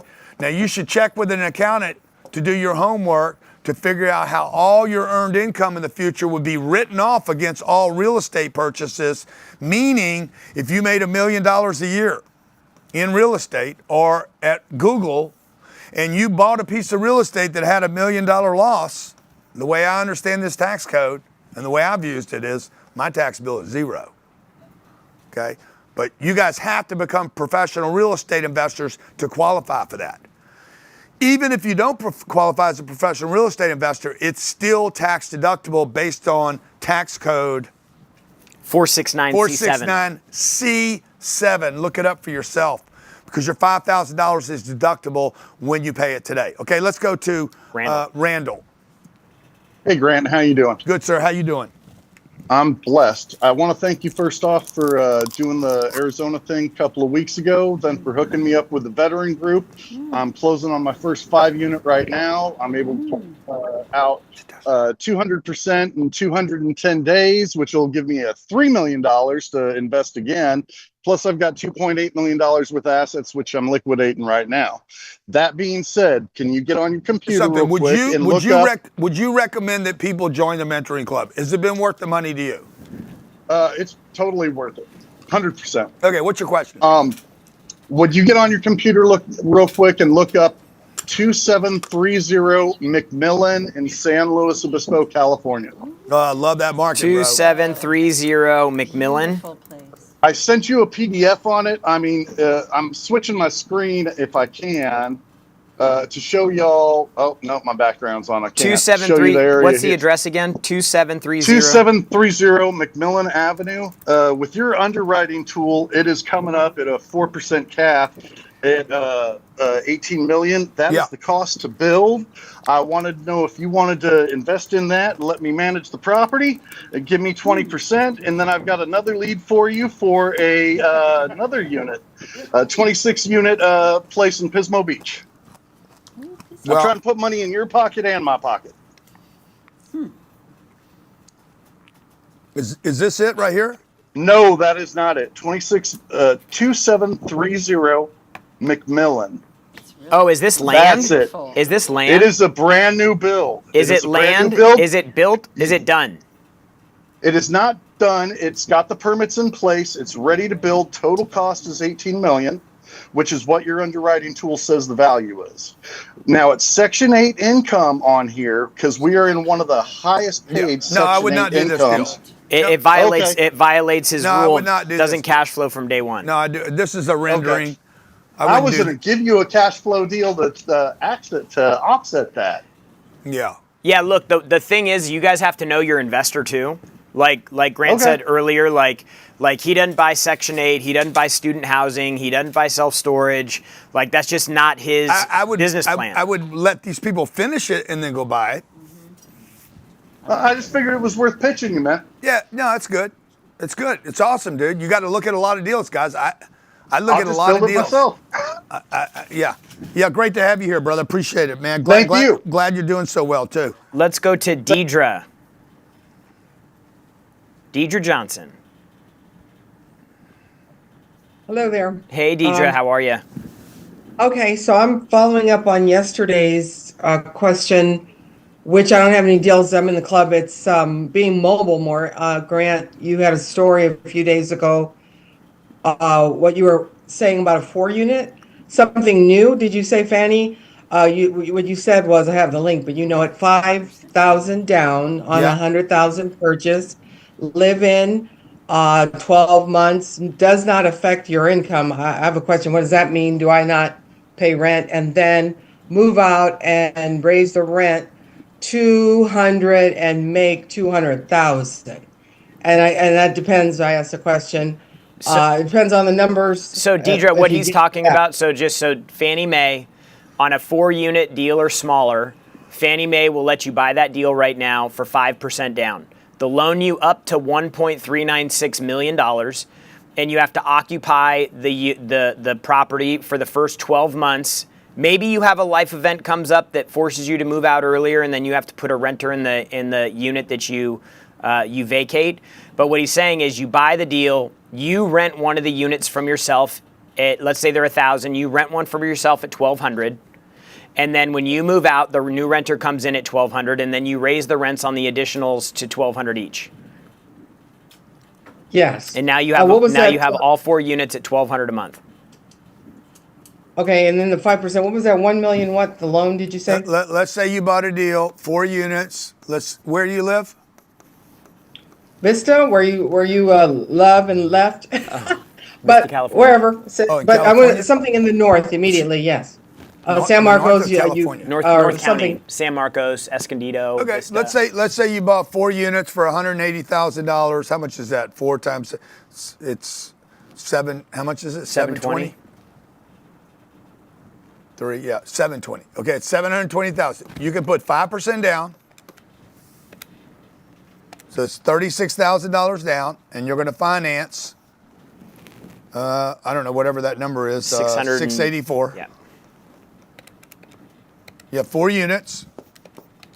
And let's say the rents on these 4 units are $1,800 a month. Okay, $1,800 a month. You're going to take the worst, let's say A, B, C, D. Okay, let's say 3 of them are rented right now. You're going to move into this one and you're going to change the rent to $2,800 a month. I'm going to hack myself. I'm going to jack me. Okay, so that I can move all my rents up.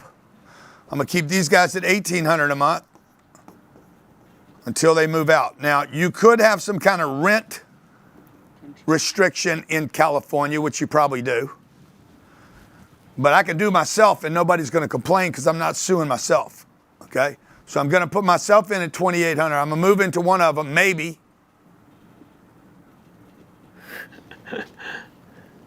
For the immediate, I would. And then I'll handle the 12-month. I know people up here. We'll figure it out. Good. Now you're like, why? See, some of you guys, this is what y'all do. I'm gonna live in one for free. You just destroyed the value of your own property. Okay? What do you mean? Well, if you move in and live there for free, that means that unit's not getting any value.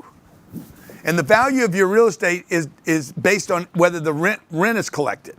So don't do that. You basically pay rent so you increase the value of the real estate more than the rent you paid. So watch, I pay $2,800 and I go to B, C, and D and I'm like, hey guys, I have the worst unit. I'm telling you, I have to raise the rents to $2,800. What do you mean? I have to pay $2,800 just to pay the damn note and the taxes. So I want you guys to know, man, the rents are going to $2,800, okay? By the way, yours is bigger, you have a better view, and you got VIP parking, okay? So the goal is to get these people convinced that that's the good thing to do because you did it, right? Now watch. When the rents go there, I have 4 units now, times $1,000 a month. If I can pull this off, times 12, it's 48,000 divided by 0.04. Because her cap rate's going to be a 4. How much is that? $1.2 million. Okay, I just made $1.2 million because I paid $1,200 a month. No, how much did I pay more? No, $1,000 a month, right? Yeah, I paid. How many of you would pay $12,000 extra to make $1.2 million? Just so like 100x return. Oh, 100x, okay. But I missed that. How many units was that, this last one? 4. 4 units? He's doing the math right now on the $1,000 of additional rent per unit for the 4 units. He's doing the increased value calculation. So what am I looking for? I'm looking for 4 units in North County where the rents are $1,000 too low and I can raise them. So now you guys, you're basically doing reverse engineering on the calculation to hit your target. Okay. So what's the starting? If it's low, what's the starting rent and what's the purchase price? I don't care what the starting rent is. The rents could be $3,800. If they can go to $4,800, it works. So you're just saying look for something low for that market. Look for something that's under rented in that market. There is always something under rented in the market. There's always some misvalue in the market. Why would someone miss the value? Let's say this guy bought this thing in 1990 and he bought 4 units. In 1990, you couldn't get a U-Haul in the state of California. There were so many leaving the state. 600 banks had collapsed in this country called savings and loans. You couldn't get a loan on a deal. You could buy this real estate. Let's say this guy bought this real estate for $25,000 a unit. 35 years later, the rents are $1,000 a month. Do you guys understand that every month he earns $4,000? Let's say the rents are $2,000 a month now. He's earning $8,000 a month times 12. That's $96,000. Every year, he makes what he paid for the property 35 years ago. He's been paid on this thing so many times, he don't care. Man, you should raise the rents. Nah, leave these people alone. By the way, he could have 12 of these deals. He was smart enough. He's a surfer dude. And I know a surfer dude down there. He ended up with 1,000 units like this, buying them cheap, man. Just sat there and every cycle. He'd go surf every day, just wait for the wave to come to him. He'd wait for that wave, baby. He'd pick it up and hang 10. Okay, he did this for 30 or 40 years. My friend Dale Christensen, who I got started in real estate, he called me the other day. Man, Grant, thanks for getting me started. He's 52 years old. He's got 400 units, just gush money. Okay, now what he's going to do is he's going to sell all his 400 units and try to move into newer stuff that he doesn't have to manage as much. But you guys understand why did this guy not raise the rents? Because he don't need to. He has no debt. He has no expenses, basically. He's 80 years old. He doesn't spend money. You guys understand when you get older, you're not going to need money. Your spending is going to collapse, which is a big concern, should be a big concern for America. When all these people my age hit, no matter how much money you have, if you don't have the energy, you're not spending the money. You got 75 million people all get old at the same time. Bro, cruises will get clobbered. Trips will get clobbered. Vegas will get destroyed. European travel. I'm like, yeah, I got money, but I don't have knees.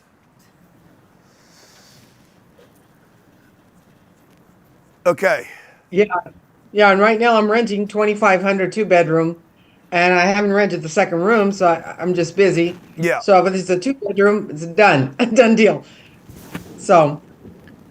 Yeah.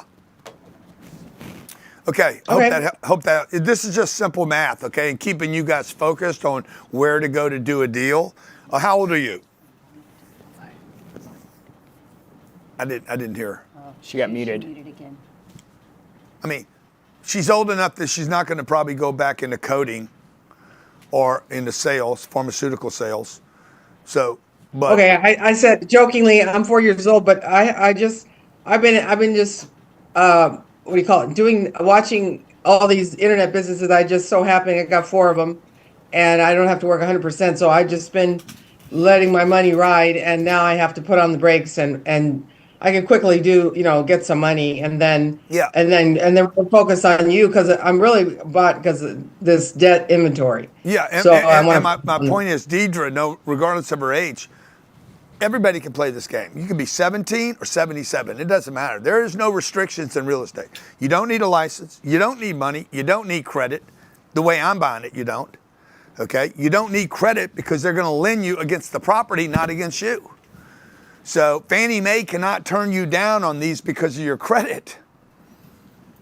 They can turn you down because you can't manage it, or they didn't believe your story, or because of the debt coverage ratio. All these things we'll be going over with in the mentoring. Okay? All right. In summary, who's on right now? How many we got on right now?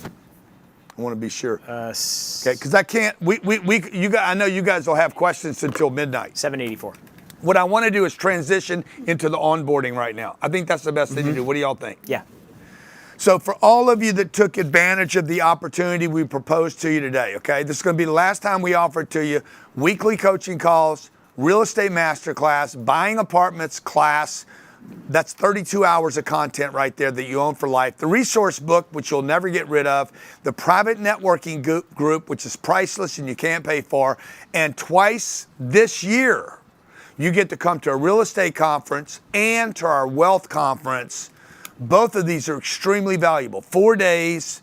If you want to travel, if not, no problem. Don't go. You're not wasting anything because you didn't pay for it. But if you wanted to come, extremely valuable offer for you to come sit in the room with our real estate summit and with our wealth conference, where people come from around the world to study wealth, finance. Family offices will be there, banks, lenders, credit people, investors, just a great group of people to network with. GrantCardone.com/join. Join. If you have questions about what we do, what we don't do, you're concerned, you don't know, you want to talk to somebody, you got a special situation, call this number. There'll be somebody answer your questions. Maybe you want to know, hey man, maybe you just got concerns. Hey, what really happens there? What do you guys really do there? What do you go there? Do I get to see deals there? Is Grant on the call? Whatever your questions are, okay? You own this product, this opportunity to join us and to network with us for life. Okay, like how long do you want to do it? 1 year or 3 years? It's your call. We'll never do that offer again, just so everybody knows. If you see this, if I come do another one of these in 3 or 4 weeks, we will offer this same thing. It will not be for a lifetime. So if you want to take advantage of it. Also, we said the first 100 people are going to get, if we have any of these left, are going to get the dog tag. You just need to add a chain. There's no chain, just the dog tag. Oh, there's a chain? We got him. Okay. This is just, it's good for me to have reminders about, hey man, what am I doing here? Okay. The goal is to 10x your life, 10x your business, 10x your wealth, 10x your family, 10x the example in the community. And the only people that are 10x in anything, folks, are the people that own the property. Okay. If you own property, you have control in your community. If you don't own the property, everyone else has control over you except you. And I'm not talking about you owning your little house. Okay, you owning your little house does not put you in your control. You owning the community and the neighborhood can actually put you in control of the neighborhood. So we're going to do that for you. If you don't want it, give it away to somebody else. But if you do get one, it's signed by me in the back, a limited edition. This is to be worn with pride, okay? We don't expect you 2Xers to wear our 10X dog tag. If I see you out in the community acting like a 2X, I will rip you 10X right off your neck, okay? I hope you enjoyed being here today. I want to thank my staff for helping you, all you guys that worked on video, the audio, the Morgans in the room, the Retts, the Roberts, the Jared, the Sherrys, everybody that helped us put this out on Instagram and X and TikTok. Thank you guys so much for helping us. But mostly thank you to the audience that came here today to learn, that were interested in this. We really appreciate you. Thank you for giving me an opportunity to do what I'm meant to do, which is to teach and educate and inspire other people. I really appreciate you allowing me and trusting me with your time today. Thank you so much. Don't go away. We're now going to move to the onboarding. For everybody else, call 310-777-0255 and we'll get you started today on your real estate career. Who knows? Maybe you'll be the next Sam Zell, or you'll be the next Donald Bren, or the next Fred Trump, or the next Grant Cardone. Thanks for being here. Say getting rich is a fantasy, Uncle G, what they say. Watch where you getting advice, get you a millionaire mind. Do you some millionaire math and multiply like chapter 5? Then I got one question, hold up, 2 questions. Can you keep it 100? Do you want blue blessings? Say we got all the answers, that's a scuba lesson. Do whatever it takes, like season 2 especially. Mikey B gon' ring the bell and get the 2-stepping. I doubled up and Jay say, homie, quit your 2Xing. Dominate, don't compete. Champion came to win. What you say, Uncle G? Can we ask him again? I say, who got my money? Who got it? Who got it? Who got my money? Who got it? Who got it? Who got my money? Who got it? Who got it? Who got it? Who got it? Who got it? Who got it? Yeah. So I got what you gonna do about it? Who got my money? Say, who got my money? Who got my money? Say, who got my money? So that money's calling.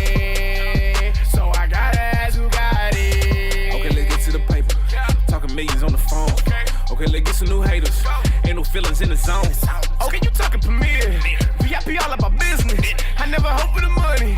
Me, I go out and I get it. See, me, I go out on a Tuesday. You know, every day Tuesday. And you know, Sheriff stay groovy. It's a 10X movie. You know, we stay on the move. Gotta get money, they do it. Getting the wins, never losing. We never talk, we just prove it. Who got it? Who got it? Who got it? Who got it?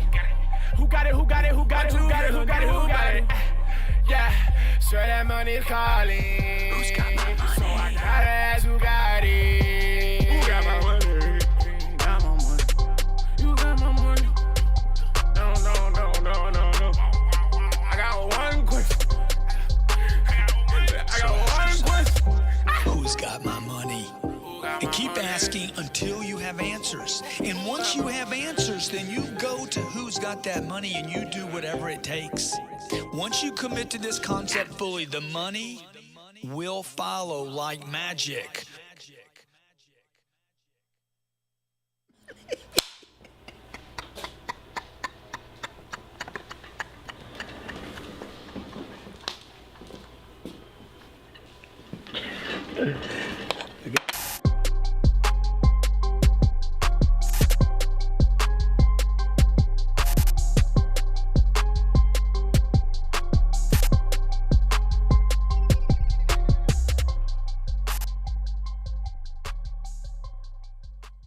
Chapter 6, Step 4, Who's Got My Money?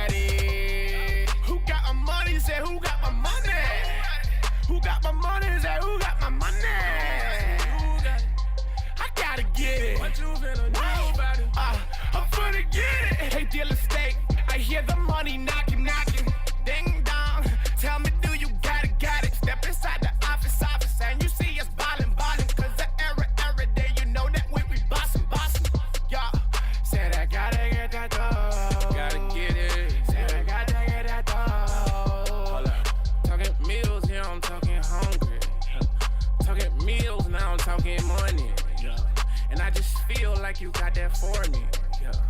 Another deal right before the morning, yeah. Talking credit or cash, every question they ask, we gon' get to the bag. But they don't believe it, they say, how he achieve it, they say getting rich is a fantasy, Uncle G, what they say. Watch where you getting advice, get you a millionaire mind. Do you some millionaire math and multiply like chapter 5? Then I got one question, hold up, 2 questions. Can you keep it 100? Do you want blue blessings? Say we got all the answers, that's a scuba lesson. Do whatever it takes, like season 2 especially. Mikey B gon' ring the bell and get the 2-stepping. I doubled up and Jay say, homie, quit your 2-Xing. Dominate, don't compete. Champion came to win. What you say, Uncle G? Can we ask him again? I say, who got my money? Who got it? Who got it? Who got my money? Who got it? Who got it? Who got my money? Who got it? Who got it? Who got it? Who got it? Who got it? Who got it? Yeah. So that money calling. So I got what you gonna do about it? Who got my money? Say, who got my money? Who got my money? Say, who got my money? So that money calling. So I gotta ask who got it. Okay, let's get to the paper. Talking millions on the phone. Okay, let's get some new haters. Ain't no feelings in the zone. Okay, you talking Premier. VIP all about business. I never hope for the money. Me, I go out and I get it. See, me, I go out on a Tuesday. You know, every day Tuesday. And you know, Sheriff stay groovy. It's a 10X movie. You know, we stay on the move. Gotta get money, they do it. Getting the wins, never losing. We never talk, we just prove it. Who got it? Who got it? Who got it? Who got it? Who got it? Who got it? Who got it? Who got it? Who got it? Who got it? Yeah, swear that money's calling. Who's got my money? So I gotta ask who got it. Who got my money? Hello, everyone. It's so good to see you. My name is Ariana, and I'll be guiding your real estate mentoring program onboarding session. My intention is to empower you to understand how the program works and how to use your training to solve your problems and increase your revenue. So grab a notebook and a pen so you can take some notes, and let's go over what's included in the program. The key parts of the real estate mentoring program include the Introduction to Buying Apartments course for lifetime access to our real estate mentoring calls, real estate masterclass course, 16 hours worth of content, again, lifetime access, the real estate resource book, your private networking group, as well as for the first 100 buyers, we are going to be giving away an executive level ticket to the Real Estate Summit and one executive level ticket to the Wealth Conference. I'll cover each of these points individually, and at the end of the program, we'll open it up for a Q&A. All right, please make sure that your questions are about the program itself. If you have any real estate related questions, those can be answered by our real estate mentoring program calls that come with your program. Now, let's get started. As part of your purchase, the Introduction to Buying Apartments course is the perfect for both novices and experienced investors. In fact, most advanced investors will learn strategies that grant employees to increase returns, increase positive cash flow, and assure a 2 to 3 time increase in overall returns. You'll know the different kind of real estate, why multifamily home apartments are the right investment vehicle, where to find deals, and so much more. Plus, you'll have an entire glossary of terms and definitions to learn from. So, definitely, it's a must have for all of those who are interested in real estate investing and learning. This course is accessible on your training platform at training.grantcardone.com. And if you have any questions regarding the material or your access, please contact our office. Our office line is 305, excuse me, our office line is 310 777 0255, or you can email us at chat@grantcardone.com. Key part number 2 is lifetime access to your Q&A calls. With this offer, you're going to be receiving lifetime access to the calls held on Fridays at 3 p.m. Eastern Standard Time. The purpose of these calls are to answer any questions that you may have about the learning material and more that is included within your program. We recommend that you attend the calls live. However, we do understand that things happen, and if you miss the live calls, you will have access to the recordings of them from your training platform. If you have any questions about the timing of the call,